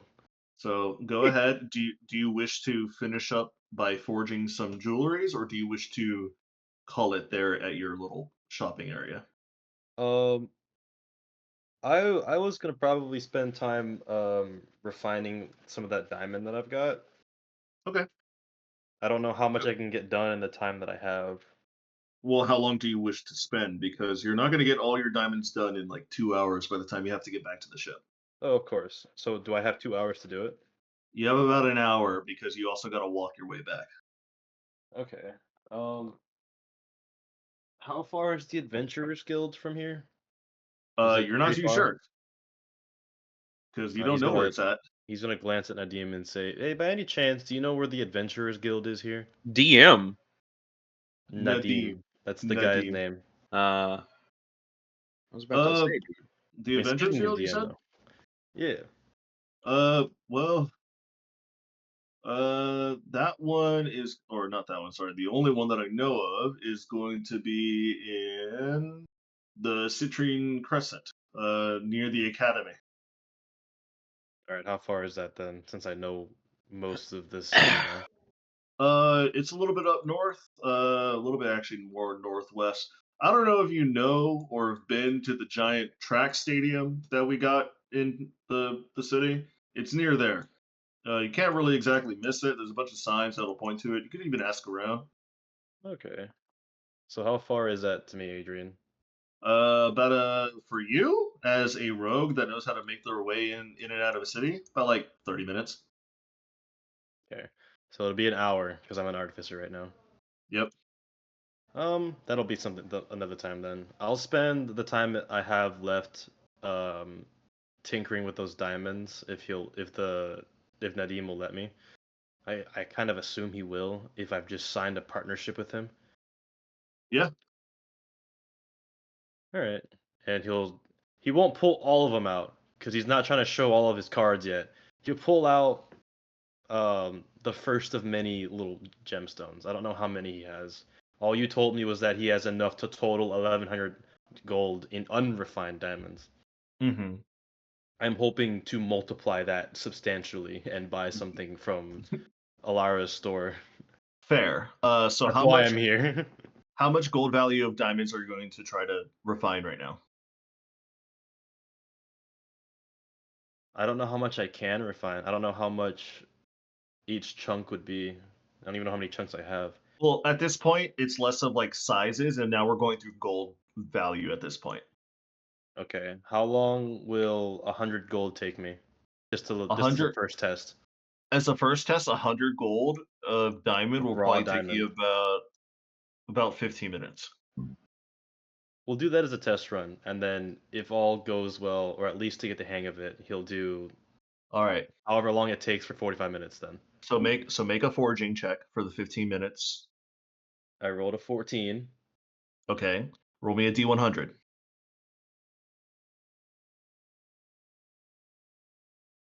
A 70. Okay. So for the forging, you passed. So you didn't destroy or severely tarnish any of the diamond. For the Okay. 70, you come out with a few chunks that have been refined pretty nicely. And some of them that kind of match a little bit on the tail end of the half refinement, where you see like the chunks are still kind of like visible, but like most of it's been broken off. Now it just needs to be very cleaned and cut. So it has the potential of being worth more, but I have to work on More, it again. but you have to work on it via jewelry kit, less than foraging kit. I mean, I'm gonna use their jeweler's tools then that they have right there. All right. So I assume I'm using a combination of smiths and jeweler's tools. Yes, you are. You're Okay. making two separate checks at this point. Okay. So I will say, as Bayhorn is currently doing that, Bayhorn, you can go ahead and finish that roll up, or if you wish to stop, you can do so now. No, I'm gonna keep going for this one. All right. Go What ahead is and it? roll me go ahead and roll me the jeweler's check. What is a jeweler's check? We haven't done this yet. Um, it's basically a D20 plus your proficiency if you have proficiency in jewelry's tools. Okay, so it's just foraging again. I'll just roll a Yep. foraging check. Foraging check then. A 15. Okay, roll Now, another D100. hang on, if I were to give myself +4, does that give me any benefit to the quality? It will give you benefit. Everything that's happening right now will give you benefits, or not benefits if you rolled low.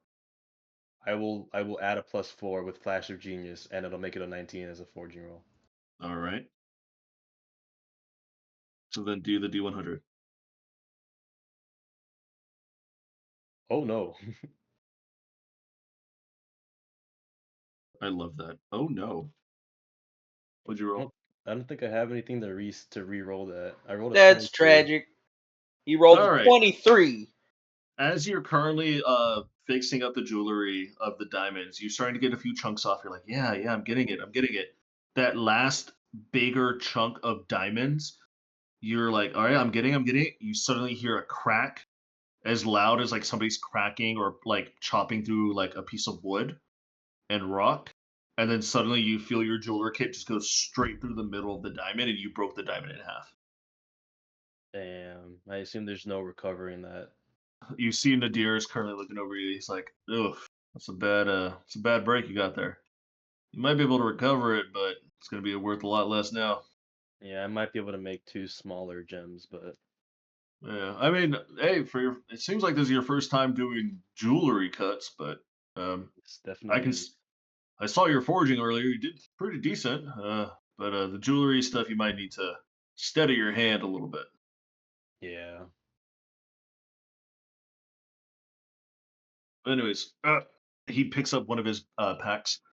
I gotta take off. I gotta get back to my place and take care of a few things. I've already let the shop. I've already let the people know that you're allowed. Just tell them my name. Nadir let you around if you meet anybody who hasn't met you yet. But take care, man.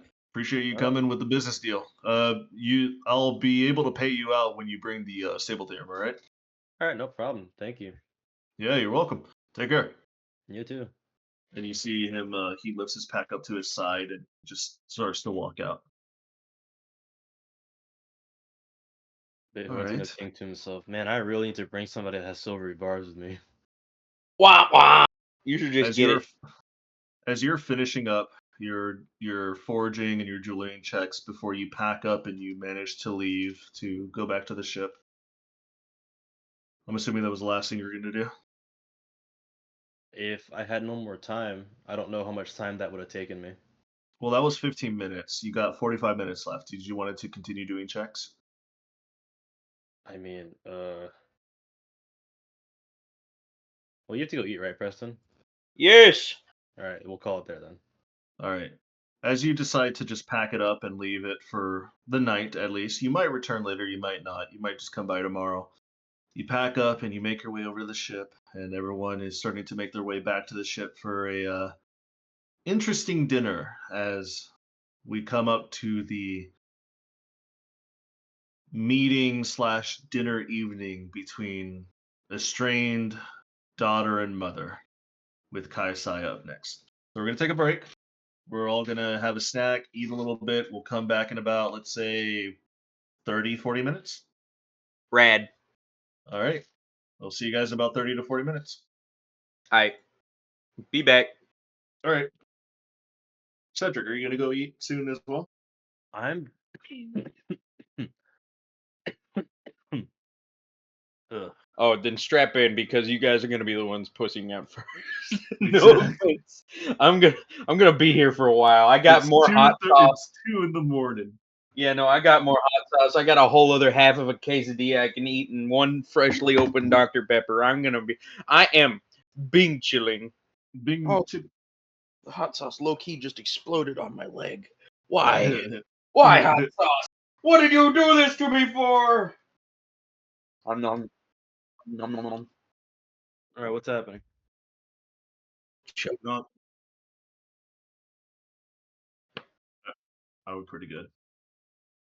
What are you doing, Adrian? Cedric, get on the YouTube thing. I'll play Giving music you now. sweet, sweet kisses, Cedric. Giving you No, I'm good. kissy wissy I'm good. All right. kisses. So back from our break, our long break. Adrian, Bayhorn is on his way. do Oh, I I'm need to sorry, what give- was that? Do I need to give you Felenor's sheet? Because I'm pretty sure that's one of the few you don't have. Yes. His current please. sheet. Yeah, Alright. just send me like a copy link. I'll figure it out. I'll write it. Radical. So, as Bayhorn has finished up his business within the Ruby Ridge district and made his way back onto castle grounds and made his way onto the dock area, you notice at this point it's already sunset. Fugler, you've already made your way back into the ship proper, and you're currently on the bridge waiting for more people to arrive because, as you know, Needle's showing up to cook dinner for everybody, as well as Kaisai's mother is here for a private dinner with her daughter. Bayhorn, you notice that Finnegan is still outside, just enjoying the last bits of sun. He kind of looks at you and he gives you like a smile and a nod. He asks, "Where have you been today?" Me? Yeah. I may have accidentally become business partners with the Forge people. So you're a tycoon now. So you went from rogue to businessman. I don't know. All I know is I am now a partner of Nadine, All right, man. and I'm going to sell him Sable Theorem. He is currently putting his bet on me. He just bought 25 pounds of it for 700 gold. Huh. Well, I'm happy for you. Hopefully it works Weird out. day. Has it? A little bit. Where's do you know where Felinor went? Oh, he's gone. You hear Like the gone? Yeah. Ah, He shame. had I wanted his to first meeting. talk to him a bit more, but I was kind of knocked out for the majority of the time he was here. Yeah, you were going kind of wild, bro. Is it Finnegan? Yeah, it's Finnegan. He's talking to Finnegan right now. Don't worry, Oh. Finnegan. He's got his eye on you. He's watching you from the shadows. Oh no. Please no. Yeah, I've been God damn it. I don't know if it was the wisest decision for me to Hulk out into a lightning Hulk elemental, out. but here I am.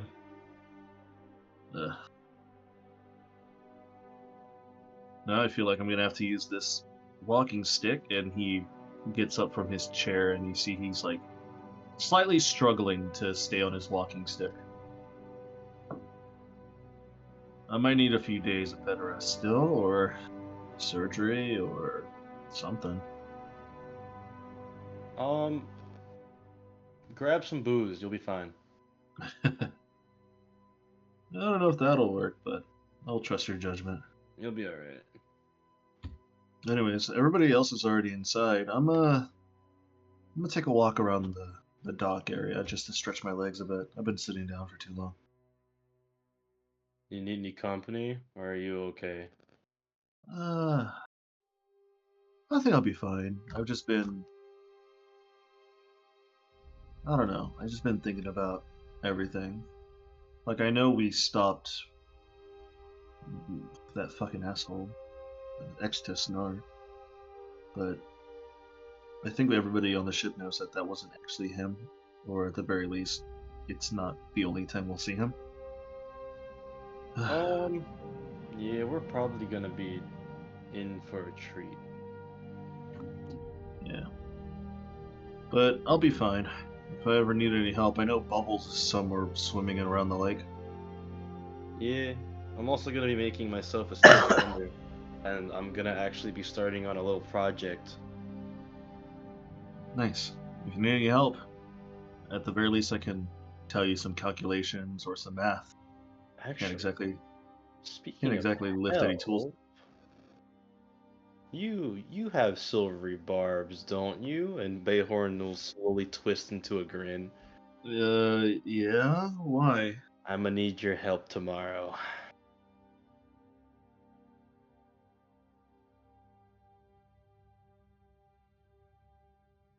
Need some help? Alright, sure. Alright. You'll see. You'll see. Good thing. Good thing. This will maximize profits so that we can buy good stuff for the crew. Alright, sure thing. Also, do you know what was the shop name that was in first with Felinor? Oh, the one that you were in first with Eleanor in the Sapphire area?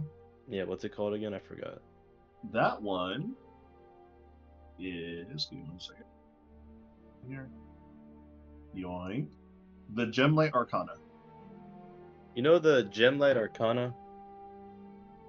Yeah, I've heard of it, and I've actually been in it before. When I first went to school here, I picked up a few supplies there.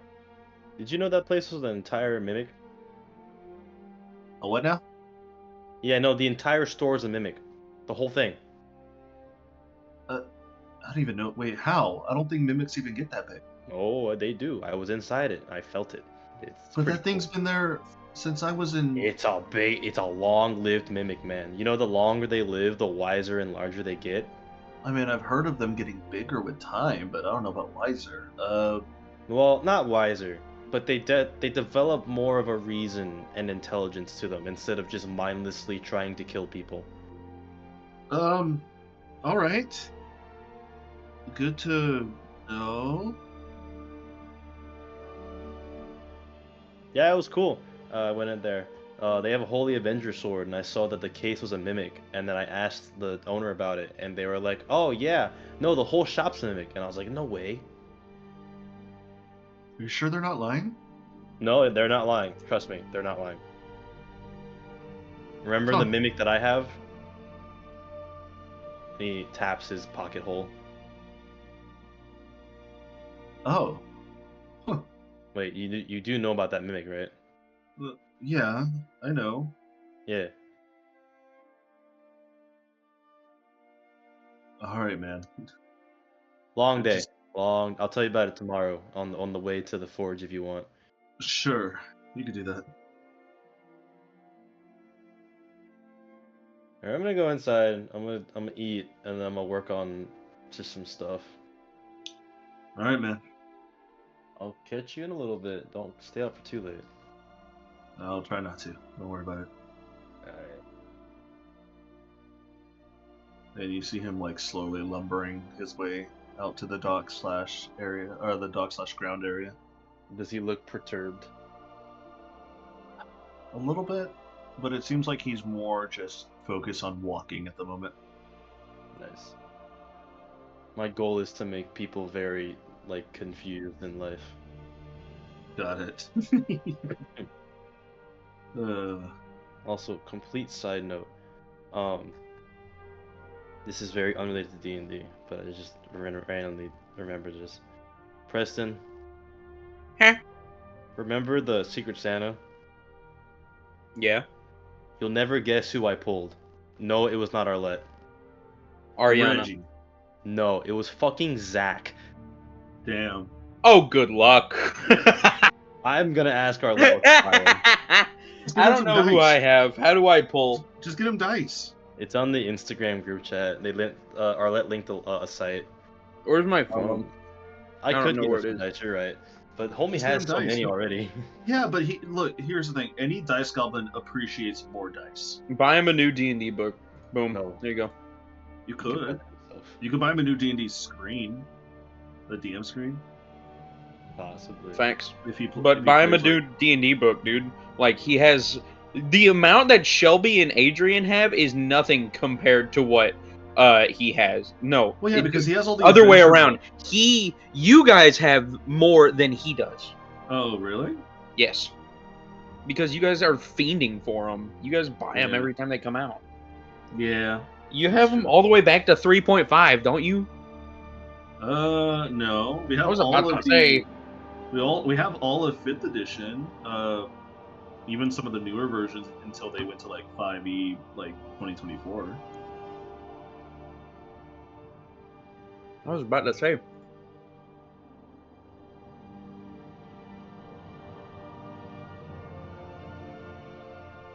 But anyways, Bayhorn, as you walk in, and you make your way over to the bridge because you can hear people conversing, just waiting around.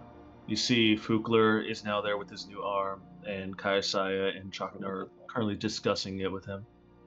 Hold on, Fukler. real fast. I need to close Yeah, my what's up? window. There's a lot of bugs in my room now. Bugs. Bug in your room. Bug in your room. Why They are be there bugs? bugging. Because he opened his window. Open up your window. The Sorry bugs are about that. cold. Let them inside. Sorry about that. No, there's little. If there's you're little cold, they're small cold. bugs. Let them inside. Let There's them like little inside. small As bugs there's a that picture of an my alligator out the front door. My monitors, Mm-hmm. and I was like, these were not here when my window was closed. I guess I'm not gonna be able to get some cold air anymore. Got it.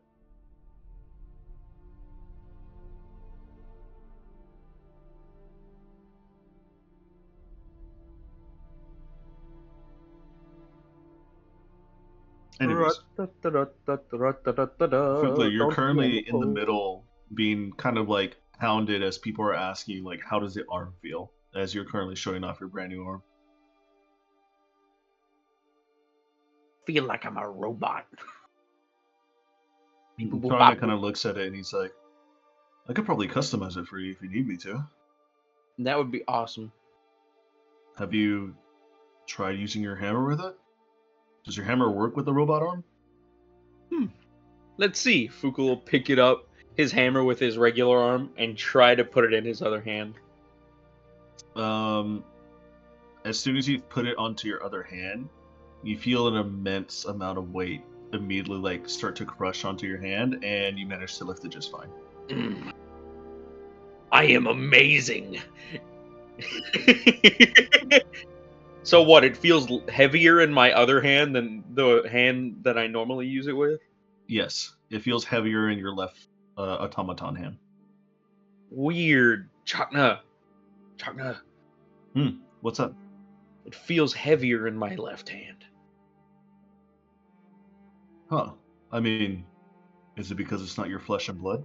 I don't... Well... I don't think it's because of the hand. I think it's because it's not in my hand. You know what I mean? I don't think it's because it's... how do I put this? If I were to take your hand, or if I were to take Bayhorn's hand and put it onto this body, I would have the same feeling. Does that make sense? It's not because of the lack of muscle I feel. That's what I'm thinking.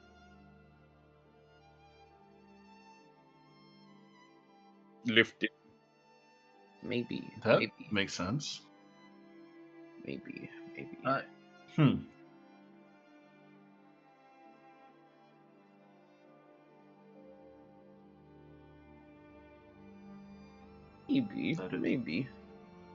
That is a How the- possibility.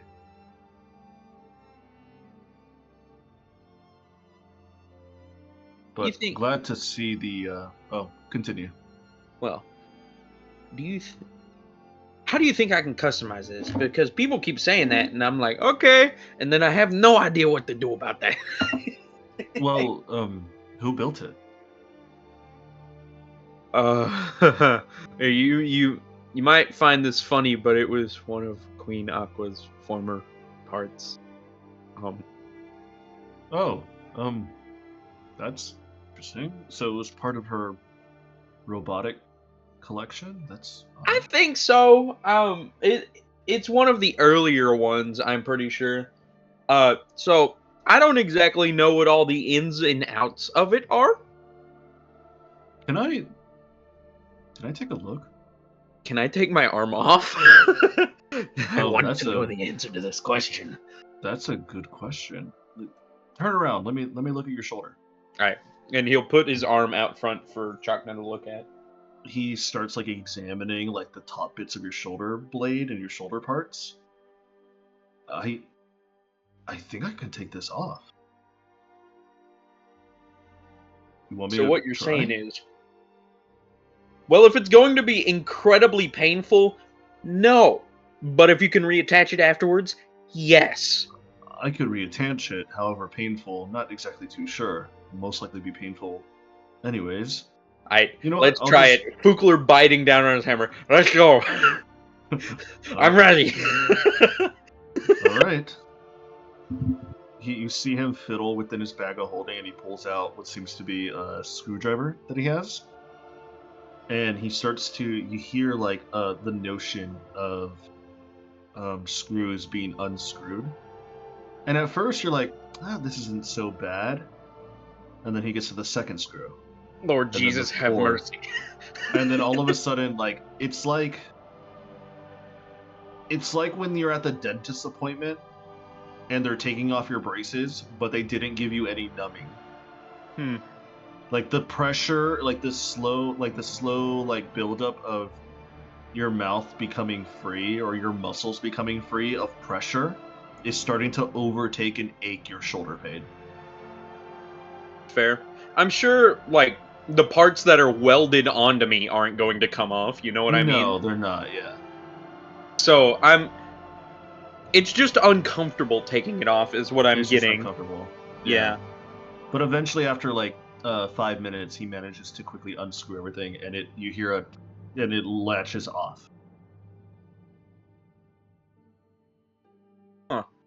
Huh. Neat. Well, that's interesting. Review, Um, it's kind of uncomfortable taking it off. I'm gonna be honest. This is very old. Like, I know they polished it and cleaned it, but I can just tell by the feel of the material, it's battle worn. Oh, I don't know how to feel about that. I'm gonna be so completely honest. Kaya, do you have enough resources available for Legend Lore?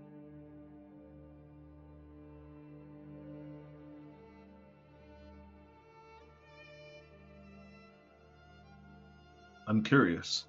Indulge me.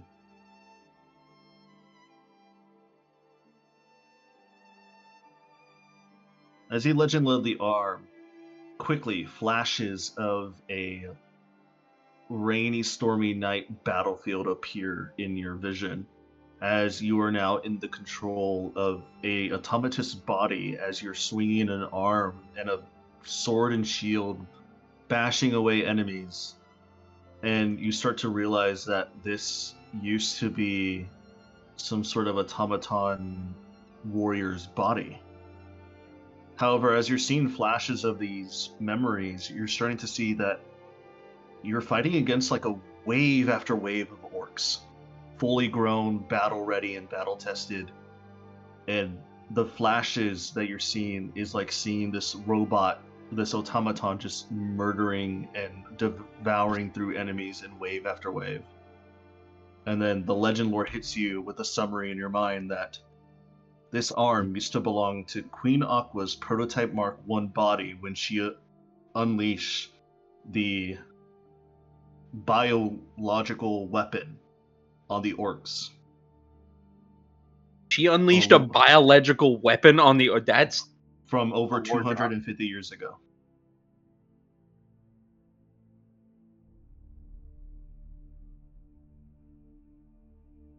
And this arm is part of that armor set.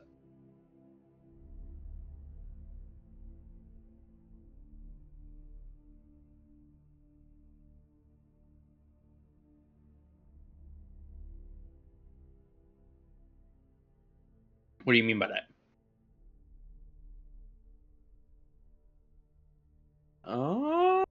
Oh, war crime arm. Neat.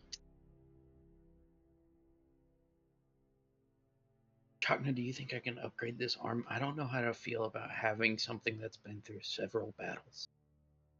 I mean, if they allowed you to have the arm and they said you can upgrade it, I don't see why you wouldn't. Hell yeah. Okay, let's go. No offense to Queen Aqua or any of them. I'm sure they got really interesting technologies and stuff because living metal and all that great stuff. But no offense. I don't want this thing breaking on me in the middle of combat. Especially since it's like 250 years old.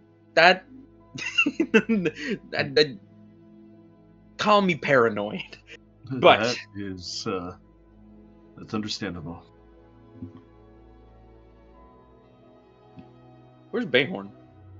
Right next to you. Where'd you come from? I've been here, buddy. Huh. So Felinor is gone, isn't he? Oh yeah, thoroughly. Okay, figured because I found this in my pocket. Oh And- yeah, he left me with a Play-Doh smile. No bastard. But yeah, no, I found this, and he holds up the cubic gate. Yoink! And he tries to take it. Nuh-uh. Stalwart grip on that thing. And I'm like a toddler gripping his favorite toy, dude. You are not getting that thing Oh, away from me. I rolled a 16. I am looking directly at you. Your sleight know. of My sleight of hand is more just to take it before you realize I'm taking it. What do I need to roll against that? Good Strength. question. Strength. Roll Got that. strength. I don't want to be offensive, but I want to say something. I'm gripping that thing like how a special needs kid is gripping a pencil in class. I'm like toddler gripping it, dude. Like Oh, that. man. Wow. The autistic Yeah, I know. toddler I know. group. Oh no, yeah, 100%. Like I got the white knuckles around the pencil grip on it, dude. That's wild, brother. Hell yeah, homie.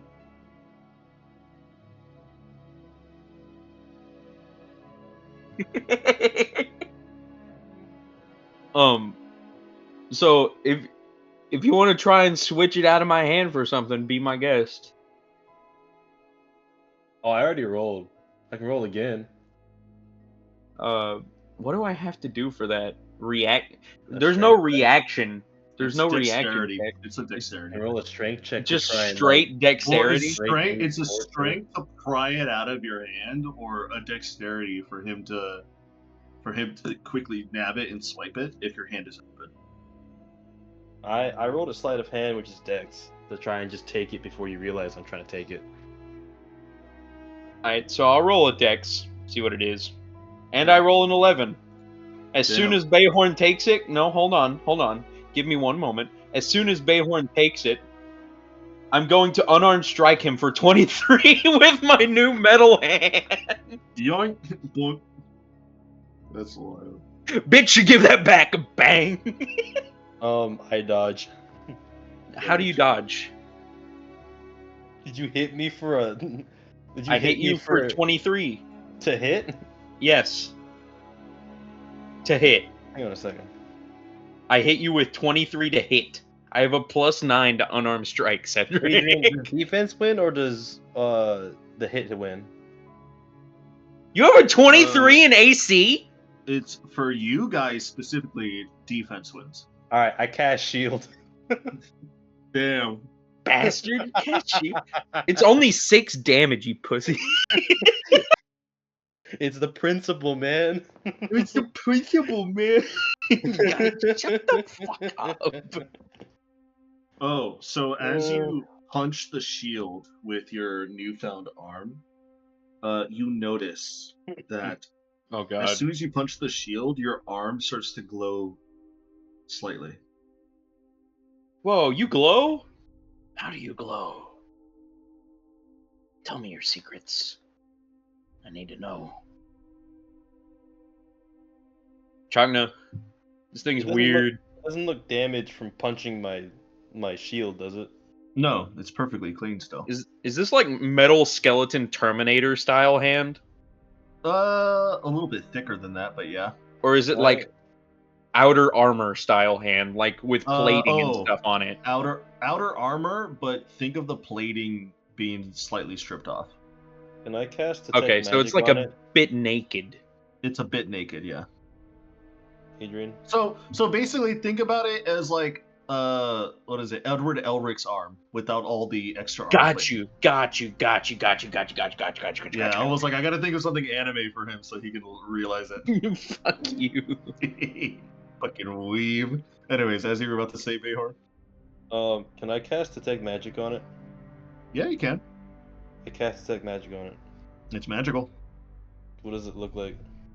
It has a very, very light blue magical essence around it. It's not a specific school.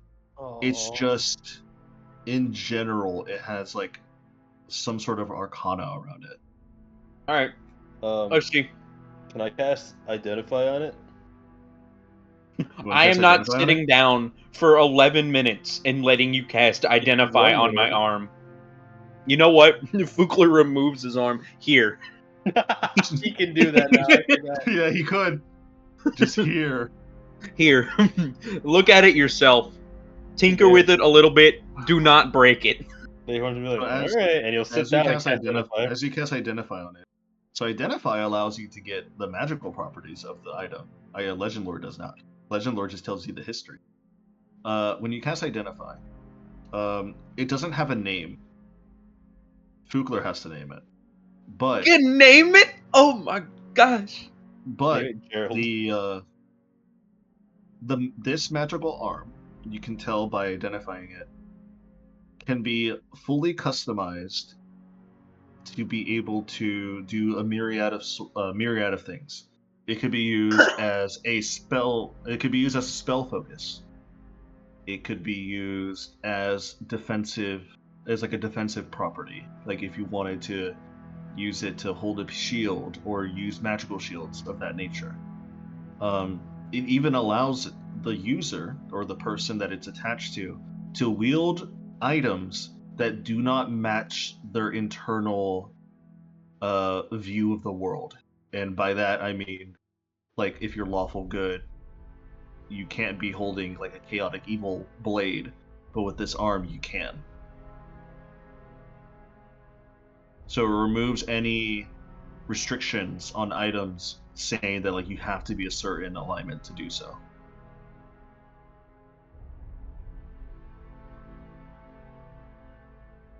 And you can tell that it has a special property within the arm as well. It's called Shield Breaker. When this arm uses a unarmed attack or a weapon attack on a spellcaster casting shield, Oh my god. if the attacking roll is within 3 of the new DC maximum, it'll break the shield and hit a strike. So wait a minute. He Doesn't could've that mean- hidden them. Doesn't that mean it should have broken his shield? No, because you matched. Oh fuck. Because you matched, he +5, so you were in the 5. Okay. If you would have rolled 2 more, it would have broke the shield. Gotcha. It has to be within the 3 threshold. What is his AC 18, with a shield? 23. So you have to have hit a 20. Okay. That makes sense. Wait, no, I rolled a 23. I Oh. matched him. Then it would have broke. matched him. Yeah, no, it should have broke, but I Should've guess broke. I'm not used to the arm yet. I'm just not used to it. So plus I wasn't really trying to hit him. I was just trying to distract him to get the cube back. Yeah. So but now you know this information. I have the Tesseract. So can you Give me a Damn. really quick rundown so I can write all this down again. Hold on a second. Now that I think about it, yeah, that cube is legit just the Tesseract, isn't it?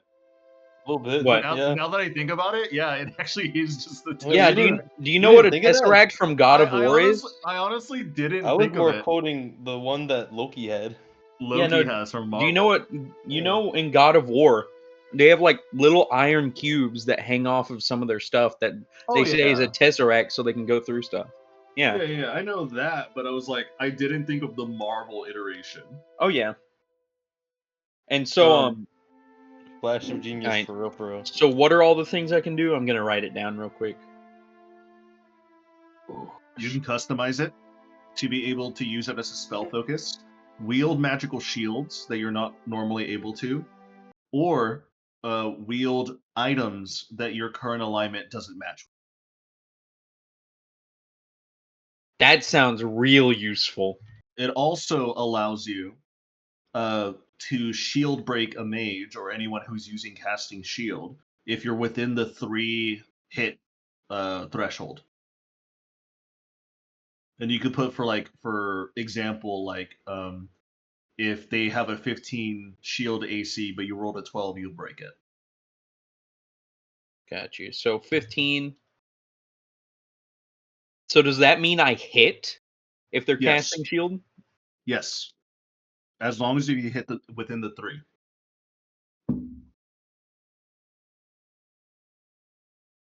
Essentially, you have to roll at least 2 above their natural AC.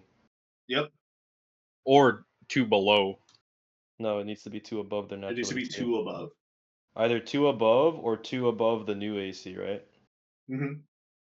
Gotcha. So if their AC was a 10, if you rolled at least a 12, it doesn't matter if they cast shield, you'll hit. Yep. If you have the new arm. So that's what he means.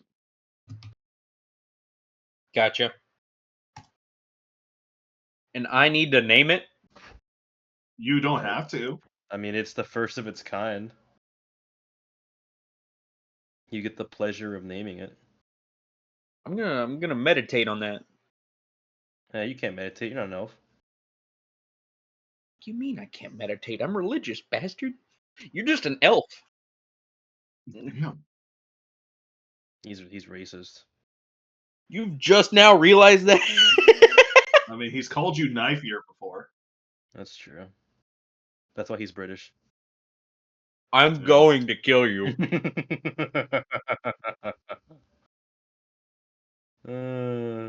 That's funny.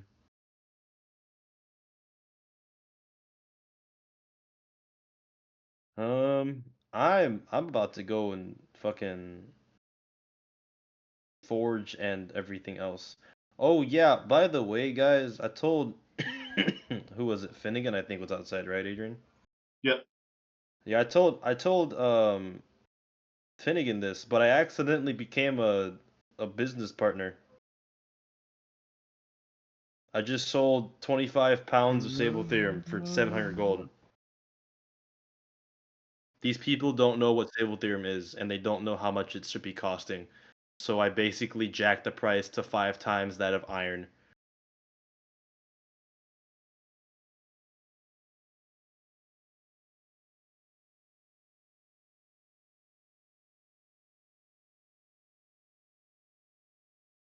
I just use my honest judgment to figure it out. I wasn't even trying to scam him or anything. I was genuinely just giving him a price. Chogna kind of looks you up and down. Are you feeling sick? But no, I don't think so. You just said right now you used your honest judgment. You were trying to scam anybody. I don't. I'm not. I'm not a scam artist, Chuck. No, damn. You see at the corner, you see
Okay. Discord disconnect. Are we back? Yes, Yay! Sterling died. Mm. we figured. Anyways, where were we? What did I say That's a last before I good got cut? question. That's a good question. What happened before I got cut? Tell me. I think I was talking about my lucrative business deal and how Chakna said that I was going insane. Or Hmm. no, he said that I was sick. Oh yeah, The that's true. bastard. Besides, as you guys are all currently conversing and having a bit of a chill time talking, you see walking through the bridge door, in casual clothing, but not, extremely casual.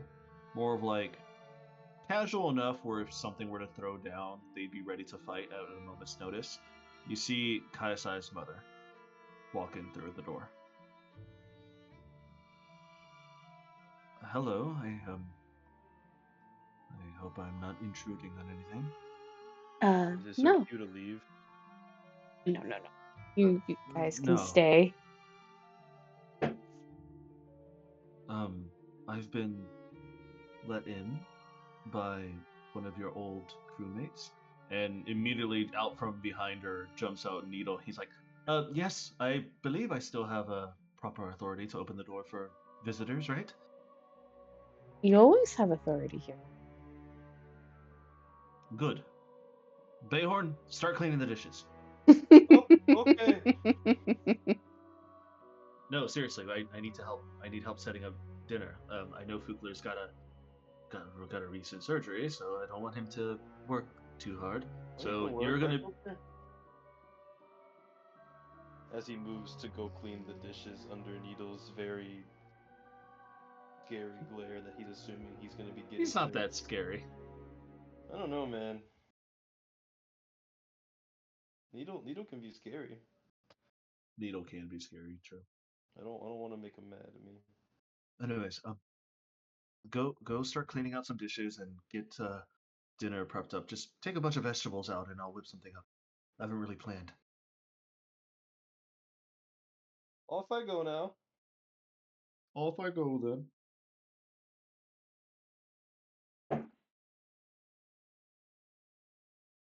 Anyways, Captain, I'm here to cook for everything and everybody. Is Thank there you. anything specific you wanted to eat for dinner? Just obviously Chakna's and I's dietary restrictions. All right, easy enough. And for you, madam, and he looks over at Granexia and she just goes, something light for me, please. I will only be staying for dinner, no dessert. I'll have whatever my daughter is having. Thank you. He kind of like looks at her a little bit and looks at you with like a little bit wide-eyed and looks back at her. All right, sure thing. I'll be off. I'll be in the kitchen, and he just rushes off.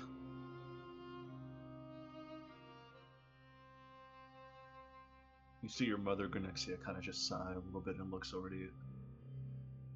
I have a feeling your crewmates are never not going to be scared of me, at least, right? For a while.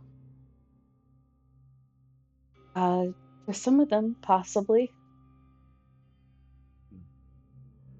I'll work on my smile. Sorry, I'm a bit new to all of this. How was your day? A busy day. Busy work is good. Keeps your mind off of less important things. It gets you ready for the next day. Good.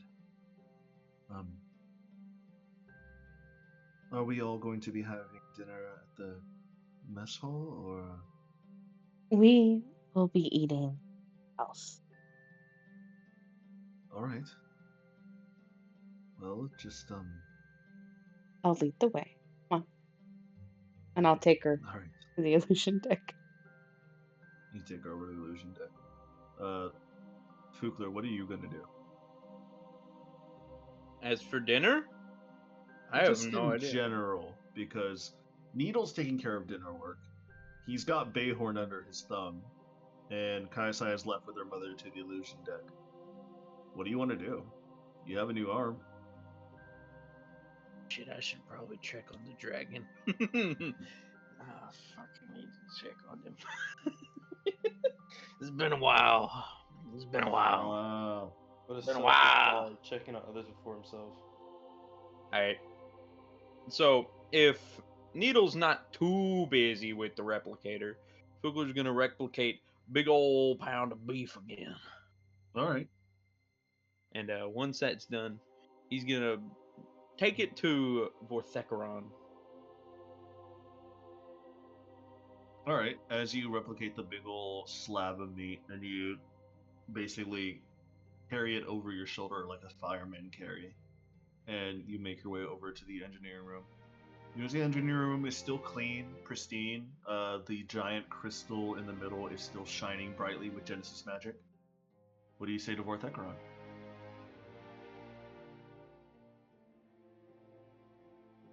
Are you still here? It's been a while. I don't know how often you need to eat. So, also, I don't know how you're getting bigger so fast. You defy the laws of physics.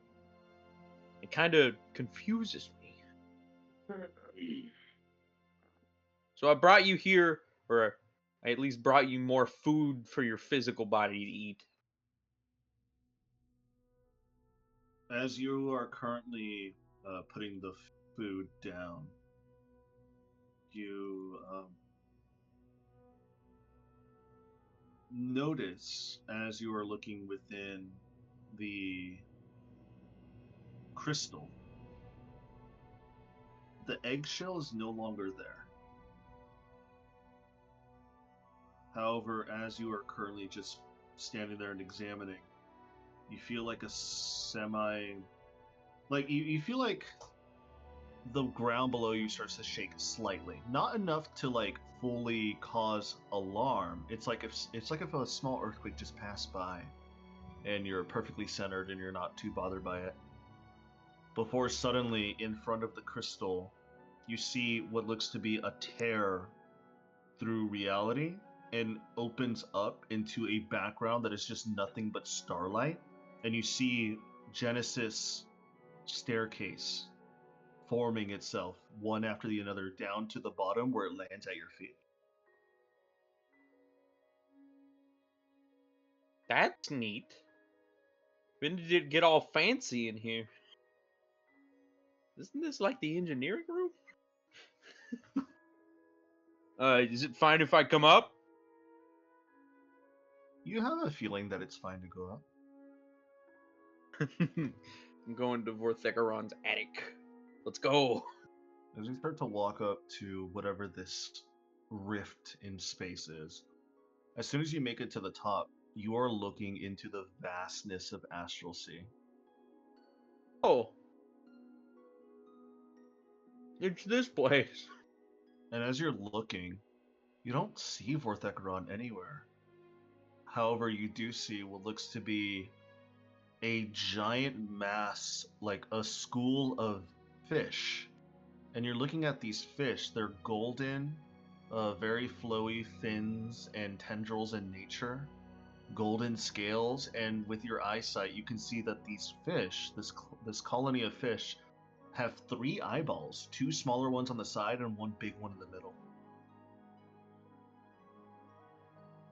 And as you see them swimming by, suddenly you see something familiar. You see the giant body of Vorthecaron's dragon form swoop past you, and you see his mouth open, and he just starts to gobble up all of these fish like a whale would. Well, aren't you much bigger? Also, that's probably how you've gotten bigger.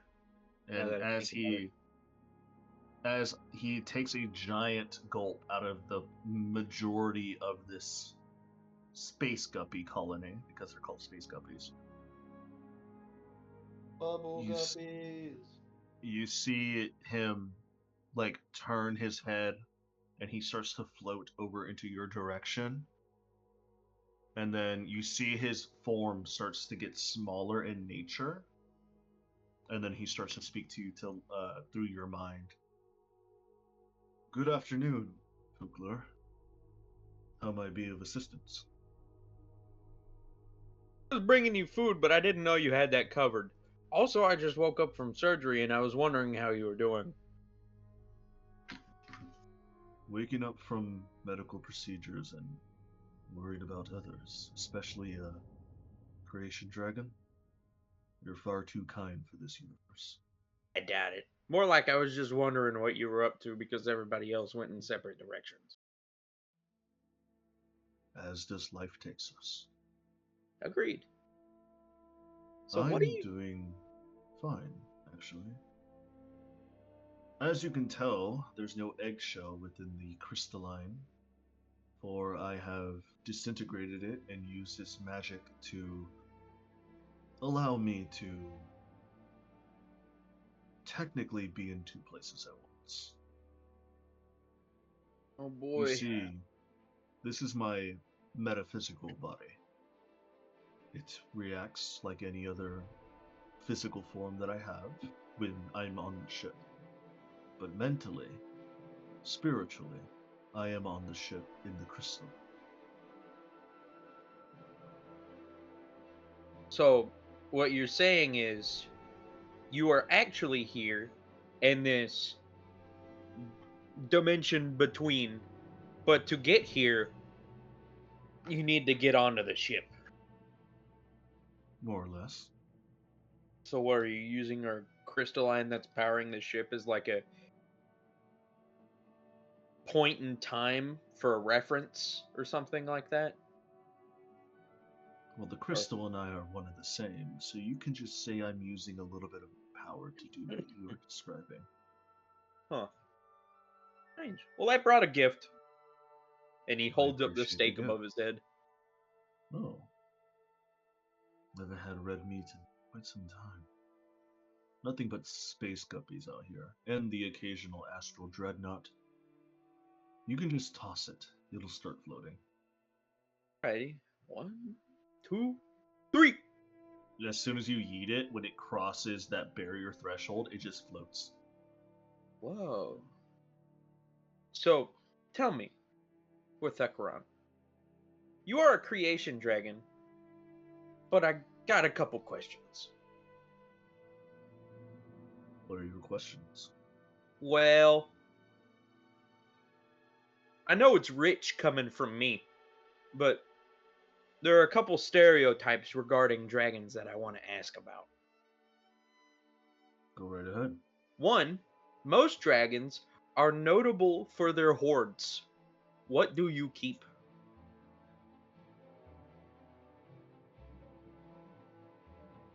You see, he kind of opens up one of his claw-like hands, and materializing from his hand, quote unquote, you see a planet. You. So let me get this straight. Wait a minute. So what you're telling me is, you keep planets? Homes, treasures, people, cultures, art, ideas, anything and everything that can be used in the name of creation. That is what I hoard. Strange. I have no need for the physical gold, gems, woman, man, anybody in between. I am not like other dragons, as you can tell. So, from what I'm understanding is, you try to hoard the concept and ever-changing nature of creation. I try. Do you succeed in any capacity? In some of my lives, yes. In some others, no. What would Where there is creation, there is destruction. And Does that- sometimes destruction overtakes creation. I have so many questions. One, does that mean there's an anti-Vorthecaron out there somewhere? Quite possibly. Have you ever met him? No, I have not. Because with creation comes destruction and all that. So I'm very curious. Two And- sides of the same coin. Exactly. And two, what does it look like when you have succeeded in another life? Hoarding creation and all that.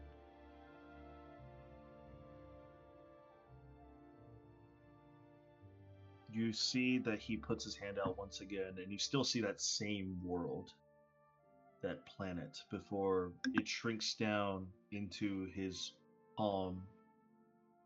And then suddenly you see an explosion of starlight happening from his hand, and the starlight visualizes into a galaxy with a giant black hole beaming brightly with all of its heat and gravity energy in the middle, and millions upon millions of other stars, planets, rocks, life that could be out there, or life that's already succeeding, and also life that is dying. For everything in the rotation of life itself is creation. Creation begets creation. Inspiring. I like it.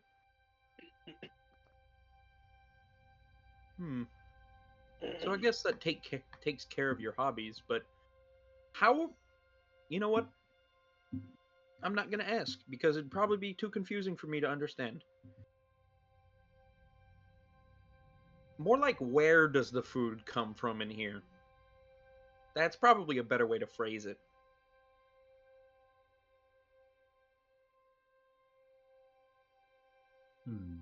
Are there just things living in between realities? Yes, actually. That's a scary thought, but probably it doesn't have to do with me. It has everything to do with you. I hope it doesn't.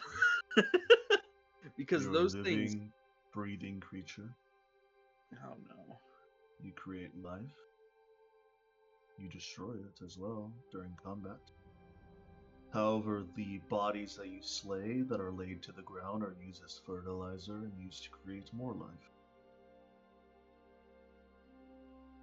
Every action that you would make reacts into something else, whether that be destruction or creation.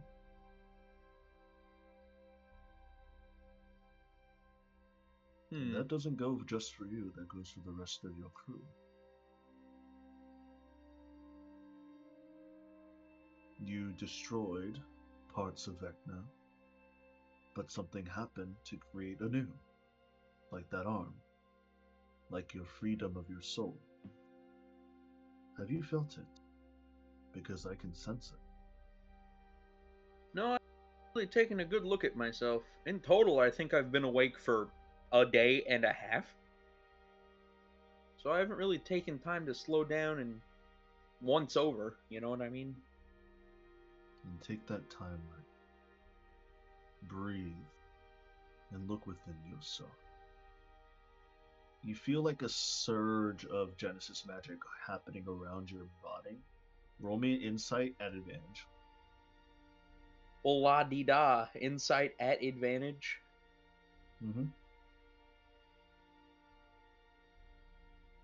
14. God damn it. Honestly, it's just enough.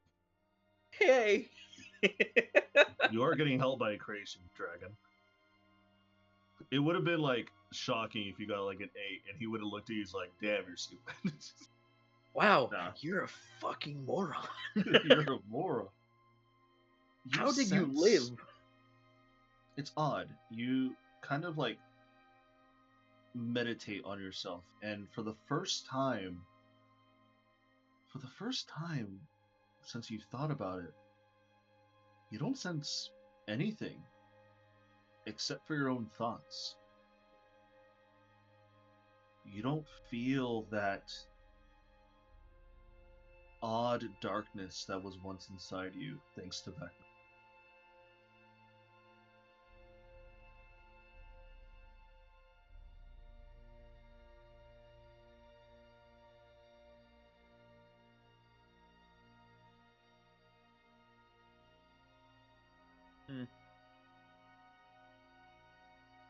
I'm gonna be so honest, I didn't hear you. You cut out a little bit. Oh.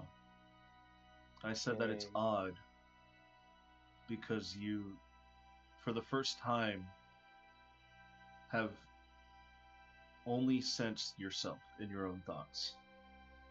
You don't sense anything else malicious within you like you did when you had Vecna's bond on you. No spying magics, Nothing. no necromancies, no You curses. don't feel anything of that sort. A great weight has been lifted off of Fukler's shoulders.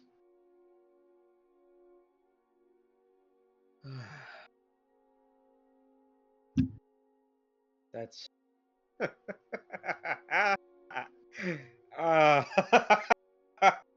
That's awesome. I'm gonna sleep better tonight, I know that. Also, I'm sure you will. I had a feeling most of it was gone. There was a bit of necrosis that had set in because of Vecna's horrid things, but as soon as the main phylacteries were gone and I went into surgery, a great nice little man called Maestro, tall and lanky as he is, performed surgery on me to make sure I could get my new eye and arm be received well. But also he did me another favor. Non-intrusively removed quite a bit of that evil that was still lingering around me. I owe him one. That's for damn sure.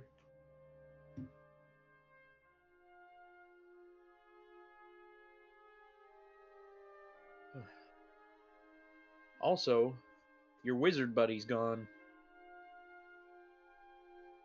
Valinar, Mm-hmm. has he fallen, or is he just Not away? fallen. Gone to greater heights, I'd guess. He gave me a gift before he left, and Fukler will once again show the cubic gate. Ah, he handed you something very extraordinary, didn't he? A little bit. It allows me, or the people with me as well, to travel through different planes of existence. Looks like you're not the only one anymore. Though, as kooky as that old man is, I'm not sure why he left it. Maybe he saw it as an emergency get-out-of-trouble card, giving us a favor for all our worth. Or maybe he has some unknown thing he knows we're going to go through. Or maybe he just left it as a memento. Whatever the case. That man, Valinar, works in mysterious ways. Crazy old bastard.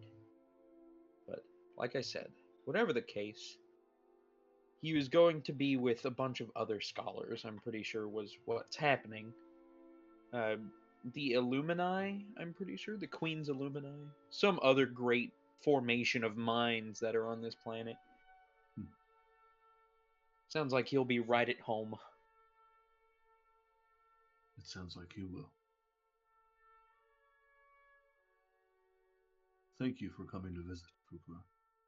Oh, it's I no appreciate problem. it. Just checking in on you. But now I need to go check in on Bubbles. I wonder how he'll take the new arm. I'm sure he'll be just fine. Oh yeah. Have a good See- evening, Vorthecaron.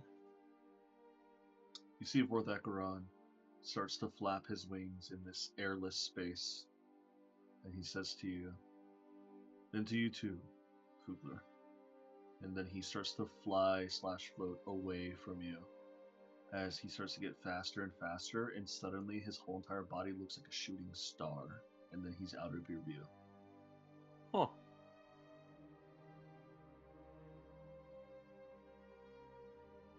And Fukler's gonna walk back downstairs. Alright. Quickly, as you walk back downstairs, you pass by a nearby window and you start to look outside, looking around, looking for Bubbles mainly because you think he might be just hanging around outside. And as you look outside, you do see him. He is currently on the riverbank. You see he dragged up what seems to be a catfish.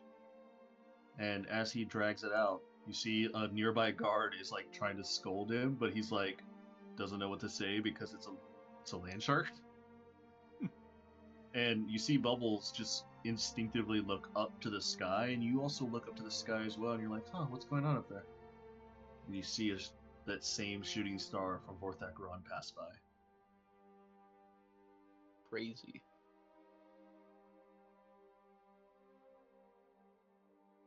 Kaisai. As well as this is happening, Oh boy. you lead your mother into the illusion deck. What do you make? I select a pre-made setting of Chakna's home. Okay. You make the pre-made setting of Chakna. Would you like to describe Chakna's home? I'll leave that to you.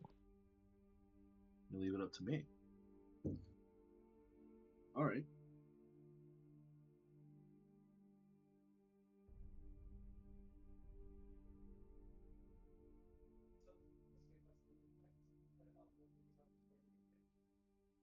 With Chakna's home,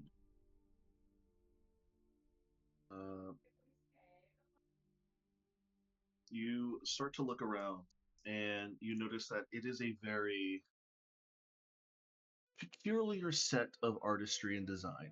It doesn't look like anything that would be normally made out of like wood or naturally like how cabins or other homes are built out in a wildlife setting.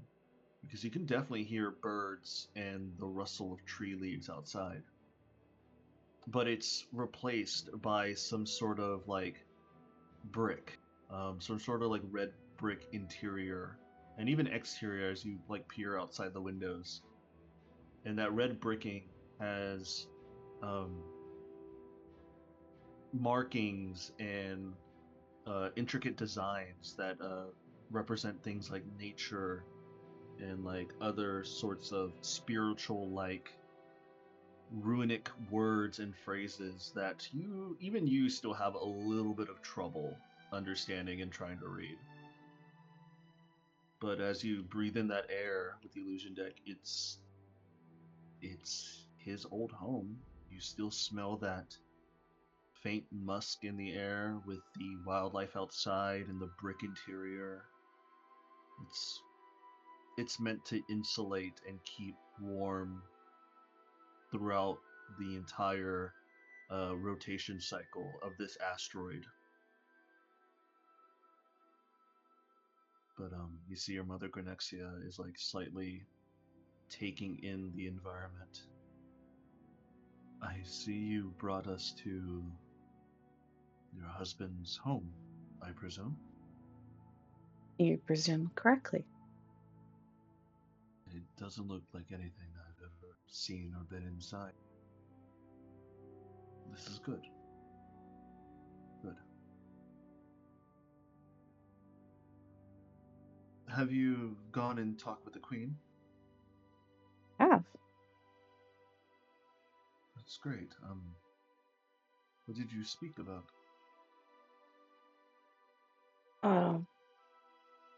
A large number of things. She's reinforced I take within reason. You sent me Alright. about a mission And what was your mission, if you can share it? to go through the astral sea and find allies.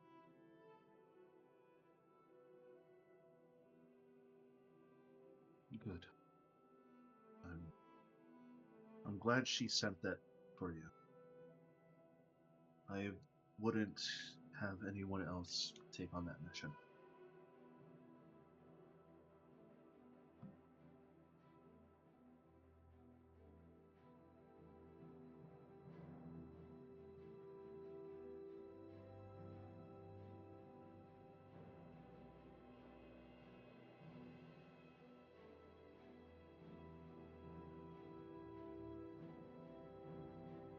Now,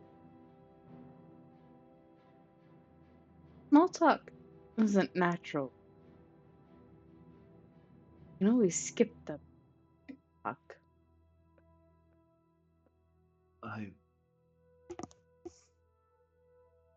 Then I wouldn't have much to say, I guess. If you wanted me to rapid fire it, I'm proud of you. I apologize for what I've done, said, doubted you this whole time. I apologize to your sister for not being the mother that I should have been, especially to you as well.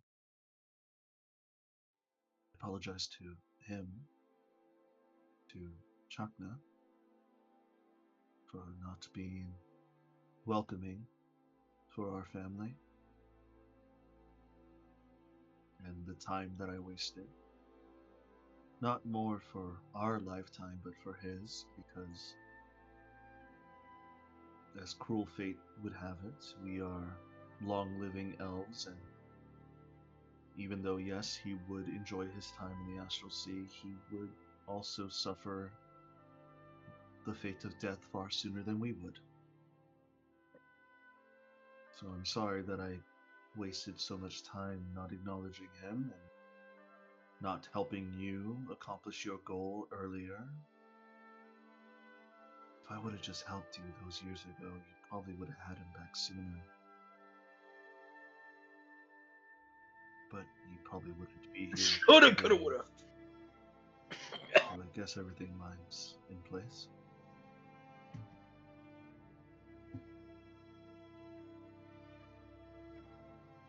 Some things, yes, it would happen.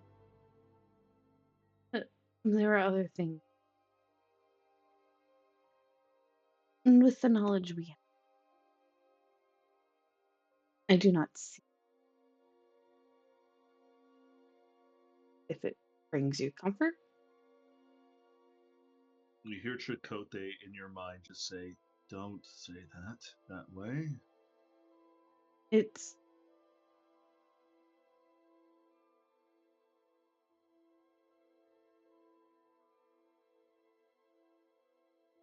how do I put it?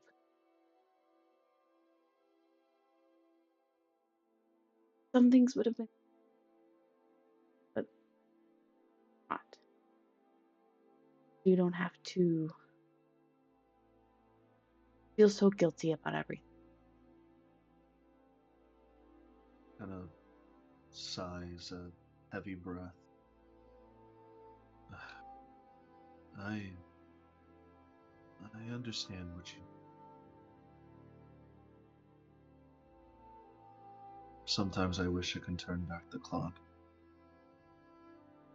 I also understand that not everything that I could have helped with would have made a difference in some.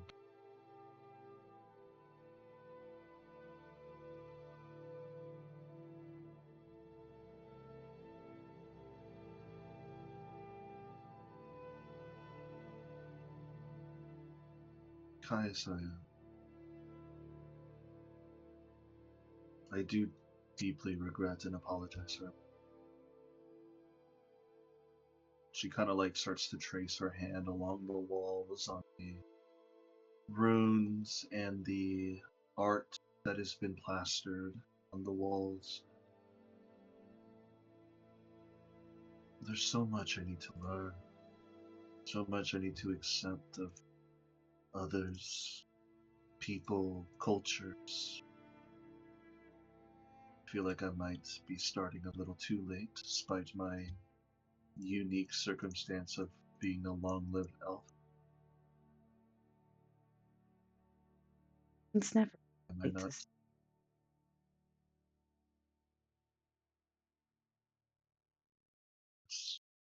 Yes.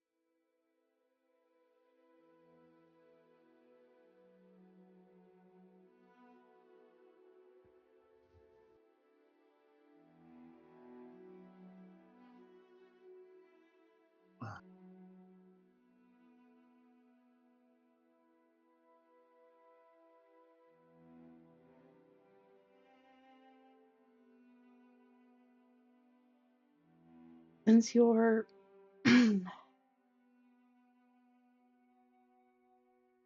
outlook on things have changed.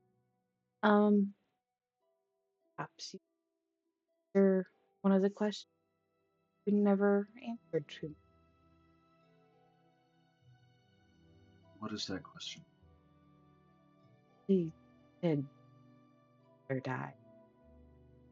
All we were told was an accident.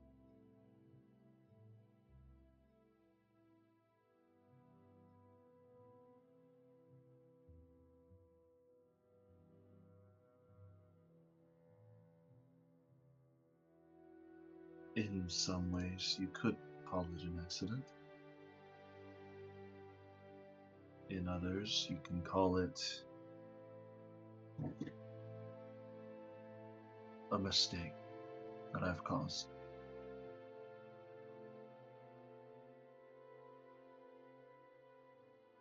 Do we have time before dinner so I can tell you the story?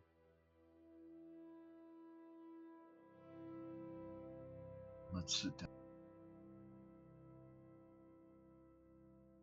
She goes over to a nearby table and she pulls out a chair for herself and she sits down.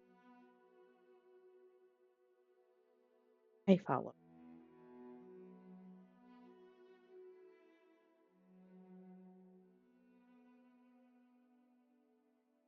Hmm.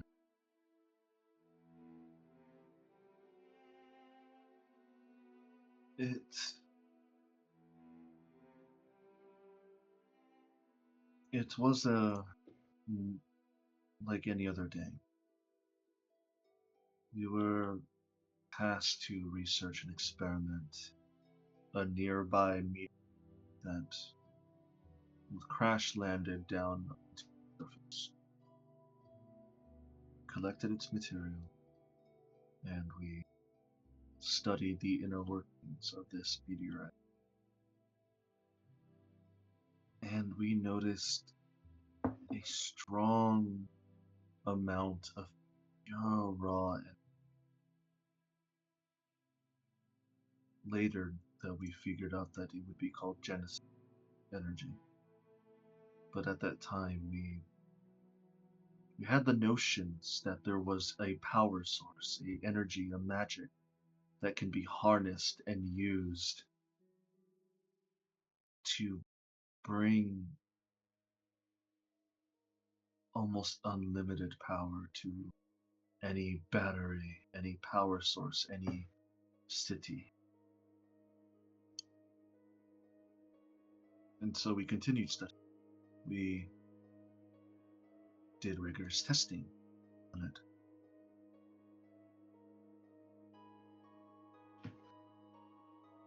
Until one day we moved on from the study phase and we went into the preliminary phase of practical use.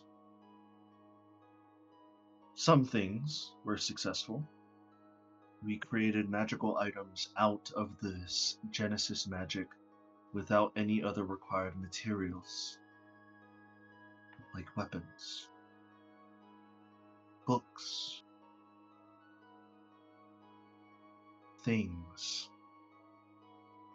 creatures. One of those creatures, funny enough, was that salamander that now resides in Twilight Gardens. We created it. It escaped containment and hid out into the forest for hundreds of years before it got too big for it to hide. At that point, we decided not to even deal with the problem anymore. We just let it roam free. This was strong magic that we found. That same magic is, from what I can feel, is here on your ship as well. Is that...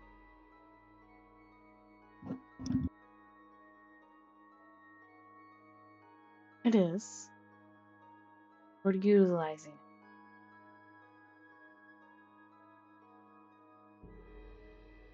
I can sense that you're utilizing it not on your own accord. There's something maintaining its control. Am I correct?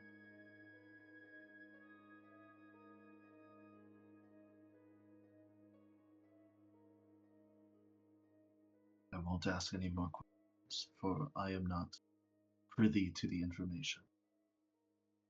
I don't need to. Continuing on, after a few more years, you were born. And then your sister. Your sister, at the time, didn't know who he was. I guess that makes it a little bit easier for her, but also probably gnaws at the back of my mind, not knowing who it was. But you knew him. You still remember him, don't you? I also have his journals. Learned many of my chronomancy knowledge from it. Do you remember how he looked? A little bit. Do you remember his dimples that he had?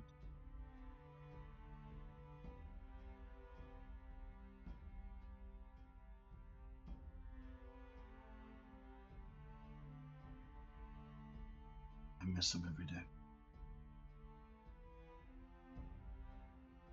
As we moved on to the practical stages of experimentation, and continuing on further, we went from creation to destruction. We sought to see what type of energy, what type of power this can cause on others. At first, we started with rocks, earth, structures, inanimate objects, dummy. But then we continued. I objected to the use of this magic on living beings, but I was voted out almost in a blowout on the council. And of course, I, being a proud Juniper, and also with your father's words in my ear, he sought to accept the consequences and the outcomes of our vote, for he believed in my vote to stop the testing on anyone that was a living person. But we failed, and he agreed that we lost the vote and we should continue on and just experiment and hope for the best. And in one of those days, one of those experiments, he was the one tasked to do the bidding. He was forced to create a magical chromatic orb, a new spell variation, where instead of the usual chromatic orb spell variation, where you choose one certain element, this orb allowed him to create all the elements within one orb. However, as he unleashed it upon the person, this poor young halfling just kidnapped off the face of the planet. It exploded into a great conflux that dragged him in and left nothing but his shirt behind. And as soon as it exploded, it's devastating. There was nothing left behind besides his shirt. The other person was dragged along and gone too, that halfling boy. That whole entire testing area was nothing but rubble and destruction. I had hope for a long time that maybe something just shunted him away to some other plane of existence, that maybe he just went to the ethereal plane, the Shadowfell, the Feywild, anything. Continuously searched. That's why I was away for a long, long time after his death, and couldn't exactly tell you because I was afraid you would not understand, or if you did, you would want to come along with me to dangerous, dangerous planes of existence. But sadly, every lead, every scent, every trail that I found that could be possibly him, this elven man who popped out of nowhere, who started roaming the plains and found the trail's end, and it wasn't. And so after a while, I just gave up. And I continuously blamed myself because I was too prideful with myself and my name that I didn't rescind my council seat and stopped our testing that we were inclined to do so since we were on that council. And so I take the blame for your father's disappearance and or death on myself. To be honest, since he's been gone for so long, I just chalk it up that he is gone.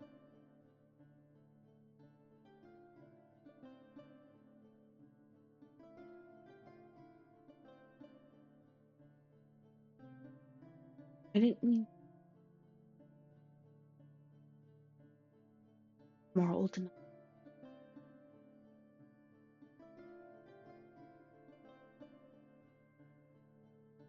I saw those eyes of yours, that face you made.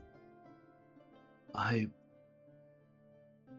had the insight, inkling feeling that you just hated what I was and what I'd become, and anything that I would have said might have sounded like an excuse or some sort of lie or fabrication to win you over.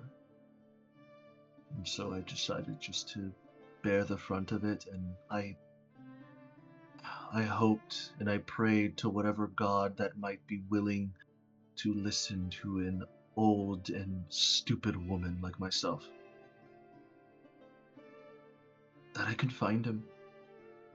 That next portal, that next turn of the corner, that park bench that I found in the middle of a busy city street, that he'd be there somewhere, just randomly, and I could bring him home, and we could be a family, truly again.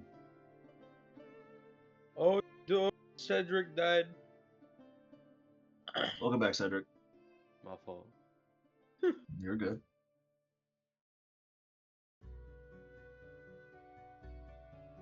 I guess I was just too foolish to understand my own daughter's feeling. I was never the... You know, I was never the nurturing one in our relationship, in our family. I was the one who was the one to go to work, the one to bring on the hard notions, the one to raise you strong, and he was the one to nurture you. He always had a softer heart than I did. So I was paralyzed with the choice that I was just a fool. And I apologize for being such a fool of a mother for you. You deserved so much better.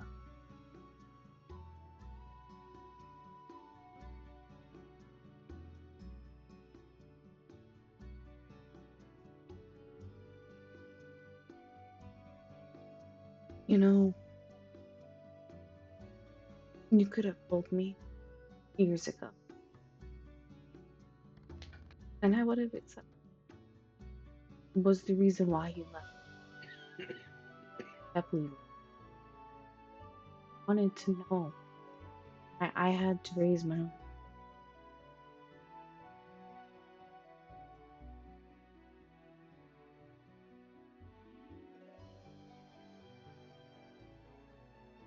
Had known you were out looking for father. Did that.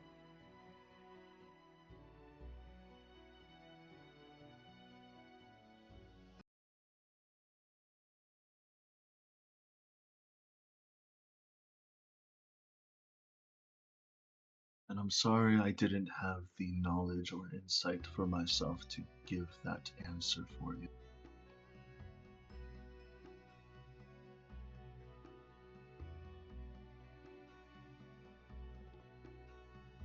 Speaking of father, to lighten the mood a little bit, do you remember what you told your father about what your favorite animal was? That particular conversation, no. That kept changing.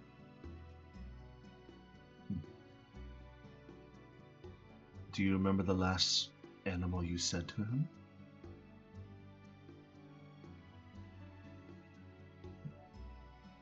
Well, I hope he got this right then. You see her pulling out of her bag of holding what seems to be a, how you say, it's a figurine. It's jade in nature that has intricate woven carvings in it that looks almost like an owl.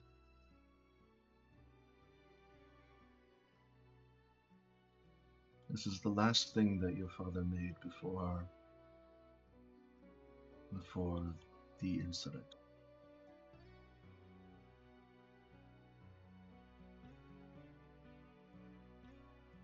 I feel like he would like you to have it. And she hands it to you if you wish to accept it. She takes it.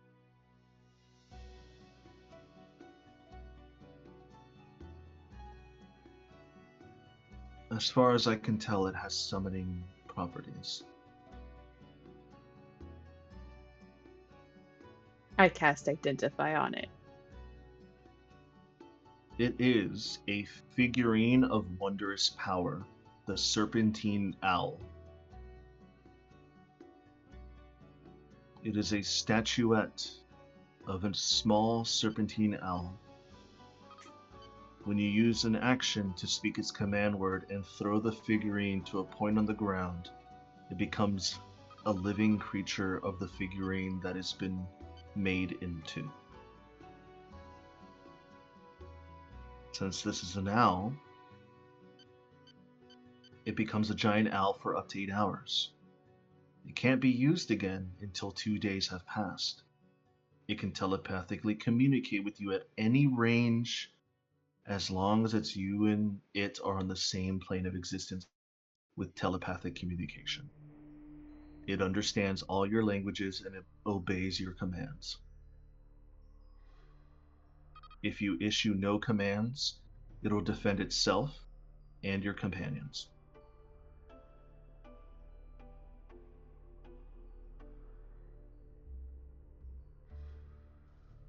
That was one of the first things that your father made with the magic that was gathered from the meteorite. He hid it away, didn't tell any of the council, didn't tell anybody, not even me. I found it within his personal belongings after a heavy night of mourning and drinking. And I assumed he made it for you. But by that point in time, I just was too afraid to give it to him. It's most likely nothing special, but since it's the last thing that your father made, I assumed he would have wanted you to have. Well,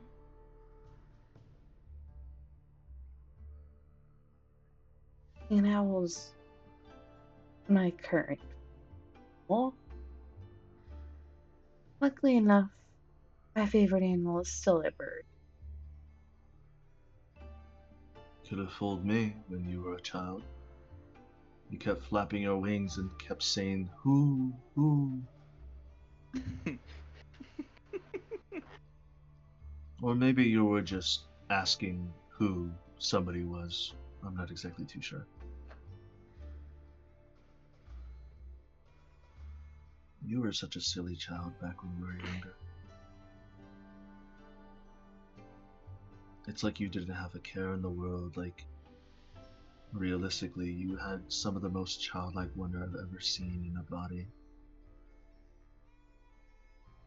To care about nothing that was happening on Quadranum, to just live like a child.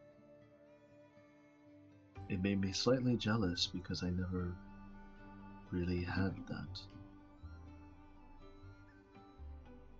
As far as I can remember, I was shunted off into a church and planet around me disappeared and it turned into Quadrant.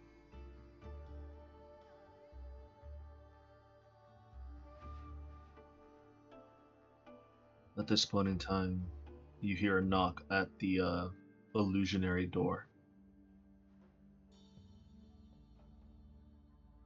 I'll call for them. As soon as the door opens, you see Needle coming in with a cart, and he kind of goes in, and you hear like the rustling of the cart wheels. He's like, "Oh, are we interrupting? Oh, you're fine. Okay, Bayhorn, get your butt over here." You see Bayhorn is currently clad in like chef's gear.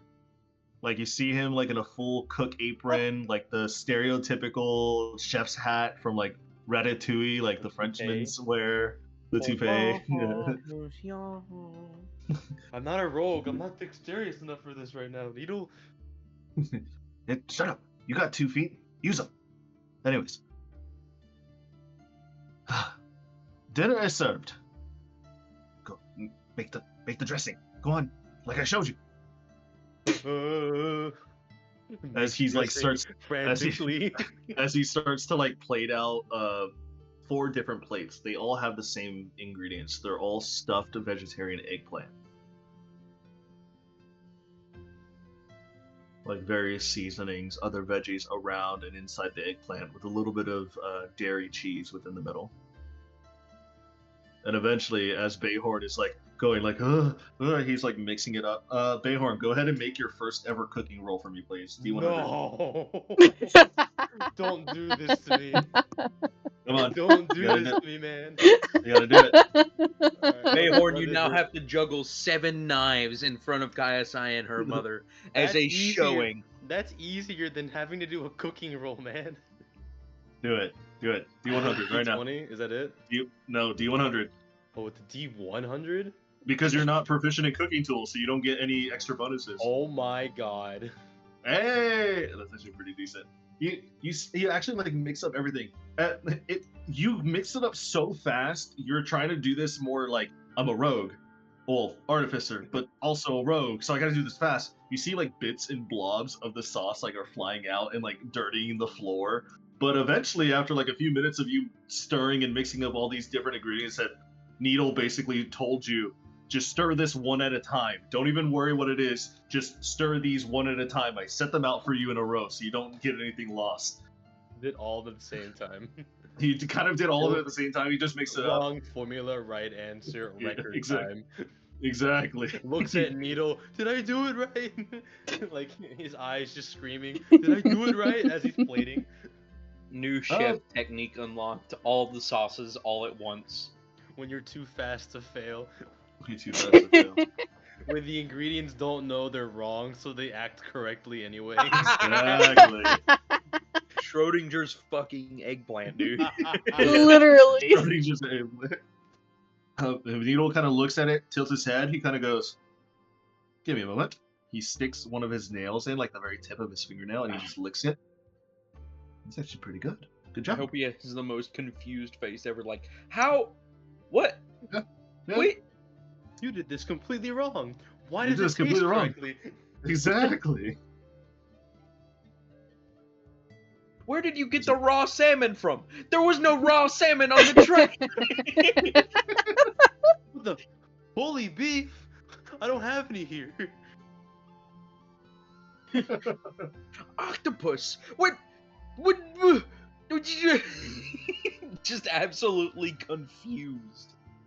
Where did you get raw marlin from? However, as you were finishing up, you managed to completely and successfully plate every single eggplant with the sauces correctly. Needle kind of just like, "Bon appetit, enjoy your meal." And he bows, and you look at him, and you're not bowing, and he just grabs the bow back of your immediately. head and bows you. I bow immediately. I've learned enough as a rogue. I follow suit and bow immediately after him. You bow and you fall over. Come on, now we have to get the rest of the crew in order. They're in the mess hall. Let's go. I imagine Bayhorn's being dragged away by the back of his collar. Oh as yeah. He's looking at Kayasaya, desperately mouthing, "Help!" His eyes just smiling through this whole event, just enjoying what Needle has done. Help! Help me! Help! Freaking love that shit. Help me! Help! But yeah, you get dragged on, and you see Grenexia, Kayasaya, she finally, throughout this whole entire time she's been on the ship, she cracks a very small smile. Gains. I've accomplished the seems- impossible. It seems like you have no loss for any humor on your ship, at least. Oh no, humor is among the most important thing on the ship. I'm glad you can live with laughter in your heart. At this point in time, another knock comes at the door, but you don't issue any command because the one who's issuing the knock is your husband, as he is also being followed behind with your sister. And Grenexia just immediately stands up, and you see your sister look at her. "Mom? I'm here. Everything's fine." You see your sister look over at you, Kayasaya, for like a sort of sense of approval or any word from you. I just give her a soft smile, tilt my head to one of the seats, and telepathically tell her, "Family dinner. Getting food." She replies back to you in a very like hushed type of voice. "Can I hug her?"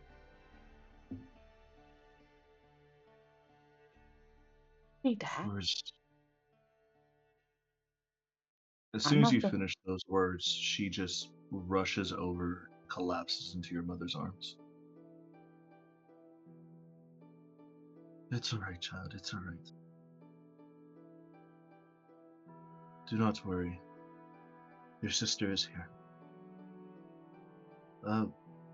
Kayasai, instinctively with your passive insight, even though it's not as high as some of the others, the way that she said your sister's here, it sounds like she has like mentioned you as the motherly matron role in this relationship. And it kind of gives you a sense of not wow, but more of a sense of acknowledgement for the first time in a long time.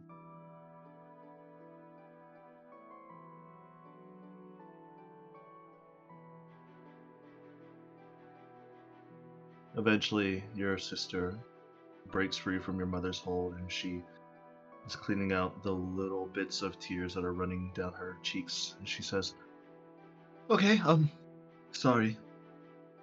What did Needle make us?"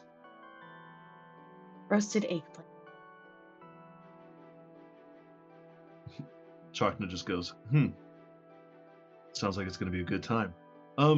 However, I did notice as we were passing by, he was dragging Bayhorn by the collar, and he locked in the collar clothing with his fingernail, so I assume Bayhorn's not getting out of that anytime soon. Oh no, he's not. By the way, Bayhorn made the sauce. Should I throw this out and replicate something? Hey! Actually, Needle approved of the sauce. Really? Jazz. I'm serious. Should I throw them both out and replicate them with something else then? That's crazy. Fucking No. crazy. I'm gonna murder him when I get back. I don't even know what's happening. I'm still gonna murder him. Do you feel your elven like tips of your ears start to burn, and you're like, someone's I talking shit. sneeze. You know somebody's talking. You're like, who's speaking? Well, But here's the thing. If the sauce is actually good, we might have someone else to put on kitchen duty. Nuh-uh. Nuh-uh. Bayhorn, you feel another sneeze coming on. You think you might be sick. Nice. I can use this as leverage to get out of this kitchen duty. Are you just gonna sneeze into the food? No. I'm not You that should! You I- should! I'm You not should, you that much of a- monster!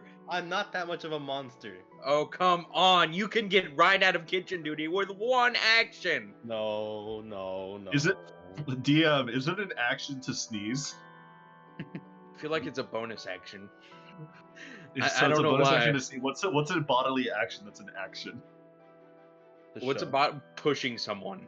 Pushing? But I feel like a sneeze is like a reaction to bonus action thing. You know what I mean? I think like it's more quick. of a reaction because it's quick. Yeah, it's like super quick. Like it's like, achoo! Like it's super fast. You don't even notice it. Yeah, fair but enough. like,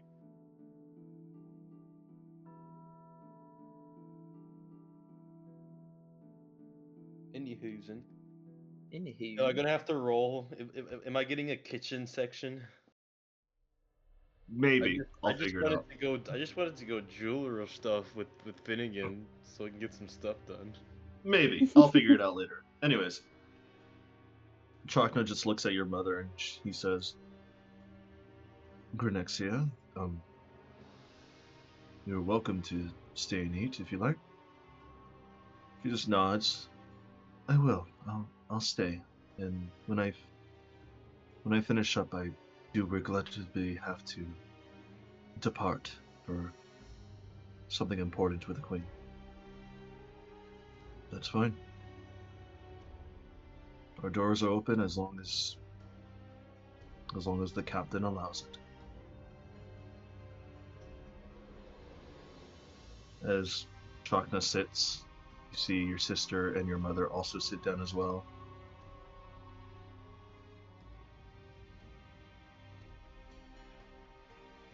As you sit down, Kaisa, it's kind of an awkward family meal.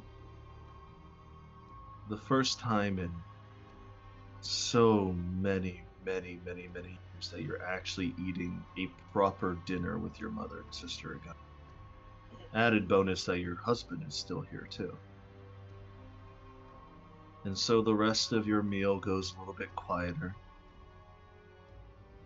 It can't be said the same for those in the mess hall as Bayhorn. You are being yelled at and berated by Needle. Be like, you know, you gotta mix this sauce and add this to this meal over here. You know, Finnegan likes his burger this way. Fugler would have been thriving, dude.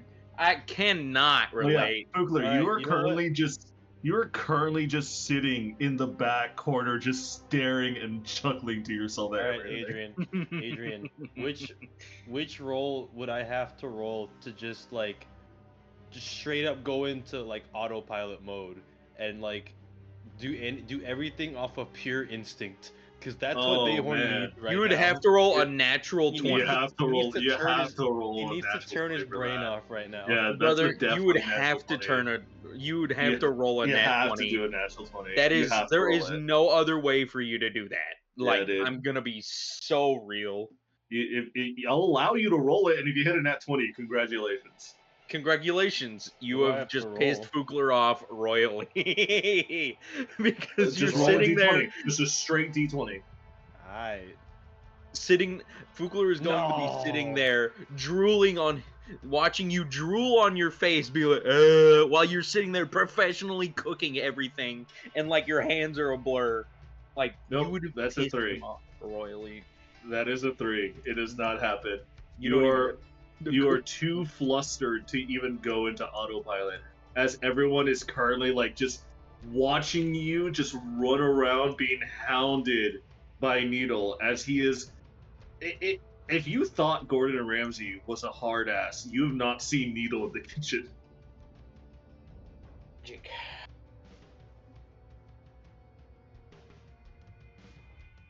But Needle continuously just starts berating you about like all these different techniques, how to pour sauce, how to measure out sauce by your eyes and not by using any sort of measuring cup. Go ahead and roll me a D100 3 times.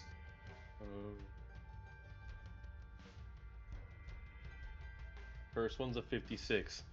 First one's a 56. All right. So the first one with the 56. Immediately, immediately as you serve Finnegan his plate of a burger and some steak fries on the side, as you are currently pouring out a little bit of barbecue sauce that he likes to have as his side, you accidentally pour it a little bit over and you actually pour some onto his lap. My bad, man. He looks at you Under a lot and of stress looks at the right now. barbecue. He's like, I thought you were a little bit more dexterous than that. Hey, man. You try having Needle yell at you. To be fair, that's fine. Fugler from the bank. B to the I to the TCH. That man's a bitch. They What's want Could all right. not be me. They want to Roll reflexively secondary throw a one. dagger at Fugler. Roll secondary D100. Oh, it was a 19. 19. It was pretty bad. Cannot relate. You know what? Can I make that Fugler's dish? No, you go over to a Soul Days table. Oh, and as Reggie! you You're as you pull- joking. as Hang on you a sec. put No, down- You know what? No, you know as what? you put- Inspiration. No. This ain't happening right now. This ain't happening on your inspiration. As you start to dish out everything, everything's going fine. Everything's going great. And then you get to her creme brulee, which you have to use a torch to actually torch up the top. And as you hear snickering and name calling coming from Fugler on the side, you look over at him angrily and you just want to give him the middle finger before you start to smell something burning. You look over and you've completely blotched the creme brulee because you over blacked it on the top of the torch.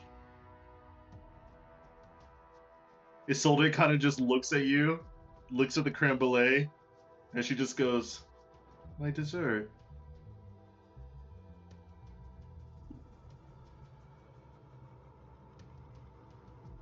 All right, go ahead and roll me another D100, please. So sad now.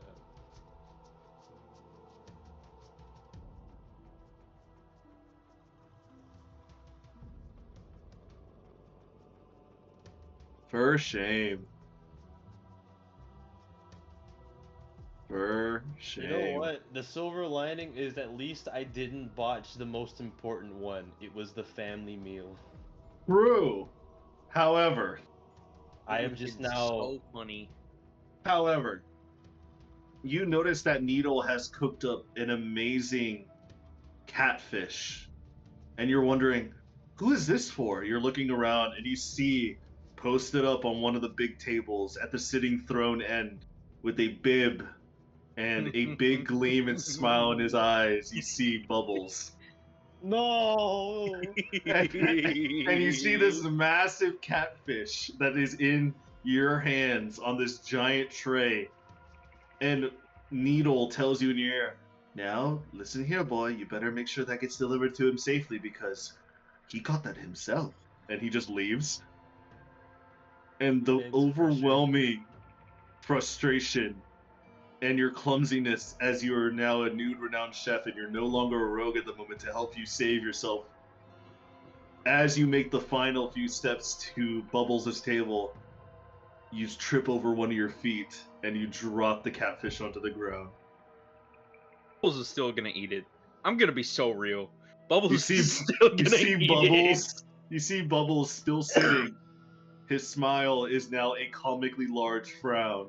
it. As you Oh see no! as you see one tear just drips off the side of his face.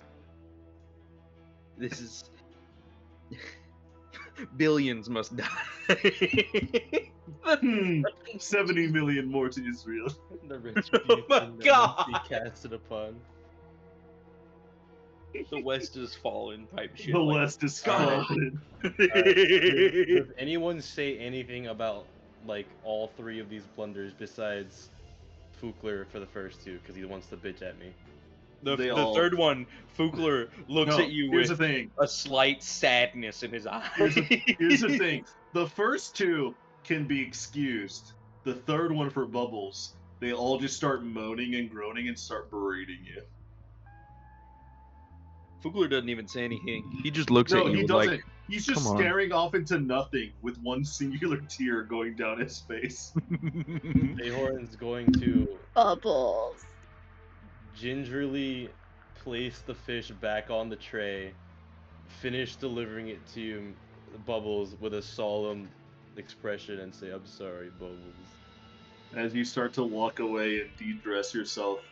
No, I walk straight to Needle. I take off my toupee and I hand it back to Needle. I'm like, today's not the day I can do this. And without another word, without letting anybody say anything else to him, he casts etherealness and walks to the forging area. As you walk outside and you etherealness yourself through the door. He cast it on the spot. No, you cast on the spot. Bye-bye. As you're about to leave the vicinity of the dining room, you expect maybe Bubbles is eating. You turn around and Bubbles hasn't moved an inch. oh, And you slowly, man. somberly walk off in utter shame of what you have done to his dish. You know what? Nah, I'm not going to the forging deck anymore. I'm just gonna leave. Cedric, don't you have prestidigitation? Ahorn's gonna go for a walk. Don't you have prestidigitation? As a rogue, I do. You could have. As an He's artificer, I don't He's have not that. a rogue. He's an artificer. Oh my god. Oh. Okay, I don't have prestidigitation. I'm gonna elbow. Who's nearest to me? Who has it? I mean, nearest to you Soldan? is a Solday and Finnegan, as Tiana is currently on guard duty. I'm gonna elbow Isolde. I'm gonna say, hey, can you do me a favor? Can you dust off Bubbles' fish? He's kind of sad. Oh, that's not even a favor, honey. That's more of a mercy. I'll take care of it. Mercy! That's I'll take care of it. diabolical. She kind of walks over to Bubbles, and she just pets the back of his his back and his shoulder. He's like, "Hey, buddy. Hey, it's okay. Hey." And you see her just like wave her fingers as a somatic component, and you see that she casts prestidigitation on the fish. The fish looks a little bit more prettier. It looks like nothing's ever happened to it. But deep within inside Bubbles, you know that it's not the same. His wife and child will be hearing about this later. Oh no, I just thought of something horrible. I don't want to say it. Oh no, don't kill his wife and child. I have No. yet to meet them. I'm not gonna do that. Anyways. Don't let Bubbles take his anger out on his wife and children either. For No. the fish. Bubbles then just stares at the fish. Why are we And then still after, why are we still here? just to suffer? And after about 30 minutes, he relents and he begins to eat. However, not as joyful as he once 30 was. minutes, brother. Oh! Needle puts and cleans everything away, cleans up some of the messes that was made thanks to Bayhorn, and dinner has been served and finished by all in the mess hall. Bayhorn, where do you walk to? Cedric? Bayhorn walks. Bayhorn goes somewhere that not even the DM knows. Bayhorn is gone. Bayhorn has left my sense of perception as a player of him. I don't know where he went. And I can't tell you where he went because I don't Is this know how where we he introduce your barbarian? Your Bayhorn just takes a vacation for a week? I mean, I could. You want me to? You want to have the barbarian No. on deck? Bayhorn lives in the No. floorboards now. No.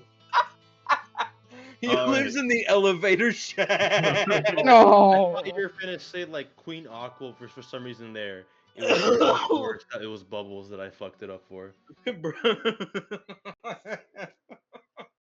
Yeah, Brother's disappointing hiding. Queen Aqua. Here's the thing. Disappointing Queen Aqua. You have angered a queen, and the whole entire kingdom's coming after you. Disappointing Bubbles. Even gods have shunned you at this point.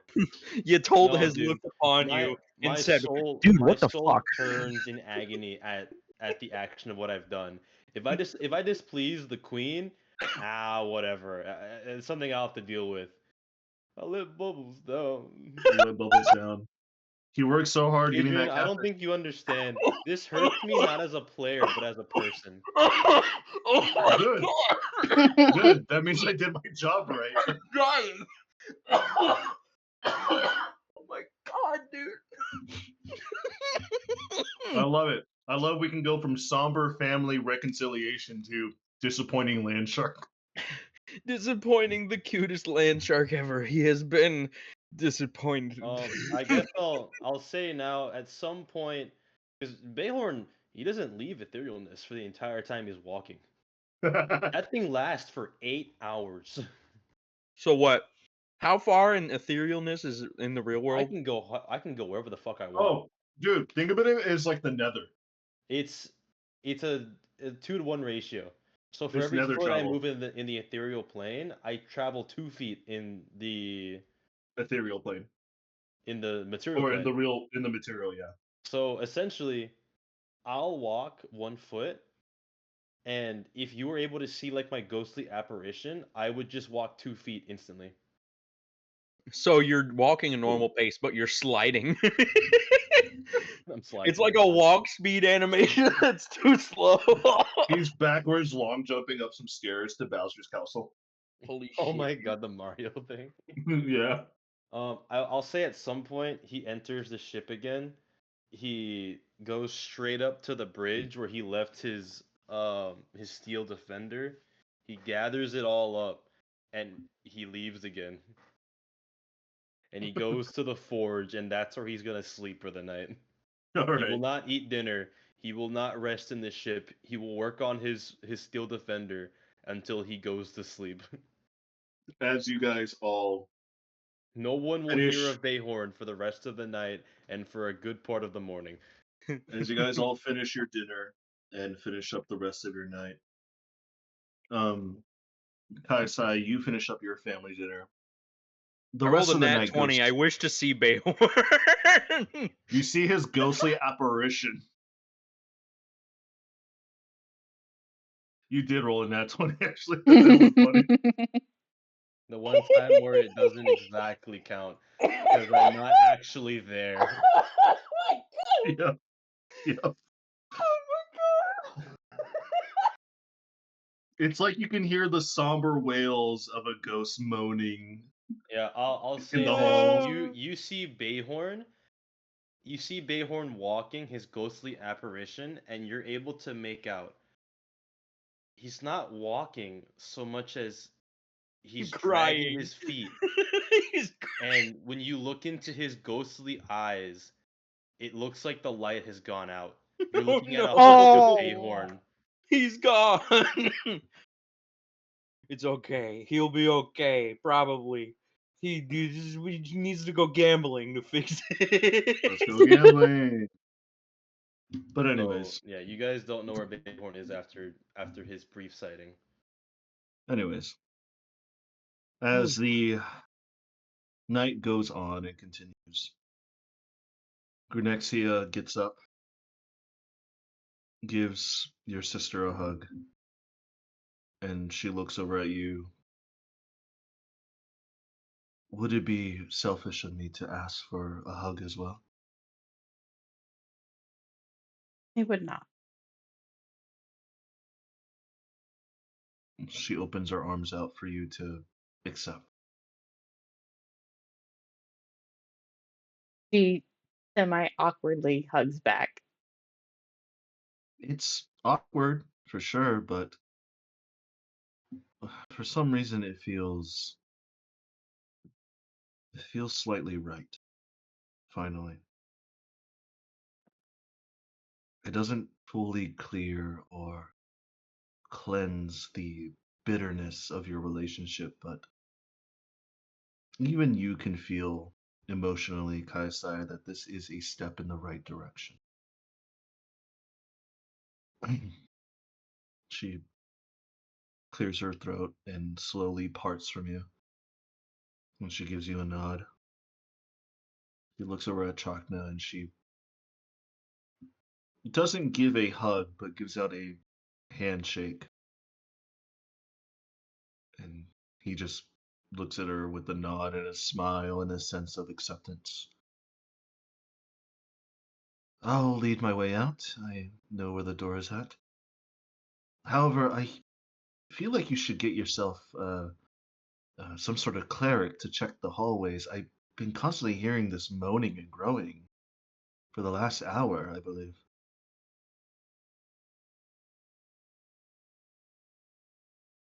We'll have Bukler do it. Cleansing. All right, it was just a little bit something on the back of my mind, and I was a little embarrassed to say anything, but I kind of have to say it now because I'm leaving, and I'm pretty sure you guys will hear it, and it'll be a little bit awkward, but thank you for the dinner. I know that the Queen has offered you assistance. She has offered you supplies, funds, items potentially from her war chests. When are you planning to leave? A few days? A few weeks? Probably days. Once we're All right. sure everyone's healthy. Oh, Ship's been stopped. We won't leave the planet just yet. Found a interesting castle on the way here. she kind of looks a little bit taken aback and she's just, oh, interesting. Yes, it's I'm, similar architecture, Greek quadrantum. oh, that's very peculiar. And you can see like a very confused and very puzzled look on her face. Hence why we're not leaving the planet yet.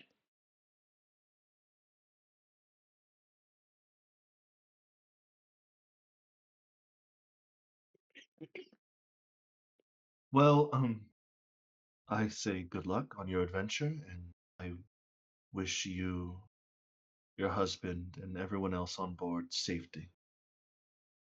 If you need any assistance, reach out to me and I will do what I. But for now, I have to go meet with the Queen, and we are set to rendezvous at another mission sometime tomorrow in the morning.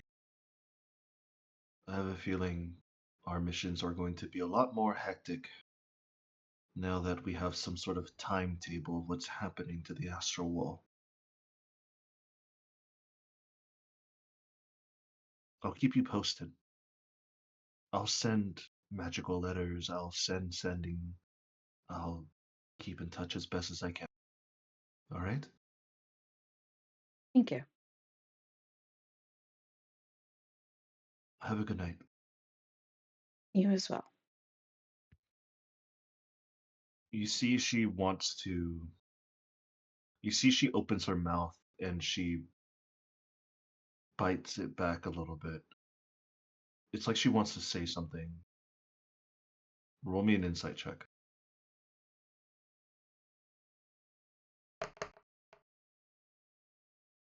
21. You can tell that your mother is struggling to say the words "I love you." No.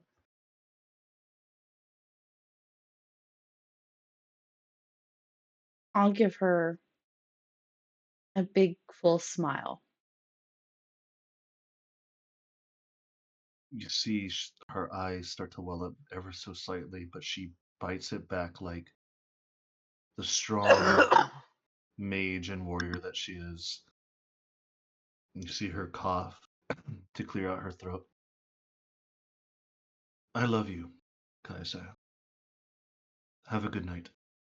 And she just, with a proud spring in her step and her back, ever growing like a solid inch more as she finds a new self accomplishment within her own bosom as she walks out the doors and onto the docking area before she looks back at the ship and she looks at you, and just before the door closes you see a small semicircle of magical energy and she teleports away.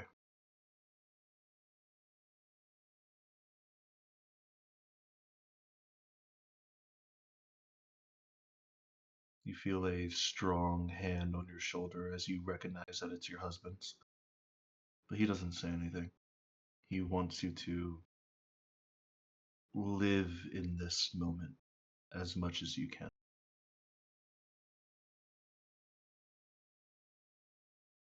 What do you do?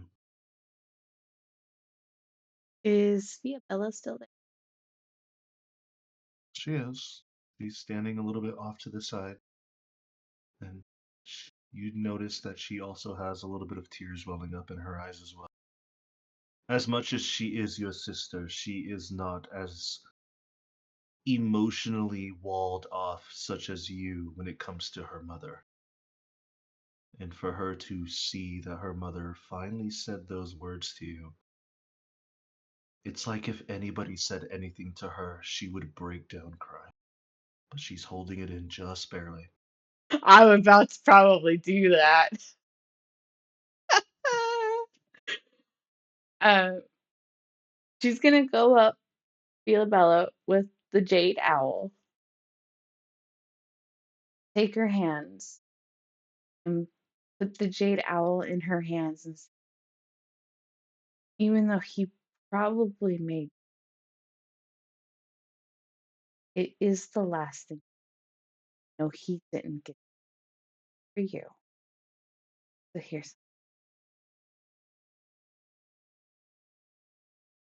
Immediately, it's like a waterfall has been unleashed and the beaver's dam was broken down, and you see tears are just falling off of her face. She doesn't say anything. She just starts to breathe and blubber, and she just falls within your chest, and she just gives you the strongest of hugs you've ever felt from her in your life. and I hug her back. It's like a great weight has been lifted off of your shoulders. This burden, not burden, actually, more of like this heavy cloud that has been hanging off you and your sister's lives for so long has lifted. And you can hardly believe that not even 6 months ago you were still in that room contemplating ending your life or continuing on to save your husband. Before you get a knock on the door and you see a blue haired elven boy, and your journey has set you to this very point. What comes next is up to you and your crew. You will supply, you'll gain new items, coin, you'll explore a floating sky castle within the next few days, and beyond that, that is up to you. All of you. As this next arc of this grand story is set to begin. With much more love, loss, heartbreak is set to ensue. And that's where we'll end today's episode.